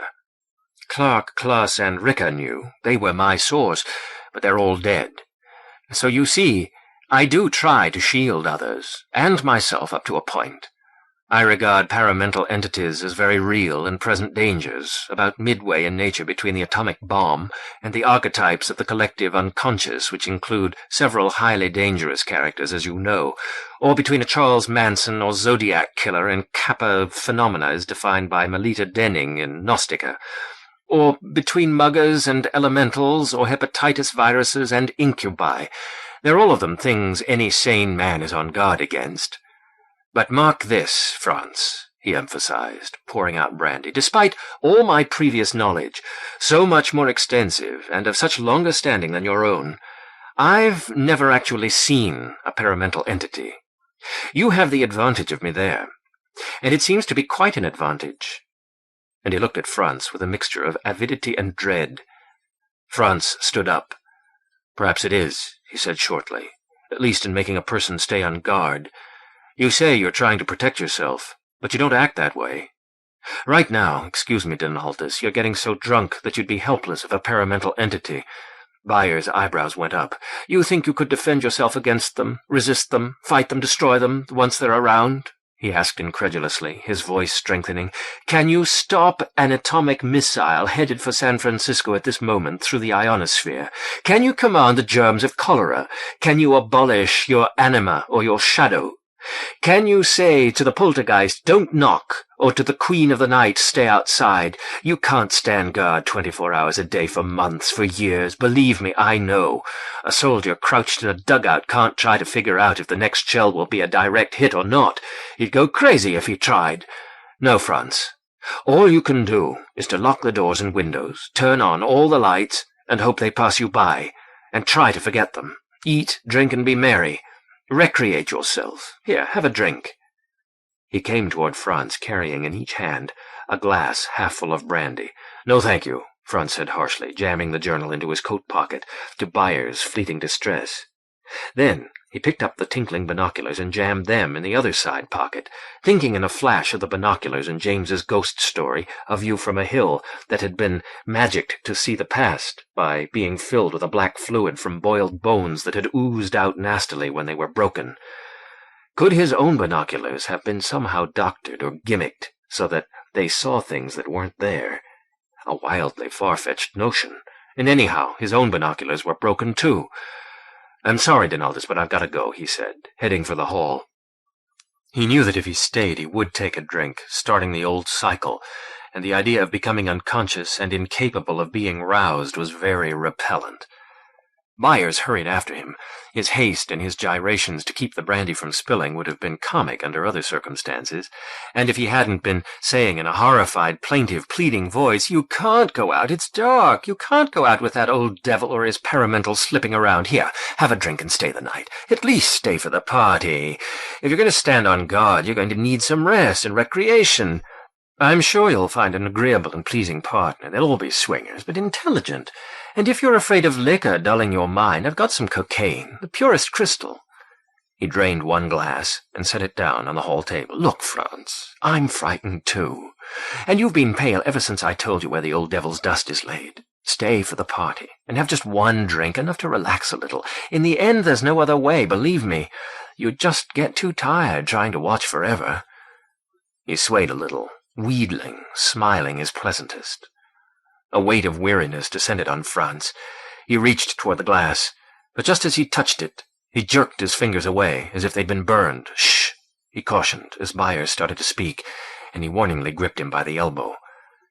In the silence, they heard a tiny, faintly grating, sliding metallic sound ending in a soft snap, as of a key being rotated in a lock. Their eyes went to the front door. They saw the brass inner knob revolve. "It's Follow Sui," Byers said. "I'll have to unbolt the door." He moved to do so. "Wait!" Franz whispered urgently. "Listen!"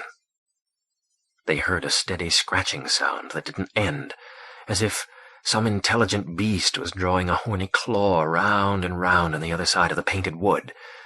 There rose, unbidden in Franz's imagination, the paralyzing image of a large black panther crouched close against the other side of the gold-traced white opacity, a green-eyed, gleamingly black panther that was beginning to metamorphose into something more terrible. "Up to her tricks," Byers muttered, and drew the bolt before Franz could move to hinder him. The door pressed, halfway open, and around it came two pale gray, triangular, flat feline faces that glittered at the edges and were screeching, "Aye!" it sounded. Both men recoiled, Franz flinching aside with eyes involuntarily slitted from two pale gray gleaming shapes, a taller and a slenderer one that whirled past him as they shot menacingly at Byers, who was bent half double in his retreat, one arm thrown shieldingly across his eyes, the other across his groin, while the gleaming wine-glass and the small sheet of amber fluid it had contained still sailed through the air from the point where his hand had abandoned them. Incongruously, Franz's mind registered the odors of brandy, burnt hemp, and a spicy perfume. The gray shapes converged on Byers, clutching at his groin, and as he gasped and gabbled inarticulately, weakly trying to fend them off, the taller was saying in a husky contralto voice, with great enjoyment, "In China, Mr. Nayland Smith, we have ways to make men talk." Then the brandy was on the pale green wallpaper, the unbroken wineglass on the golden-brown carpet, and the stoned, handsome Chinese woman and equally mind-blown, urchin-faced girl had snatched off their gray cat masks, though laughing wildly and continuing to grope and tickle Byers vigorously, and Franz realized they had both been screeching, "Jamie," his host's first name, at the top of their voices. His extreme fear had left Franz, but not its paralysis.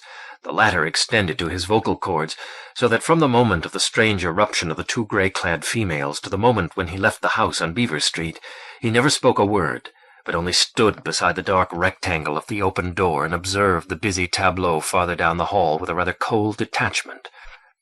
Follow Sui had a spare, somewhat angular figure, a flat face with strong bony structure, dark eyes that were paradoxically both bright and dull with marijuana and whatever, and straight dull black hair. Her dark red lips were thin. She wore silver-gray stockings and gloves and a closely-fitting dress of ribbed silver-gray silk of the Chinese sort that always looks modern. Her left hand threatened Byers in his midst. Her right lay loosely low around the slender waist of her companion.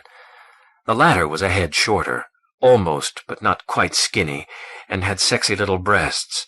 Her face was actually cat-like, receding chin, pouty lips, a snub nose, protuberant blue eyes, and low forehead, from which straight blonde hair fell to one side. She looked about 17, bratty and worldly wise. She plinked a note in Franz's memory. She wore a pale gray leotard, silver-gray gloves, and a gray cloak of some light material that now hung to one side like her hair. Both of her hands mischievously groped Byers. She had a pink ear and a vicious giggle. The two cat masks, cast on the hall table now, were edged with silver sequins and had a few stiff whiskers, but they retained the nasty triangular snouty appearance which had been so unnerving coming around the door. Donaldus, or Jamie, spoke no really intelligible word himself during this period before Franz's departure, except perhaps "don't," but he gasped and squealed and babbled a lot, with breathless little laughs thrown in. He stayed bent half-double and twisting from side to side, his hands constantly but rather ineffectually fending off the clutching ones. His pale violet dressing gown, unbelted, swished as he twisted.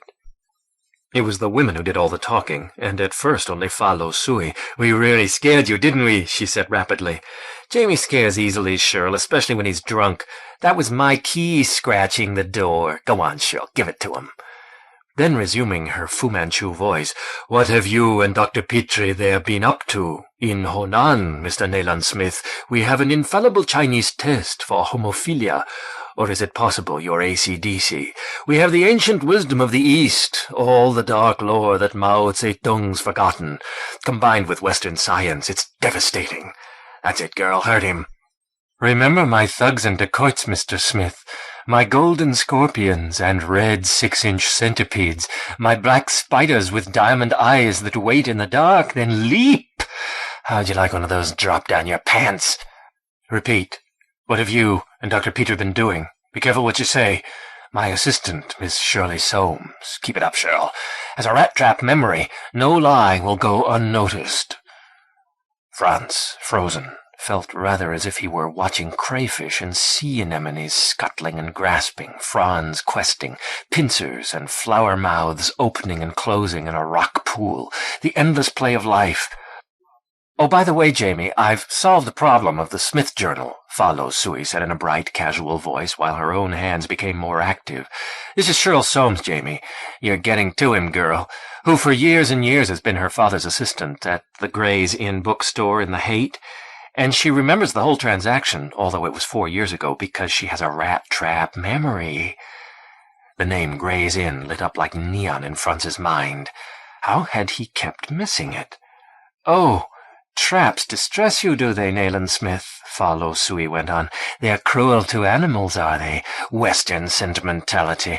I will have you know, for your information, that Shirl Soames here can bite as well as nip exquisitely." As she was saying that, she was sliding her silk-gloved right hand down the girl's rump and inward until the tip of her middle finger appeared to be resting on the spot midway between the outer orifices of the reproductive and digestive systems. The girl appreciatively jogged her hips from side to side through a very short arc. Franz took coldly clinical note of those actions and of the inward fact that under other circumstances it would have been an exciting gesture, making him want to do so himself to Shirley Soames, and so be done by. But why her in particular? Memories stirred. Fa Lo Sui noticed Franz and turned her head. Giving him a very civilized, glassy-eyed smile, she said politely, "Ah, you must be Franz Weston, the writer who phoned Jamie this morning. So you as well as he will be interested in what Shirley has to say. Shirl, leave off excruciating Jamie. He's had enough punishment. Is this the gentleman?" And without removing her hand, she gently swung the girl around until she faced Franz. Behind them, Byers, still bent over, was taking deep breaths mixed with dying chuckles as he began to recover from the working over he'd been given. With amphetamine-bright eyes, the girl looked Franz up and down, while he was realizing that he knew that feline, foxy little face of a cat presently licking cream, though on a body skinnier still, and another head shorter. "That's him, all right," she said in a rapid, sharp voice that still had something of a brat's yeah in it. "Correct, mister? 4 years ago, you bought 2 old books tied together out of a lot that had been around for years that my father'd bought that belonged to a George Ricker. You were squiffed, really skew-whiffed. We were together in the stacks, and I touched you, and you looked so queer. You paid $25 for those old books. I thought you were paying for a chance to feel me up. Were you? So many of the older men wanted to." She read something in Franz's expression. Her eyes brightened, and she gave a hoarse little laugh. "No, I got it. You paid all that money because you were feeling guilty because you were so drunk you thought, what a laugh, you'd been molesting me, whereas in my sweet girlish way I'd been molesting you.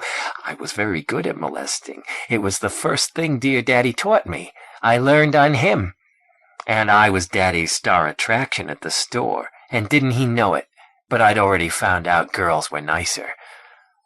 All this while she'd continued to jog her little hips lasciviously, leaning back a little, and now she slipped her own right hand behind her, presumably to rest it on Fa Lo Sui's.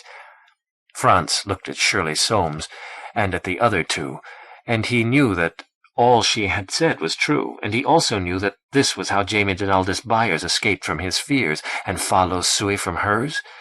And without a word or any change in his rather stupid expression, he turned and walked out the open door. He had a sharp pang. I am abandoning Donaldus, and 2 fleeting thoughts. Shirl Soames and her touchings were the dark, musty, tendrilled memory I had on the stairs yesterday morning, and would follow Sui immortalize the exquisite moment in slim silver, perhaps tilting it, the loving goose. But nothing made him pause or reconsider. As he started down the steps, light from the doorway spilling around him, his eyes were already systematically checking the darkness ahead for hostile presences. Each corner, each yawning areaway, each shadowy rooftop, each coign of vantage. As he reached the street, the soft light around him vanished as the door behind him was silently shut. That relieved him. It made him less of a target in the full onyx dusk that had now closed once more on San Francisco. Chapter 23. As Franz moved cautiously down Beaver Street, his eyes checking the glooms between the rather few lights, he thought of how de Castries had ceased to be a mere parochial devil haunting the lonely hump of Corona Heights, and Franz's own room at 811 Geary, but a ubiquitous demon, ghost or paramental inhabiting the whole city with its scattered humping hills. For that matter, to keep it all materialistic, were not some of the atoms shed from de Castries' body during his life and during his burial 40 years ago around France, here at this very moment, and in the very air that he was discreetly sniffing in? Atoms being so vastly tiny and infinity numerous, as were the atoms, too, of Francis Drake, sailing past San Francisco Bay to be in the Golden Hind, and of Shakespeare, and Socrates, and Solomon, and of Dashiell Hammett and Clark Ashton Smith. And for that matter, too, had not the atoms that were to become Thibaut de Castries been circulating around the world before the pyramids were built, slowly converging on the spot? In Vermont, in France, where the old devil would be born. And before that, had not those Thibaut atoms been swiftly vectoring from the violent birthplace of all the universe to the space-time spot where Earth would be born in all its weird Pandora woes? Blocks off, a siren yelped. Nearby, a dark cat darted into a black slit between walls set too close for human passage.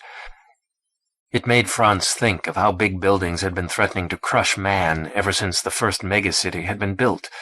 Really, Saul's crazy Mrs. Willis wasn't so far off the track, nor Lovecraft, and Smith, with his fascinated dread of vast rooms, with ceilings that were indoor skies and far walls that were horizons, in buildings vaster still.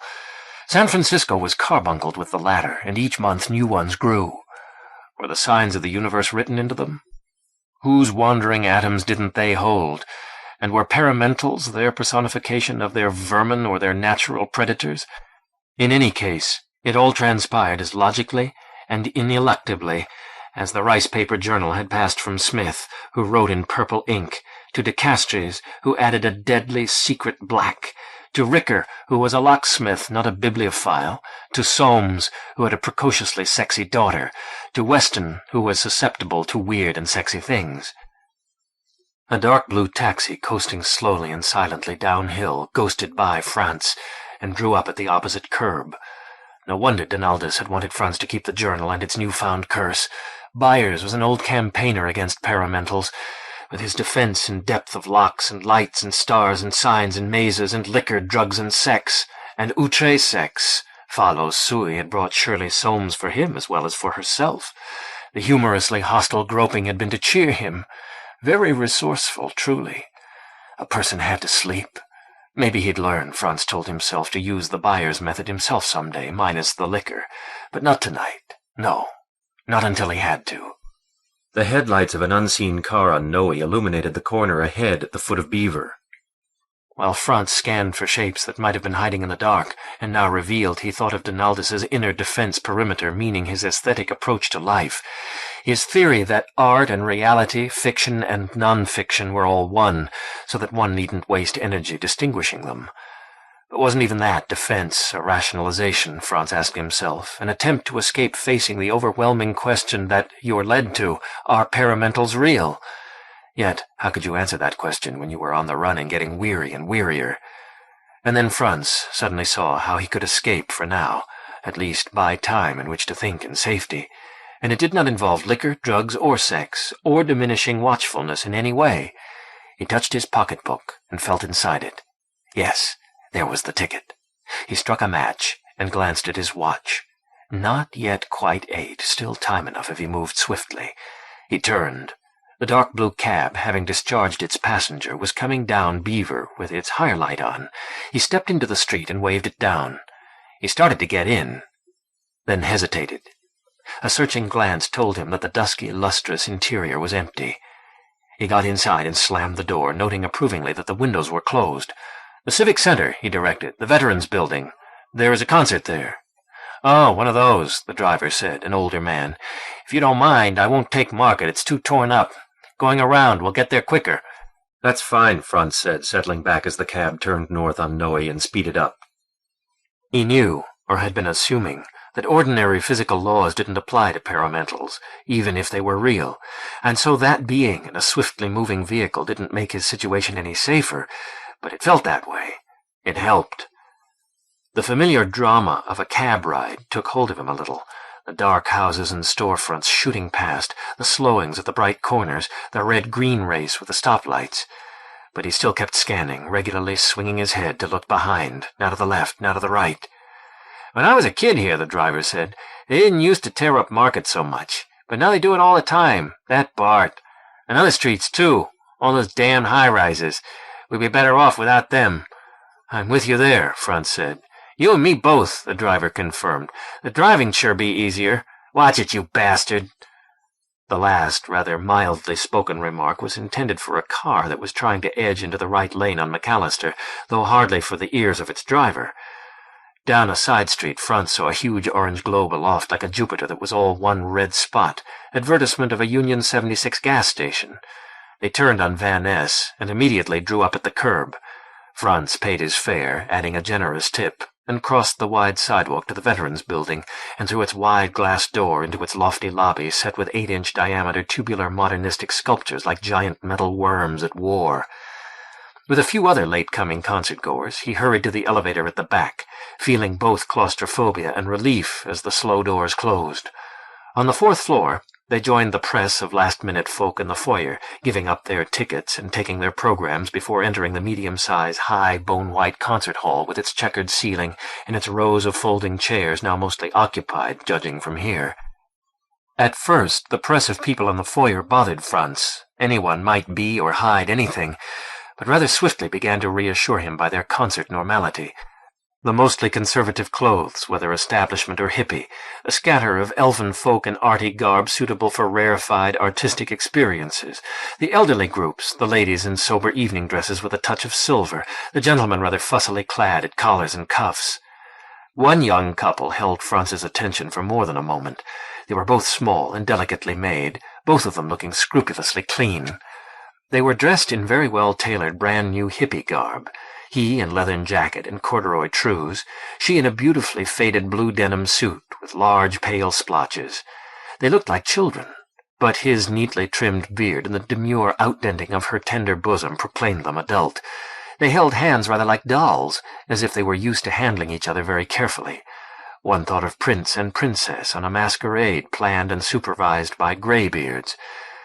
A very aware and coldly calculating section of Frantz's mind told him that he was not one bit safer here than out in the dark. Nevertheless, his fears were being lulled as they had been when he'd first arrived at Beaver Street and later a little in the cab. And then, just before entering the concert hall, he glimpsed at the far end of the foyer the backs of a rather small man, grey-haired in evening dress, and a tall, slender woman in a beige turban and pale brown flowing gown.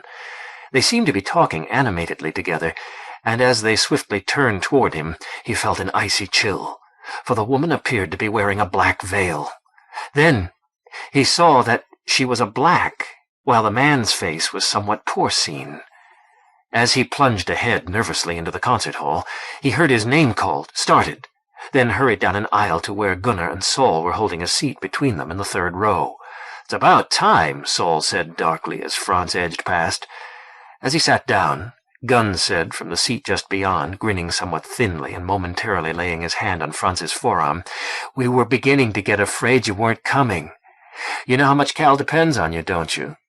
Then a puzzled question came into his face when the glass in Frantz's pocket clashed as he pulled his jacket around. "I broke my binoculars in Corona Heights," Frantz said shortly. "I'll tell you about it later." Then a thought came to him. "Do you know much about optics, Gunn? Practical optics, instruments and such prisms and lenses?" "A little," Gunn replied with an inquiring frown, "and I've a friend who's very much into it, but why?" Franz said slowly, "Would it be possible to gimmick a terrestrial telescope or a pair of binoculars so a person would see something in the distance that wasn't there?" "Well," Gunnar began, his expression wondering, his hands making a small gesture of uncertainty. Then he smiled.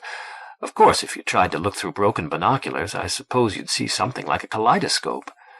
"Taffy get rough?" Saul asked from the other side. "Never mind now," Franz told Gunnar, and with a quick, temporizing grimace at Saul, and a quick glance behind him and to either side, crowded concert-goers and their coats made such an effective stalking ground, he looked toward the stage, where the half-dozen or so instrumentalists were already seated in a shallow concave curve just beyond the conductor's podium, one of the strings still tuning thoughtfully.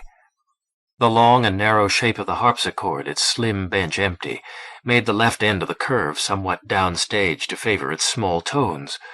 Franz looked at his program. The Brandenburg Fifth was the finale. There were 2 intermissions. The concert opened with Concerto in C major for harpsichord and chamber orchestra by Giovanni Paisiello. 1. Allegro.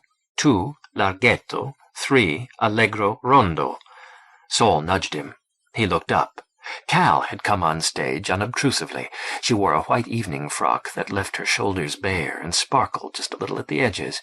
She said something to a woodwind, and in turning, looked the audience over without making a point of it. He thought she saw him, but he couldn't be sure. She seated herself. The house lights went down. To a spreading ripple of applause, the conductor entered, took his place, looked around from under his eyebrows at his instrumentalists, tapped the lectern with his wand, and raised it sharply. Beside Franz, Saul murmured prayerfully, "Now in the name of Bach and Sigmund Freud, give him hell, Calpurnia." "And of Pythagoras," Gunn faintly chimed. The sweet and rocking music of the strings and the softly calling, lulling woodwinds enfolded Franz. For the first time since Corona Heights, he felt wholly safe among his friends and in the arms of ordered sound, as if the music were an intimate crystal heaven around and over them, a perfect barrier to paranatural forces. But then the harpsichord came in challengingly, banishing cradled sleep, its sparkling and shivery ribbons of high sound propounding questions, and gaily yet inflexibly commanding that they be answered. The harpsichord told Franz that the concert hall was every bit as much an escape as anything proposed on Beaver Street. Before he knew what he was doing, though not until he knew well what he was feeling, Franz had got stoopingly to his feet and was edging out in front of Saul, intensely conscious yet regardless of the waves of shock, protest, and condemnation silently focused upon him from the audience, or so he fancied. He only paused to bend his lips close to Saul's ear and say softly but very distinctly, "Tell Cal, but only after she's played the Brandenburg, that her music made me go to find the answer to the 607 Rhodes question." And then he was edging on quite rapidly, the back of his left hand very lightly brushing backs to steady his course, his right hand an apologetic shield between himself and the sitters he passed in front of. As he reached the end of the row, he looked back once and saw Saul's frowning and intensely speculative face, framed by his long brown hair fixed upon him. Then he was hurrying up the aisle between the hostile rows, lashed on as if by a whip strung with thousands of tiny diamonds, by the music of the harpsichord, which never faltered. He kept his gaze fixed steadily ahead. He wondered why he'd said the 607 Rhodes question instead of the question of whether paramentals are real, but then he realized it was because it was a question Cal had herself asked more than once, and so might catch its drift. It was important that she understand that he was working. He was tempted to take a last look back, but didn't. Chapter 24. In the street outside the Veterans Building, Franz resumed his sidewise and backward peerings, now somewhat randomized, yet he was conscious not so much of fear as of wariness, as if he were a savage on a mission in a concrete jungle, traveling along the bottoms of perilously walled, rectilineal gorges. Having taken a deliberate plunge into danger, he felt almost cocky. He headed over 2 blocks, and then up Larkin, walking rapidly, yet not noisily. The passers-by were few. The gibbous moon was almost overhead. Up Turk, a siren yelped some blocks away. He kept up his swiveling watch for the paramental of his binoculars and/or for Thibault's ghost, perhaps a material ghost formed of Thibault's floating ashy remains, or a portion of them. Such things might not be real. There still might be a natural explanation, or he might be crazy. But until he was sure of one or the other, it was only good sense to stay on guard. Down Ellis, the slot which held his favorite tree was black, but street-side, its fingered branch ends were green in the white streetlights. A half-dozen blocks west on O'Farrell, he glimpsed the modernistic bulk of St. Mary's Cathedral, pale grey in the moonlight, and wondered uneasily about another lady.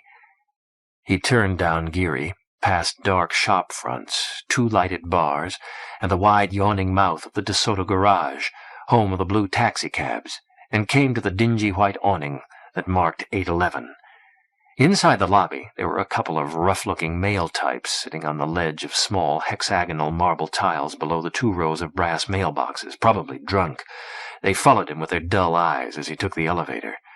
He got off at 6 and closed the 2 elevator doors quietly, the folding latticed and the solid one, and walked softly past the black window and the black broom-closet door with its gaping round hole where the knob would have been, and stopped in front of his own door. After listening a short while, and hearing nothing, he unlocked it with 2 twists of his key and stepped inside, feeling a burst of excitement and fear. This time he did not switch on the bright ceiling light, but only stood listening and intent, waiting for his eyes to accommodate. The room was full of darkness. Outside the open window the night was pale, dark grey rather, with the moon and with the indirect glow of the city's lights. Everything was very quiet, except for the faint, distant rumbles and growls of traffic and the rushing of his blood. Suddenly, there came through the pipes a solid, low roaring, as someone turned on water a floor or 2 away. It stopped suddenly, and the inside silence returned. Adventurously, Franz shut the door and felt his way along the wall and around the tall clothes cabinet, carefully avoiding the work-laden coffee table, to the head of his bed, where he turned on the light. He ran his gaze along his scholar's mistress, lying slim, dark, and inscrutably silent against the wall, and onto the open casement window. 2 yards inside it, the large oblong of fluorescent red cardboard lay on the floor. He walked over and picked it up. It was jaggedly bent down the middle and a little ragged at the corners. He shook his head, set it against the wall, and went back to the window. 2 torn corners of cardboard were still tacked to the window sides. The drapes hung tidily. There were crumbles and tiny shreds of pale brownish paper on his narrow desk, and the floor at his feet. He couldn't remember whether or not he'd cleaned up those from yesterday. He noted that the neat little stack of ungutted old pulps was gone. Had he put those away somewhere? He couldn't remember that either. Conceivably, a very strong gust of wind could have torn out the red cardboard, but wouldn't it also have disordered the drapes and blown the paper crumbs off his desk? He looked out to the red lights of the TV tower, 13 of them small and steady, 6 brighter and flashing. Below them, a mile closer, the dark hump of Corona Heights was outlined by the city's yellowish window and streetlights and a few bright whites and greens and snaky curves. Again he shook his head. He rapidly searched his place, this time not feeling foolish. In the closet and clothes cabinet, he swung the hanging garments aside and glanced behind them. He noticed a pale grey raincoat of Cal's from weeks back. He looked behind the shower curtain and under the bed. On the table between the closet and bathroom doors lay his unopened mail. Topmost was a cancer drive letter from an organization he'd contributed to after Daisy had died. He frowned and momentarily narrowed his lips, his face compressed with pain. Beside the little pile were a small slate, some pieces of white chalk, and his prisms, with which he occasionally played with sunlight, splitting it into spectrums, and into spectrums of spectrums. He called to his scholar's mistress, "We'll have you in gay clothes again, just like a rainbow, my dear, after all this is over." He got a city map and a ruler, and went to his couch, where he fished his broken binoculars out of his pocket and set them carefully on an unpiled edge of the coffee table. It gave him a feeling of safety to think that now the snout-faced paramental couldn't get to him without crossing broken glass, like that which they used to cement atop walls to keep out intruders, until he realized just how illogical that was. He took out Smith's journal, too, and settled himself beside his scholar's mistress, spreading out the map. Then he opened the journal to De Castries' curse, marveling again that it had so long eluded him, and reread the crucial portion. The fulcrum, 0 in parentheses, and the cipher, A in parentheses, shall be here, at his beloved 607 Rhodes. I'll be at rest in my appointed spot, 1 in parentheses, under the bishop's seat, the heaviest ashes that he ever felt. Then, when the weights are on its Sutro Mount, 4 in parentheses, and monkey clay, 5 in parentheses, brackets, 4 in parentheses plus 1 in parentheses equals 5 in parentheses, close brackets, be his life squeezed away. Now to work out, he told himself, this problem in black geometry. Or would it be black physics? What had Byers said Claus had said De Castries had called it?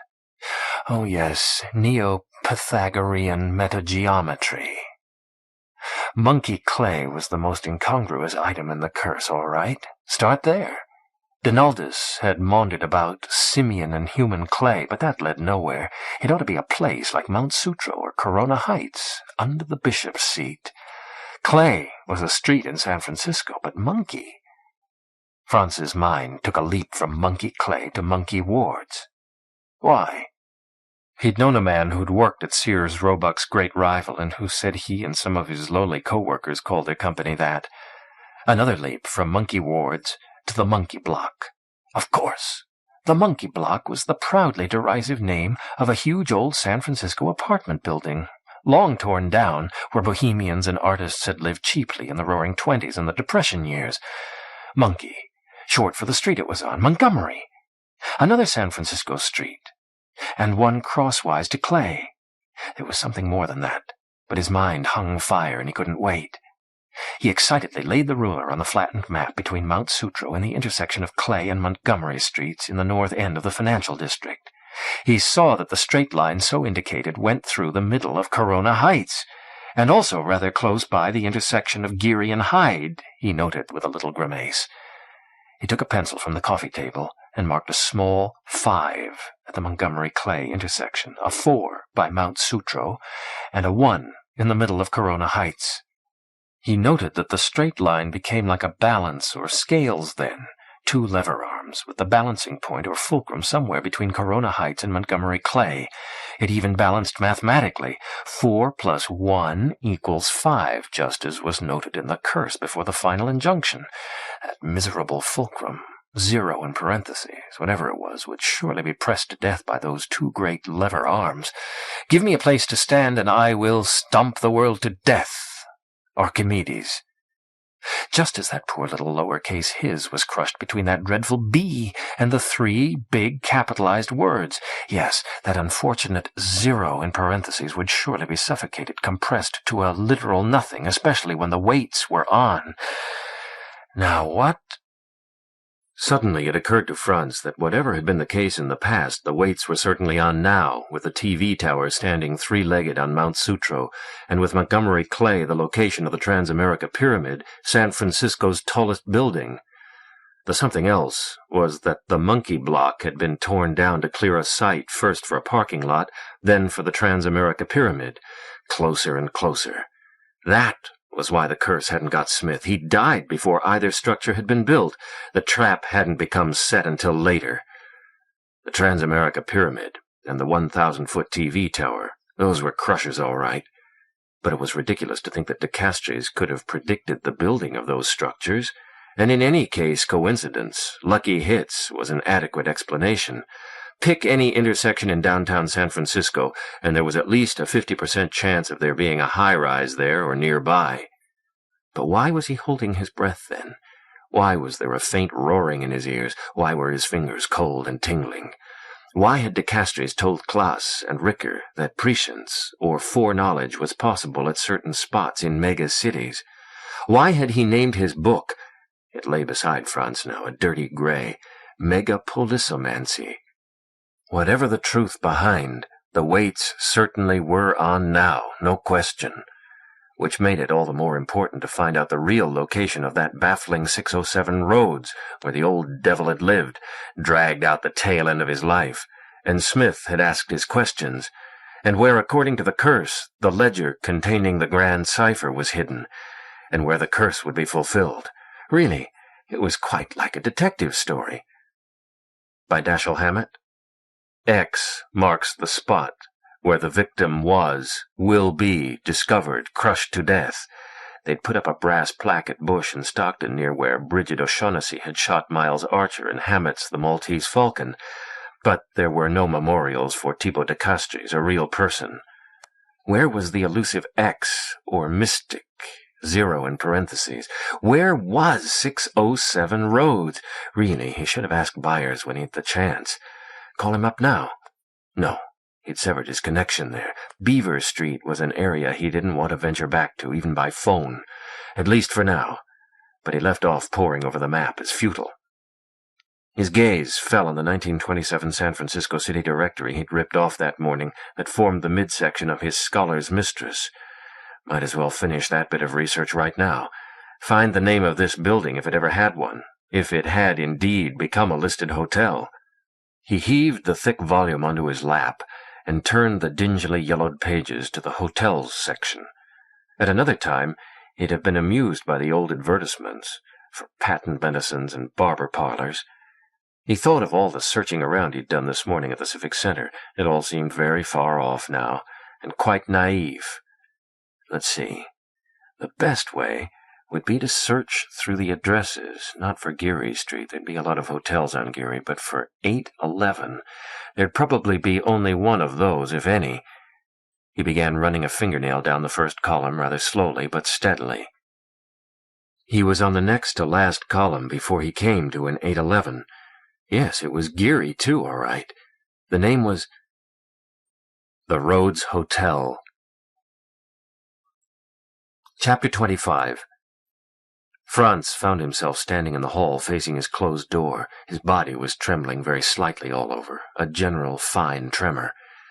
Then he realized why he had come out here.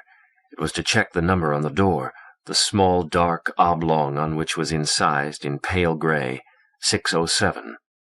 He wanted to see it actually, and to see his room from the outside, and incidentally disassociate himself from the curse, get off the target. He got the feeling that if he knocked just now, as Clark Smith must have knocked so many times on this same door, Thibaut de Castries would open it, his sunk-cheeked face a webwork of fine gray wrinkles, as if it had been powdered with fine ashes. If he went back in without knocking, it would be as he'd left it. But if he knocked, then the old spider would wake.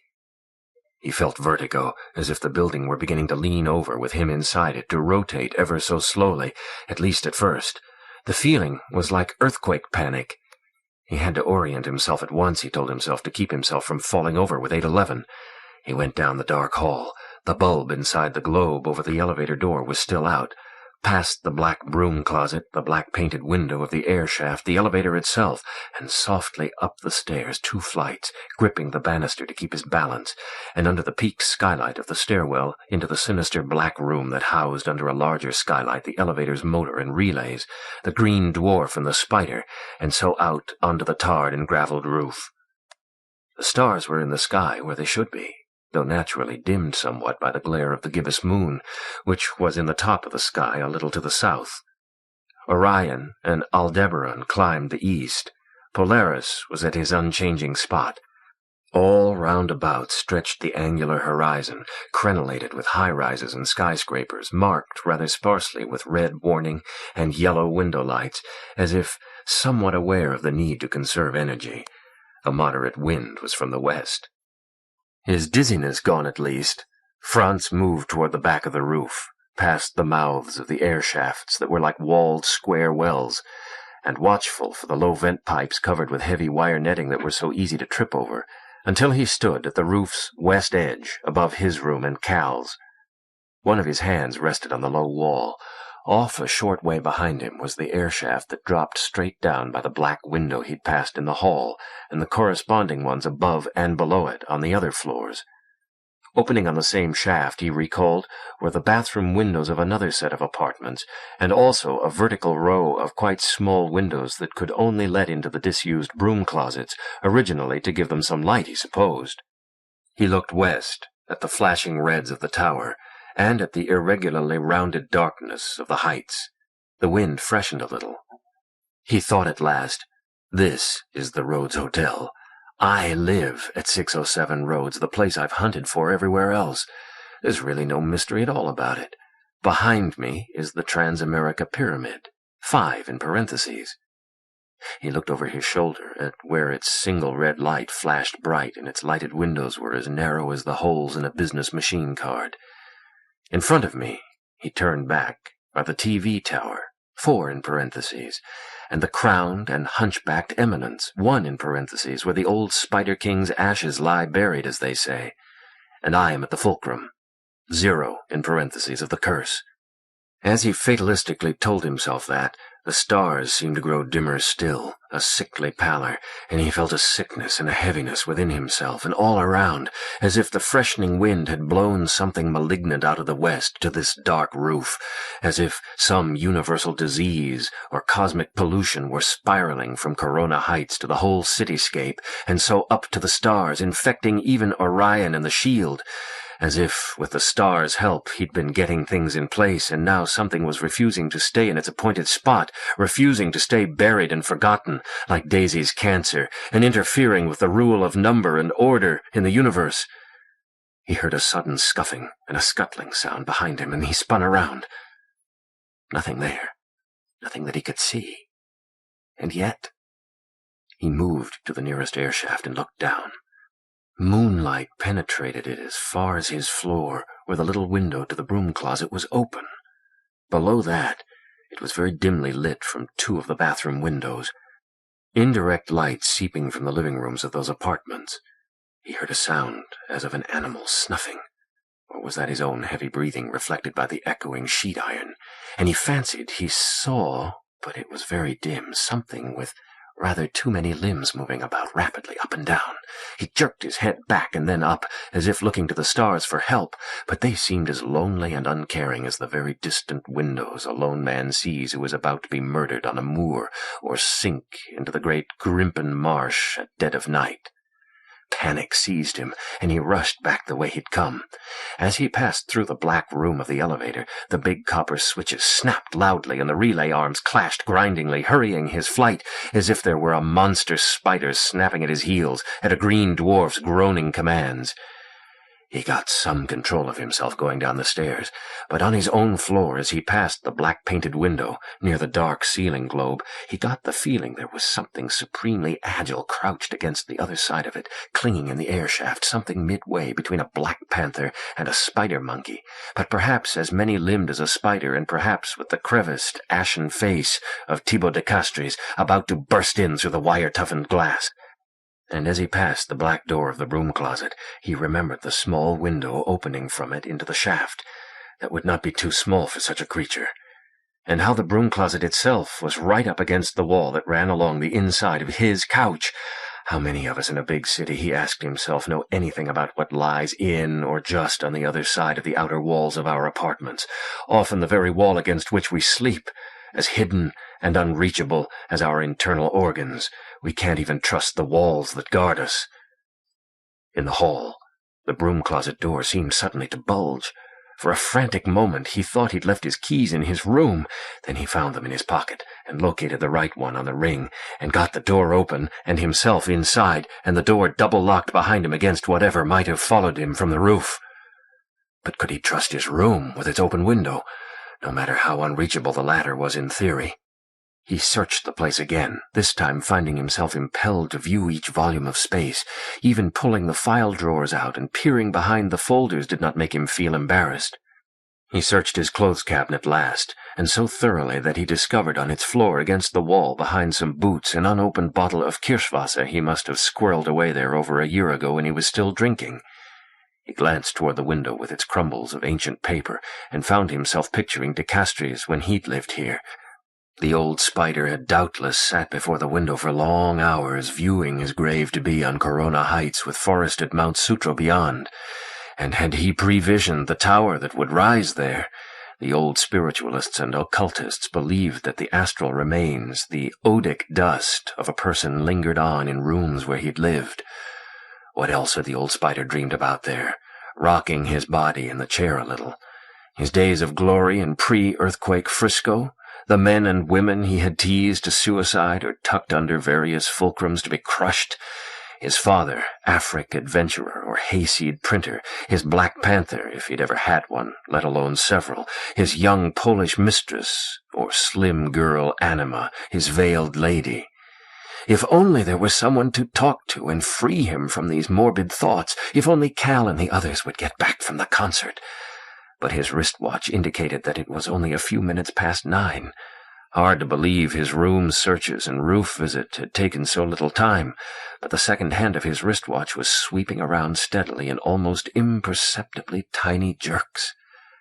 The thought of the lonely hours ahead made him feel desperate, and the bottle in his hand with its white promise of oblivion tempted him, but the dread of what might happen when he had made himself unarousable was still greater.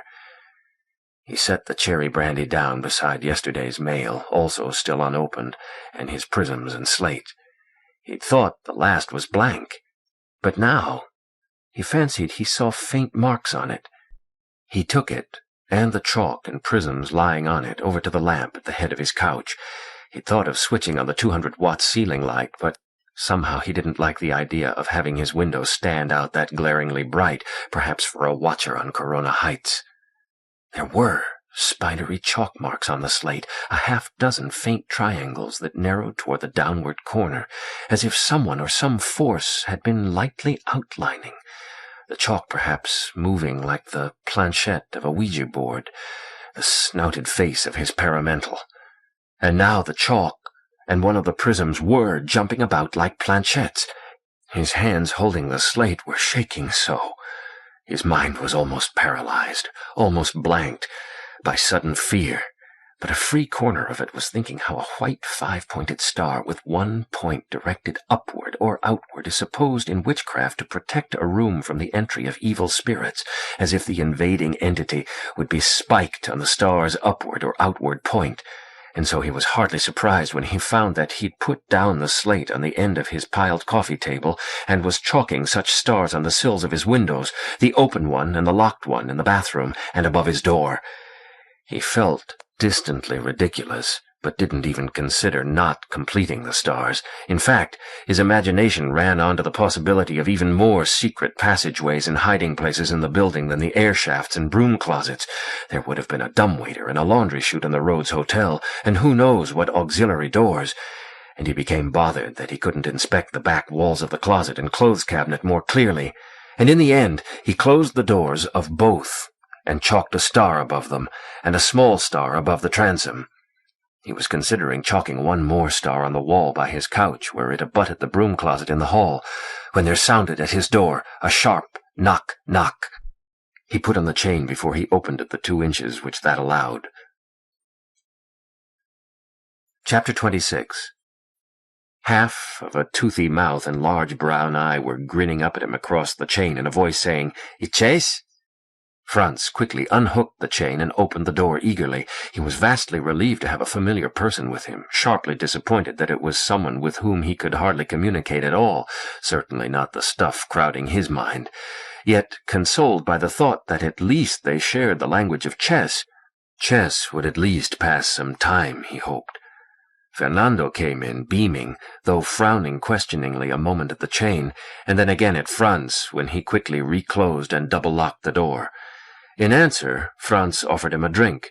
Fernando's black eyebrows went up at sight of the square bottle, and he smiled wider and nodded, but when Franz had opened the bottle and poured him a small wine-glass, he hesitated, asking with his mobile features and expressive hands why Franz wasn't drinking. As the simplest solution, Franz poured himself a bit in another wine-glass, hiding with his fingers how little, and tilted the glass until the aromatic liquid wet his closed lips. He offered Fernando a second drink, but the latter pointed towards the chessman, then at his head, which he shook smilingly. Franz set the chessboard somewhat precariously on top of the piled folders on the coffee table and sat down on the bed. Fernando looked somewhat dubiously at the arrangement, then shrugged and smiled, drew up a chair, and sat down opposite. He got the white pawn, and when they'd set up the men, he opened confidently.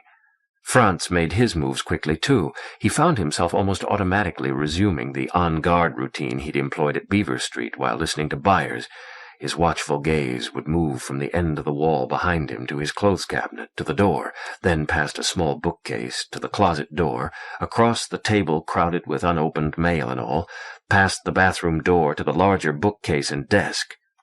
Pause at the window, then travel along his filing cabinets to the steam radiator and to the other end of the wall behind him, then start back again.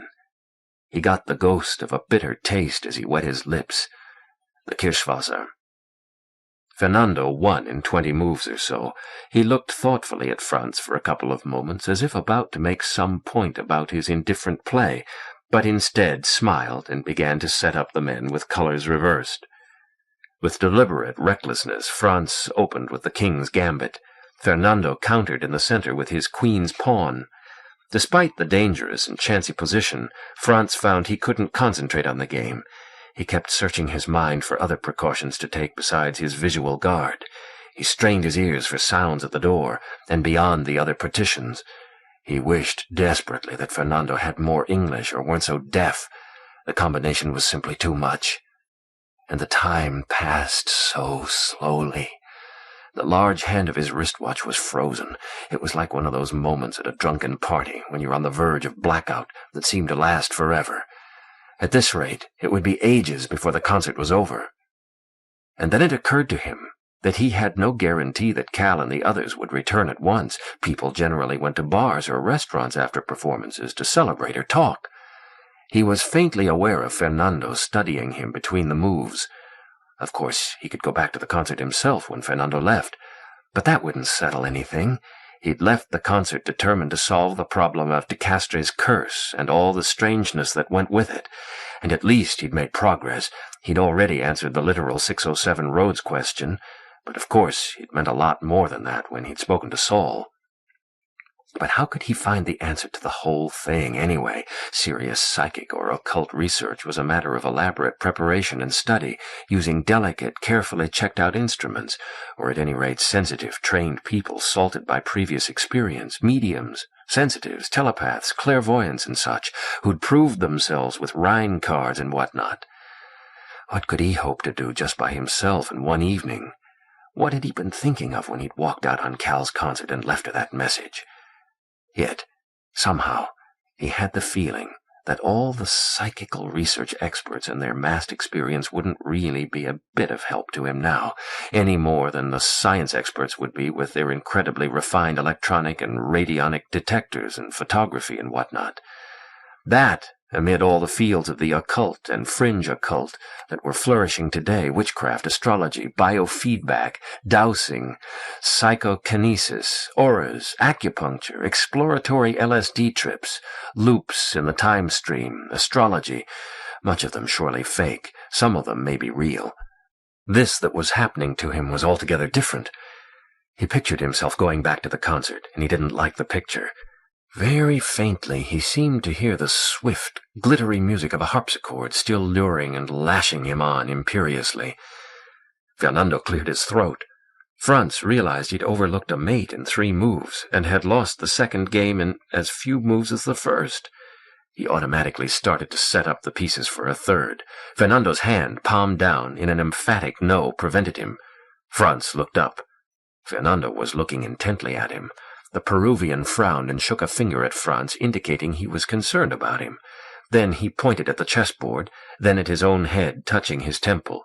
Then he shook his head decisively, frowning and pointing toward Franz again. Franz got the message. Your mind is not in the game. He nodded. Fernando stood up, pushing his chair out of the way, and pantomimed a man afraid of something that was after him. Crouching a little, he kept looking around, much as Franz had been doing, but more obviously. He kept turning and looking suddenly behind him, now in one direction, now the other, his face big-eyed and fearful. Franz nodded that he got it. Fernando moved around the room, darting quick glances at the hall door and the window. While looking in another direction, he rapped loudly on the radiator with his clenched fist, then instantly gave a great start and backed off from it. A man very afraid of something, startled by sudden noises, that must mean. Franz nodded again. Fernando did the same thing with the bathroom door and with the nearby wall. After rapping on the latter, he stared at Franz and said, "Hay hechicería ocultado en murallas." What had Cal said that meant? Witchcraft. Witchcraft hidden in walls. Franz recalled his own wonderings about secret doors and chutes and passageways. But did Fernando mean it literally or figuratively? Franz nodded but pursed his lips and otherwise tried to put on a questioning look. Fernando appeared to notice the chalked stars for the first time, white on pale woodwork. They weren't easy to see. His eyebrows went up, and he smiled understandingly at Franz and nodded approvingly. He indicated the stars, and then held his hands out, palms flat and away from him, at the window and doors, as if keeping something out, holding it at bay, meanwhile continuing to nod approvingly. "Bueno," he said. Franz nodded, at the same time marveling at the fear that had led him to snatch at such an irrational protective device, one that the superstition-sodden Fernando understood instantly, stars against witches. And there had been 5-pointed stars among the graffiti on Corona Heights, intended to keep dead bones at rest and ashes quiet. Buyers had sprayed them there. He stood up and went to the table and offered Fernando another drink, uncapping the bottle, but Fernando refused it with a short crosswise wave of his hand, palm down, and crossed to where Franz had been, and rapped on the wall behind the couch, and turning toward Franz repeated, "Hechicería ocultado en muralla."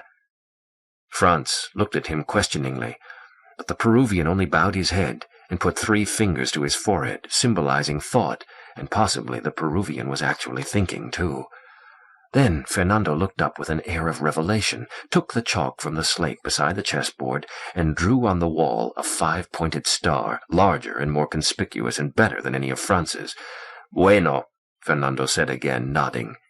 Then he pointed down behind the bed toward the baseboard it hid, repeated, "Hay hechicería en muralla," and went quickly to the hall door and pantomimed himself going away and coming back, and then looked at Franz solicitously, lifting his eyebrows, as if to ask, "You'll be all right in the meantime?" Rather bemused by the pantomime and feeling suddenly quite weary, Franz nodded with a smile, and thinking of the star Fernando had drawn and the feeling of fellowship it had given him, said, "Gracias." Fernando nodded with a smile, unbolted the door and went out, shutting the door behind him. A little later, Franz heard the elevator stop at this floor, its doors open and close, and go droning down as if headed for the basement of the universe. Chapter 27. Franz felt a little as though he imagined a punch-drunk boxer would. His ears and eyes were still on guard, tracking the faintest sounds and slightest sights, but tiredly, almost protestingly, fighting the urge to slump. Despite all the day's shocks and surprises, his evening mind, slave of his body's chemistry, was taking over. Presumably Fernando had gone somewhere. But why? To fetch what? And eventually would come back as he'd pantomimed, but how soon? And again, why? Truly, Franz didn't much care. He began rather automatically to tidy around him. Soon he sat down with a weary sigh on the side of his bed and stared at the incredibly piled and crowded coffee table, wondering where to start. At the bottom was his neatly layered current writing work, which he'd hardly looked at or thought of since day before yesterday. Weird Underground. It was ironic. Atop that were the phone on its long cord, his broken binoculars, his big, tar-blackened, overflowing ashtray. But he hadn't smoked since he'd got in tonight and wasn't moved to now. The chessboard with its men half set up. Beside it, the flat slate with its chalk, his prisms and some captured chess pieces, and finally, the tiny wine glasses and the square bottle of Kirschwasser still uncapped, where he'd set it down after offering it a last time to Fernando. Gradually, the whole jumbled arrangement began to seem drolly amusing to Franz, quite beyond dealing with. Although his eyes and ears were still tracking automatically, and kept on doing so, he almost giggled weakly. His evening mind invariably had its silly side, a tendency toward puns and oddly mixed clichés, and faintly psychotic epigrams, foolishness born of fatigue. He recalled how neatly the psychologist F.C. McKnight had described the transition from waking to sleeping, the mind's short logical daytime steps becoming longer by degrees, each mental jump a little more far-fetched and wild, until, with never a break, they were utterly unpredictable giant strides and one was dreaming. He picked up the city map from where he'd left it spread on his bed, and without folding it, he laid it as if it were a coverlet atop the clutter on the coffee table. "Go to sleep, little junk pile," he said with humorous tenderness. And he laid the ruler he'd been using on top of that, like a magician relinquishing his wand. Then, his ears and eyes still doing their guard rounds, he half-turned to the wall where Fernando had chalked the star, and began to put his books to bed, too, as he had the mess on the coffee table. Began to tuck in his scholar's mistress for the night, as it were, a homely operation on familiar things that was the perfect antidote even to wildest fears. Upon the yellowed, brown-edged pages of Megapolisomancy, the section about electromephitic city stuff, he gently laid Smith's journal open at the curse. "You're very pale, my dear," he observed, the rice paper, "and yet the left-hand side of your face has all those very odd black beauty marks, a whole page of them. Dream of a lovely Satanist party in full evening dress, all white and black, like Marienbad, in an angel food ballroom with creamy, slim borzois stepping about like courteous giant spiders." He touched a shoulder that was chiefly Lovecraft's outsider, its large 40-year-old Winnebago eggshell pages open at the thing on the doorstep. He murmured to his mistress, "Don't deliquesce now, dear, like poor Asenath Waite. Remember, you've got no dental work, that I know of, by which you could be positively identified." He glanced at the other shoulder. Coverless, crumble-edged wonder stories and weird tales with Smith's The Disinterment of Venus spread at the top. "That's a far better way to go," he commented, "all rosy marble under the worms and mold."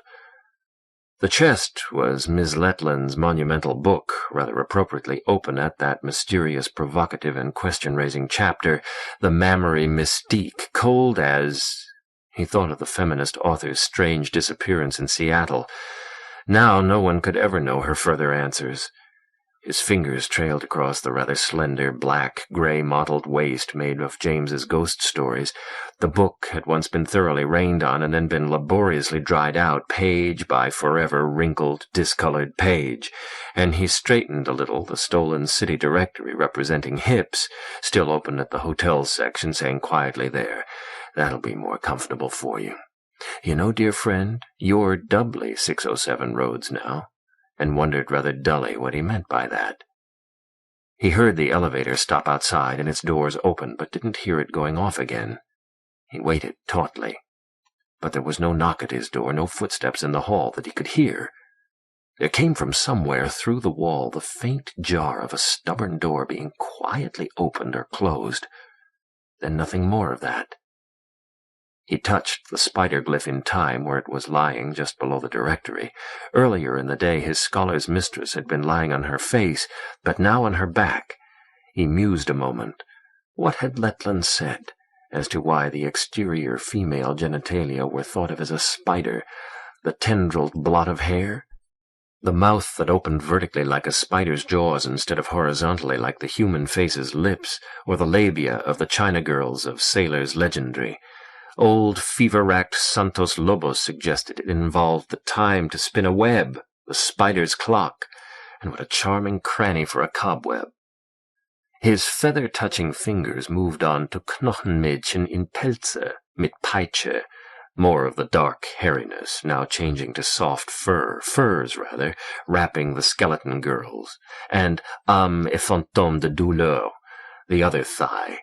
De Sade, or his posthumous counterfeiter, tiring of the flesh, had really wanted to make the mind scream and the angels sob. Shouldn't the ghosts of pain be the agonies of ghosts? That book, taken along with Masok's skeleton girls in furs with whips, made him think of what a wealth of death was here under his questing hands. Lovecraft dying quite swiftly in 1937, writing determinately until the end, taking notes on his last sensations. Did he see paramentals then?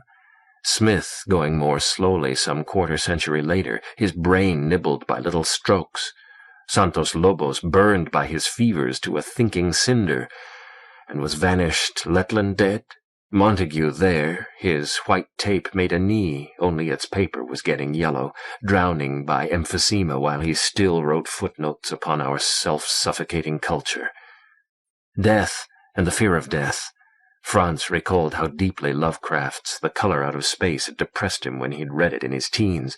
The New England farmer and his family rotting away alive, poisoned by radioactives from the ends of the universe. Yet, at the same time, it had been so fascinating. What was the whole literature of supernatural horror but an essay to make death itself exciting, wonder and strangeness to life's very end? But even as he thought that, he realized how tired he was, tired, depressed, and morbid, the unpleasant aspects of his evening mind, the dark side of its coin. And speaking of darkness, where did Our Lady of Same fit in? Suspiria de profundis made the other knee, and de profundis a calf. How do you feel about Lord Alfred Douglas, my dear? Does he turn you on? I think Oscar was much too good for him. Was the TV tower out there in the night her statue? It was tall enough and turreted. Was night her treble veil of crape? And the 19 Reds winking or steady, the fierce light of a blazing misery? Well, he was miserable enough himself for two. Make her laugh at that. Come, sweet night, and pall me. He finished tucking in his scholar's mistress, Professor Gnostics, the subliminal occult. You disposed of Curlian photography, Doctor, but could you do as well with the paranatural? The copies of Gnostica, any relation to Professor Gnostic? The Mauritius case? Did Etzel Andergast see paramentals in Berlin, and Varama's smokier ones in Chicago? Hecate, or The Future of Witchcraft by Yeats. Why did you have that book destroyed, William Butler? And Journey to the End of the Night, and to your toes, my dear, and wearily stretched himself out beside her, still stubbornly watchful for the tiniest suspicious sounds and sights. It occurred to him how he had come home to her at night as to a real wife or woman, to be relaxed and comforted after all the tensions, trials, and dangers. Remember, they were still there, of the day. It occurred to him that he could probably still catch the Brandenburg Fifth if he sprang up and hurried, but he was too inert even to stir, to do anything except stay awake and on guard until Cal and Gunn and Saul returned. The shaded light at the head of his bed fluctuated a little, dimming, then brightening sharply, then dimming again, as if the bulb were getting very old, but he was much too weary to get up and replace it, or even just turn on another light. Besides, he didn't want his window too brightly lit, for something on Corona Heights might still be there instead of here. Who knew? To see. He noted a faint, pale gray glitter around the edges of the casement window, the westering gibbous moon at last beginning to peer in from above, swing past the southern high-rise into full view. He felt the impulse to get up and take a last look at the TV tower, say good-night to his slender 1,000-foot goddess attended by moon and stars, put her to bed too, as it were, say his last prayers. But the same weariness prevented him. Also, he didn't want to show himself to Corona Heights, or look upon the dark blotch of that place ever again. The light at the head of his bed shone steadily, but it did seem a shade dimmer than it had been before the fluctuation. Or was that just the pall cast by his evening mind?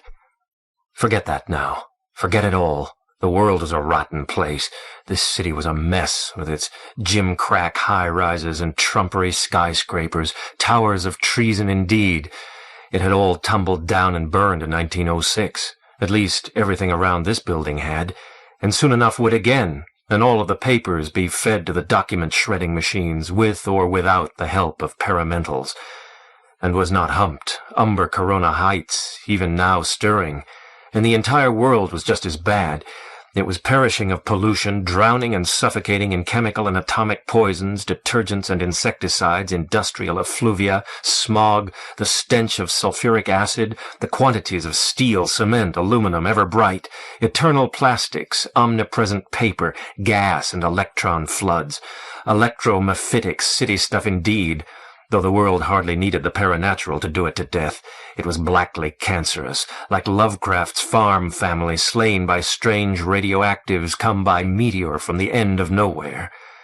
But that was not the end. He edged a little closer to his scholar's mistress. The electromephitic sickness was spreading, had spread, had metastasized from this world to everywhere. The universe was terminally diseased. It would die thermodynamically. Even the stars were infected. Who thought that those bright points of light meant anything? What were they but a swarm of phosphorescent fruit flies momentarily frozen in an utterly random pattern around a garbage planet? He tried his best to hear the Brandenburg Fifth that Cal was playing, the vastly varied, infinitely ordered diamond streamers of quill-plucked sound that made it the parent of all piano concertos. Music has the power to release things, Cal had said, to make them fly. Perhaps it would break this mood. Papageno's bells were magic, and a protection against magic. But all was silence. What was the use of life, anyhow? He had laboriously recovered from his alcoholism only to face the noseless one once more in a new triangular mask. Effort wasted, he told himself. In fact, he would have reached out and taken a bitter, stinging drink from the square bottle, except he was too tired to make the effort. He was an old fool to think Cal cared for him, as much a fool as Byers with his camp Chinese swinger and his teenagers, his kinky paradise of sexy, slim-fingered, groping cherubs. Franz's gaze wandered to Daisy's painted, dark-nested face upon the wall, narrowed by perspective to slit eyes and a mouth that sneered above a tapering chin. At that moment, he began to hear a very faint scuffing in the wall, like that of a very large rat trying very hard to be quiet. From how far did it come? He couldn't tell. What were the first sounds of an earthquake like? The ones only the horses and dogs can hear. There came a louder scuff. Then nothing more. He remembered the relief he'd felt when cancer had lobotomized Daisy's brain and she had reached the presumably unfeeling vegetable stage, the flat effect, neurologists called it, as if the soaring house of mind became a lightless and low-ceilinged apartment complex, and the need to keep himself anesthetized with alcohol had become a shade less pressing. The light behind his head arced brightly greenish-white, fluttered, and went out. He started to sit up, but barely lifted a finger. The darkness in the room took forms like the black pictures of witchcraft, crowd-stupefying marvels, and Olympian horrors which Goya had painted for himself alone in his old age, a very proper way to decorate a home. His lifted finger vaguely moved toward Fernando's blacked-out star, then dropped back. A small sob formed and faded in his throat. He snuggled close to his scholar's mistress, his fingers touching her Lovecraftian shoulder. He thought of how she was the only real person that he had. Darkness and sleep closed on him without a sound. Time passed.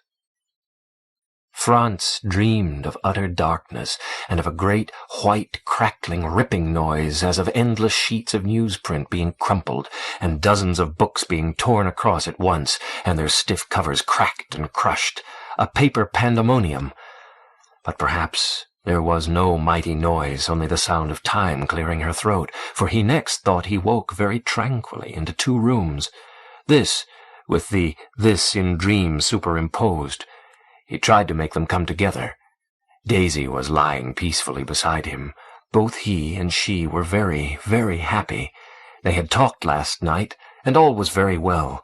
Her slim, silken, dry fingers touched his cheek and neck.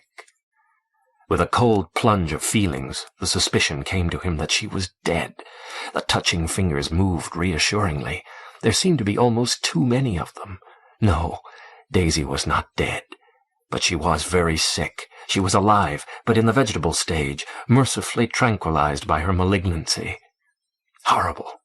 Yet it was still a comfort to lie beside her. Like Cal, she was so young, even in this half-death. Her fingers were so very slim and silken dry, so very strong, and many, all starting to grip tightly, They were not fingers, but wiry black vines rooted inside her skull, growing in profusion out of her cavernous orbits, gushing luxuriantly out of the triangular hole between the nasal and the vomer bones, twining in tendrils from under her upper teeth, so white, pushing insidiously and insistently like grass from sidewalk crack, out of her pale brown cranium, bursting apart the squamous sagittal and coronal sutures. Franz sat up with a convulsive start, gagging on his feelings, his heart pounding, cold sweat breaking from his forehead. Chapter 28. Moonlight was pouring in the casement window, making a long, coffin-sized pool upon the carpeted floor beyond the coffee table, throwing the rest of the room into darker shadow by contrast. He was fully clothed. His feet ached in his shoes.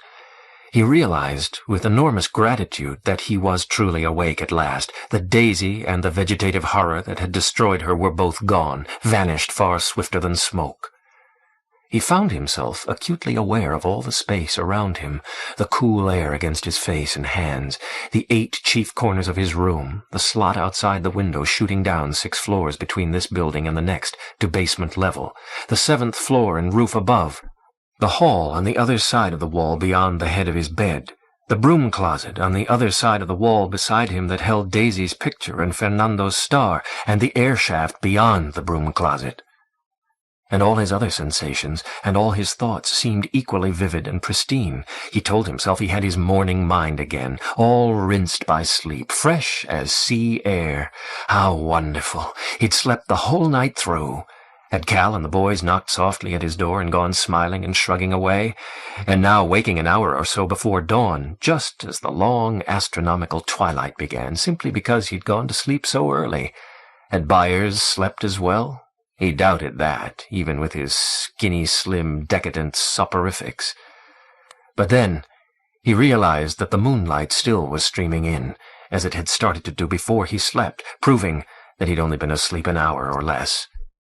His skin quivered a little, and the muscles of his legs grew tense. His whole body quickened, as if in anticipation of... he didn't know what. He felt a paralyzing touch on the back of his neck. Then the narrow, prickly, dry vines, it felt, though they were fewer now, moved with a faint rustle through his lifted hairs past his ear to his right cheek and jaw. They were growing out of the wall. No! They were not vines, they were the fingers of the narrow right hand of his scholar's mistress, who had sat up naked beside him, a tall, pale shape unfeatured in the smudging gloom.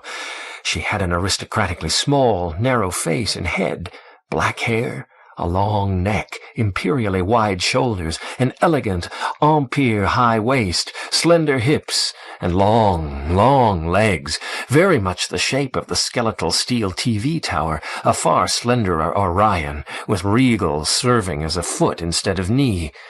The fingers on her right arm that was snaked around his neck now crept across his cheek and toward his lips, while she turned and leaned her face a little toward his.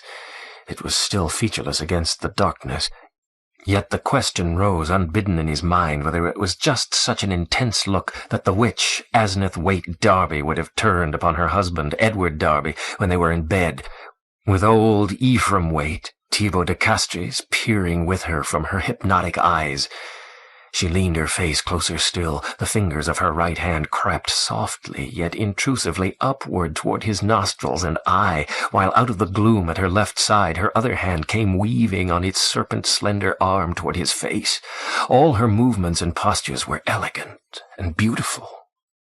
Shrinking away violently, he threw up his own left hand protectively, and with a convulsive thrust of his right arm and of his legs against the mattress, he heaved his body across the coffee table, oversetting it and carrying all its heaped contents clattering and thudding and clashing, the glasses and bottle and binoculars, and cascading with him to the floor beyond, where, having turned over completely, he lay in the edge of the pool of moonlight, except for his head, which was in the shadow between it and the door.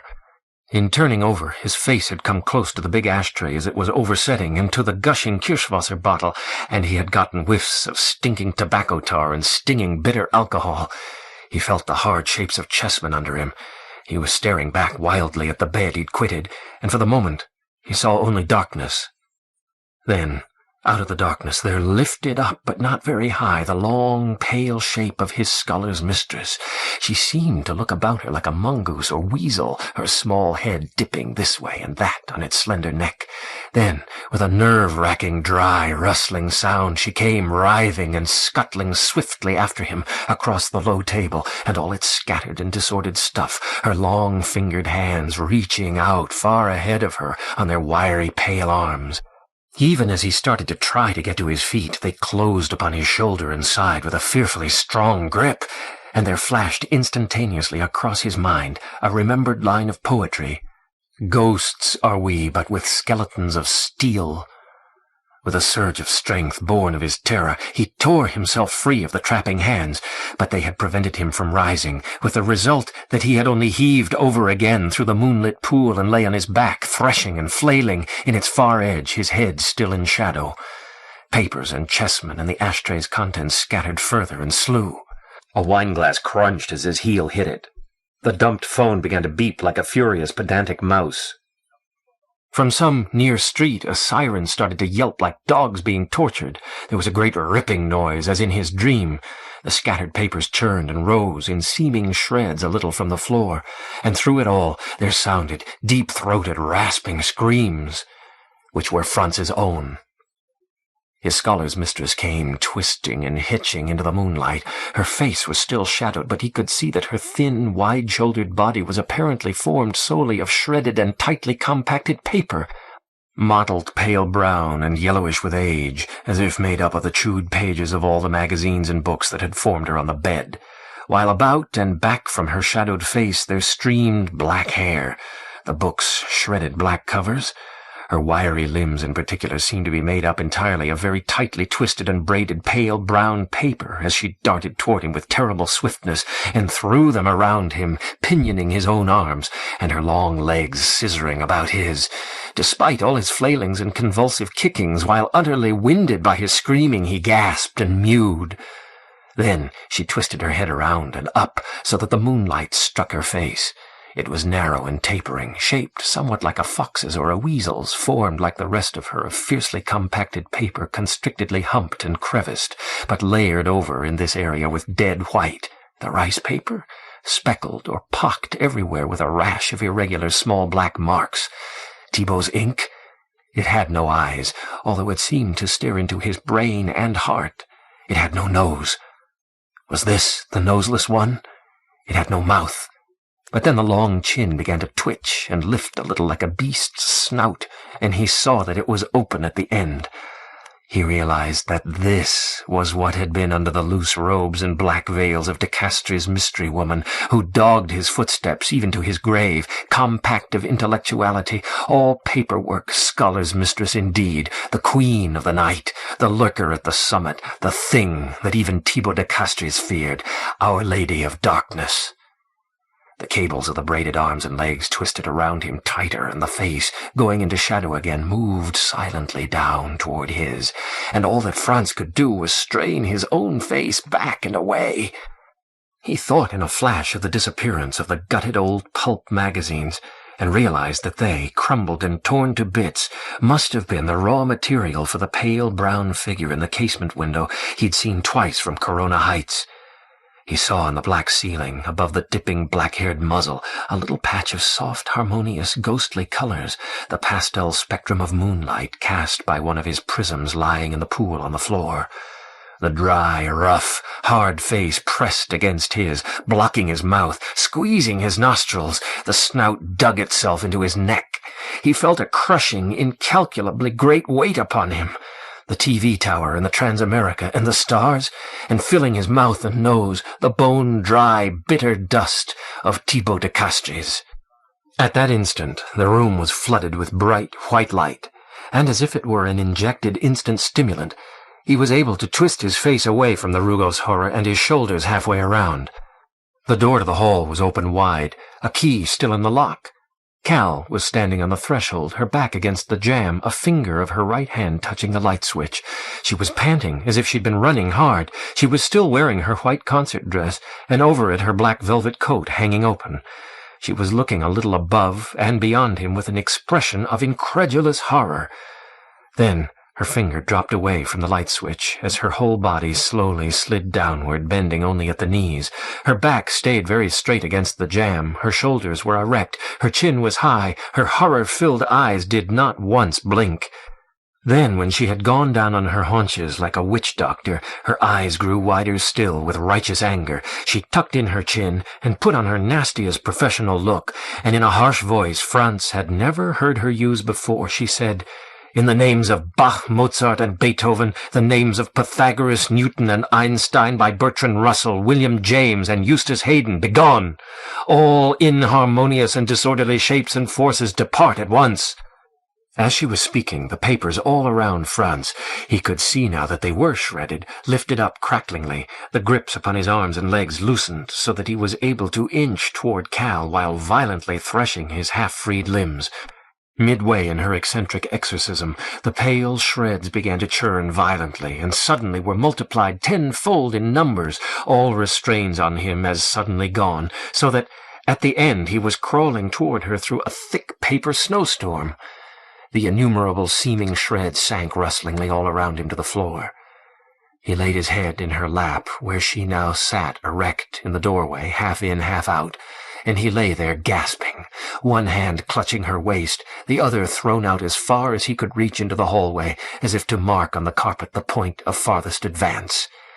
He felt Cal's reassuring fingers on his cheek, while her other hand absently brushed scraps of paper from his coat. Chapter 29. Franz heard Gunn say urgently, "Cal, are you all right? Franz!" Then Saul, "What the hell's happened to this room?"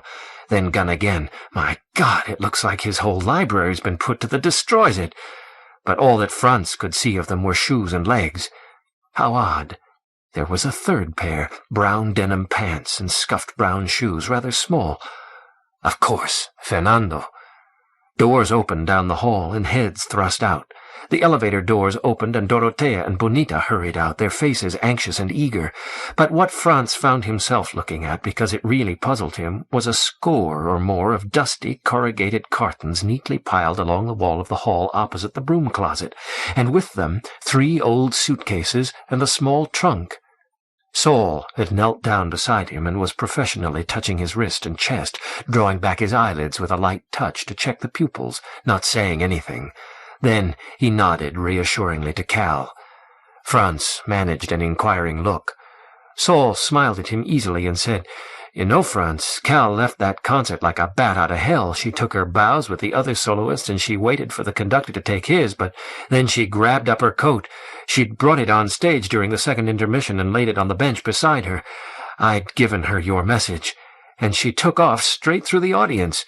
You thought you'd offended him by leaving at the start. Believe me, it was nothing to the way she treated him. By the time we caught sight of her again, she was stopping a taxi by running out into the street in front of it. If we'd have been a bit slower, she'd have ditched us. As it was, she grudged us the time it took us to get in. And then she got ahead of us again, when we each thought the other would pay the cab driver, and he yelled at us, and we both went back." Gunn took up over his shoulder from where he stood inside the room at the edge of the great drift of shredded paper and stuff, as if hesitant to disturb it. "When we got inside, she'd run up the stairs. By then the elevator had come down, so we took it, but she beat us anyway. Say, Franz," he asked, pointing, "who chalked that big star on your wall over the bed?" At that question, Franz saw the small brown scuffed shoes step out decisively, kicking through the paper snow. Once again Fernando loudly rapped the wall above the bed, as if for attention, and turned and said authoritatively, "Hechicería ocultado en muralla." "Witchcraft hidden in the wall," Franz translated, rather like a child trying to prove he's not sick. Cal touched his lips reprovingly. He should rest. Fernando lifted a finger as if to announce, "I will demonstrate," and came striding back, stepping carefully past Cal and Franz in the doorway. He went quickly down the hall past Dorothea and Bonita and stopped in front of the broom closet door and turned around. Gunn, who had followed inquisitively behind him, stopped too. The dark Peruvian gestured from the shut doorway to the neatly stacked boxes twice, and then took a couple of steps on his toes with knees bent. "I moved them out. I did it quietly," and took a big screwdriver out of his pants pocket and thrust it into the hole where the knob had been and gave it a twist, and with it drew the black door open. and then, with a peremptory flourish of the screwdriver, stepped inside. Gunn followed and looked in, reporting back to Franz and Cal. "He's got the whole little room cleared out. My God, it's dusty. You know, it's even got a little window. Now he's kneeling by the wall that's the other side of the one he pounded on. There's a little shallow cupboard built into it low down. It's got a door. Fuses? Cleaning stuff? Outlets? I don't know. Now he's using the screwdriver to pry it open. Well, I'll be damned." He backed away to let Fernando emerge, smiling triumphantly, and carrying before his chest a rather large, rather thin, gray book. He knelt by Franz and held it out to him, dramatically opening it. There was a puff of dust. The 2 pages randomly revealed were covered from top to bottom, Franz saw, with unbroken lines of neatly yet crabbedly inked black astronomical and astrological signs and other cryptic symbols. Franz reached out shakily toward it, then jerked his hand sharply back, as though afraid of getting his fingers burned. He recognized the hand that had penned the curse. It had to be the 50 book, the grand cipher mentioned in Megapolissomancy and Smith's journal, B in parentheses, the ledger that Smith had once seen, and that was an essential ingredient, A in parentheses, of the curse, and that had been hidden almost 40 years ago by old Thibaut de Castries to do its work at the fulcrum, 0 in parentheses, at... Franz shuddered, glancing up at the number on his door. 607 Rhodes. Chapter 30. Next day, Gunn incinerated the grand cipher at Franz's urgent entreaty, Cal and Saul concurring, but only after microfilming it. Since then, he's fed it to his computers repeatedly and let several semanticists and linguists study it variously, without the least progress toward breaking the code, if there is one. Recently he told the others, it almost looks like Thibaut de Castries may have created that mathematical will-o'-the-wisp, a set of completely random numbers. There did turn out to be exactly 50 symbols. Cal pointed out that 50 was the total number of faces of all the 5 Pythagorean or Platonic solids. But when asked what that led to, she could only shrug. At first, Gunn and Saul couldn't help wondering whether Franz mightn't have torn up all his books and papers in some sort of short-term psychotic seizure, but they concluded it would have been an impossible task, at least to do in so short a time. That stuff was shredded like oakum.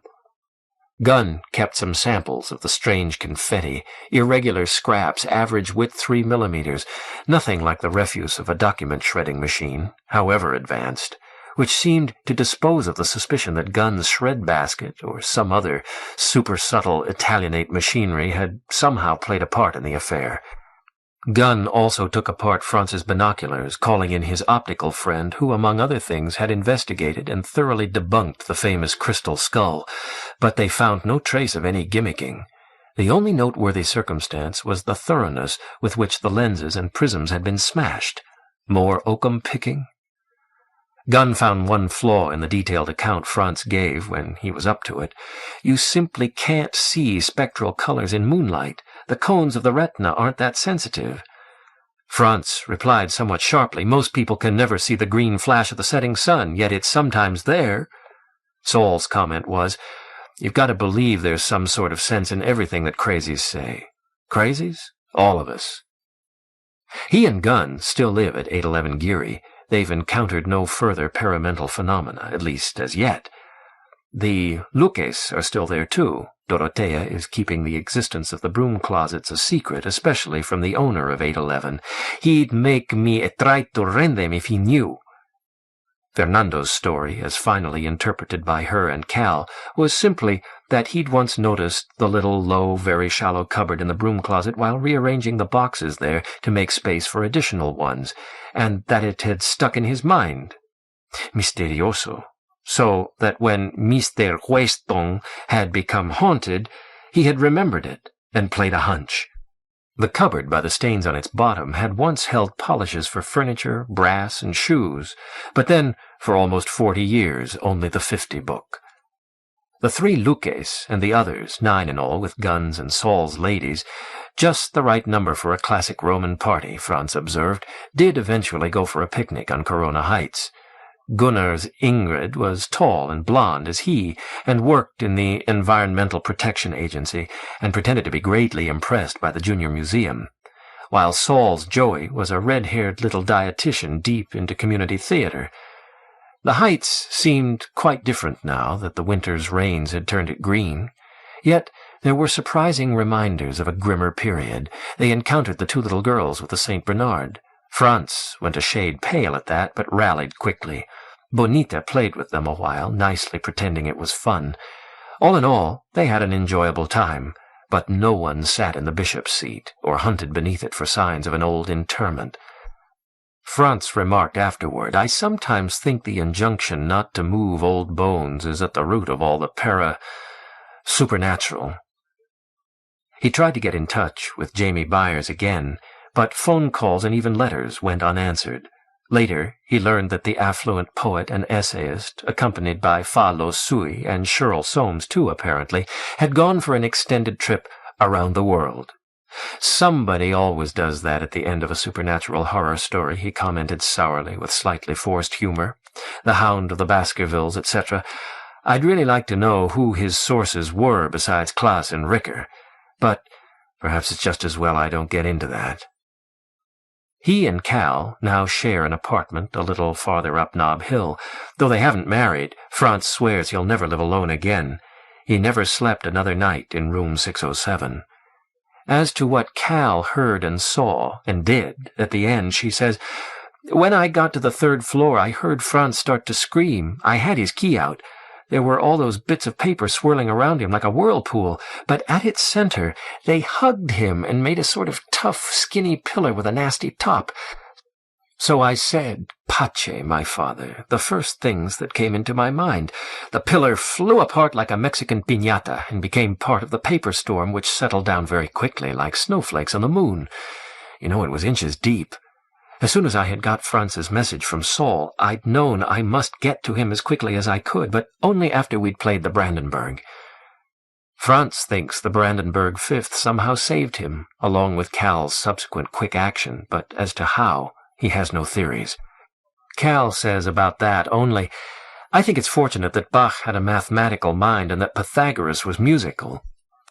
Once, in a picky mood, she speculated, "You know, the talents attributed to De Castres's father's young Polish mistress, and his mystery lady, would correspond quite exactly with those of a being made up entirely of shredded, multilingual occult books. Amazing command of languages, learned beyond measure in the weird, profound secretarial skills, a tendency to fly apart like an explosive doll, black polka-dotted veil of crepe and all merciless night animal, yet with a wisdom that goes back to Egypt, an erotic virtuoso, really, I'm a bit jealous, great grasp of culture and art." "Far too strong a grasp," Franz cut her short with a shudder. But Cal pressed on, a shade maliciously, "And then the way you caressed her intimately from head to heels, and made lovey talk to her before you fell asleep. No wonder she became aroused. I always knew we'd be found out some day." He tried to pass it off with a joke, but his hand shook a little as he lit a cigarette.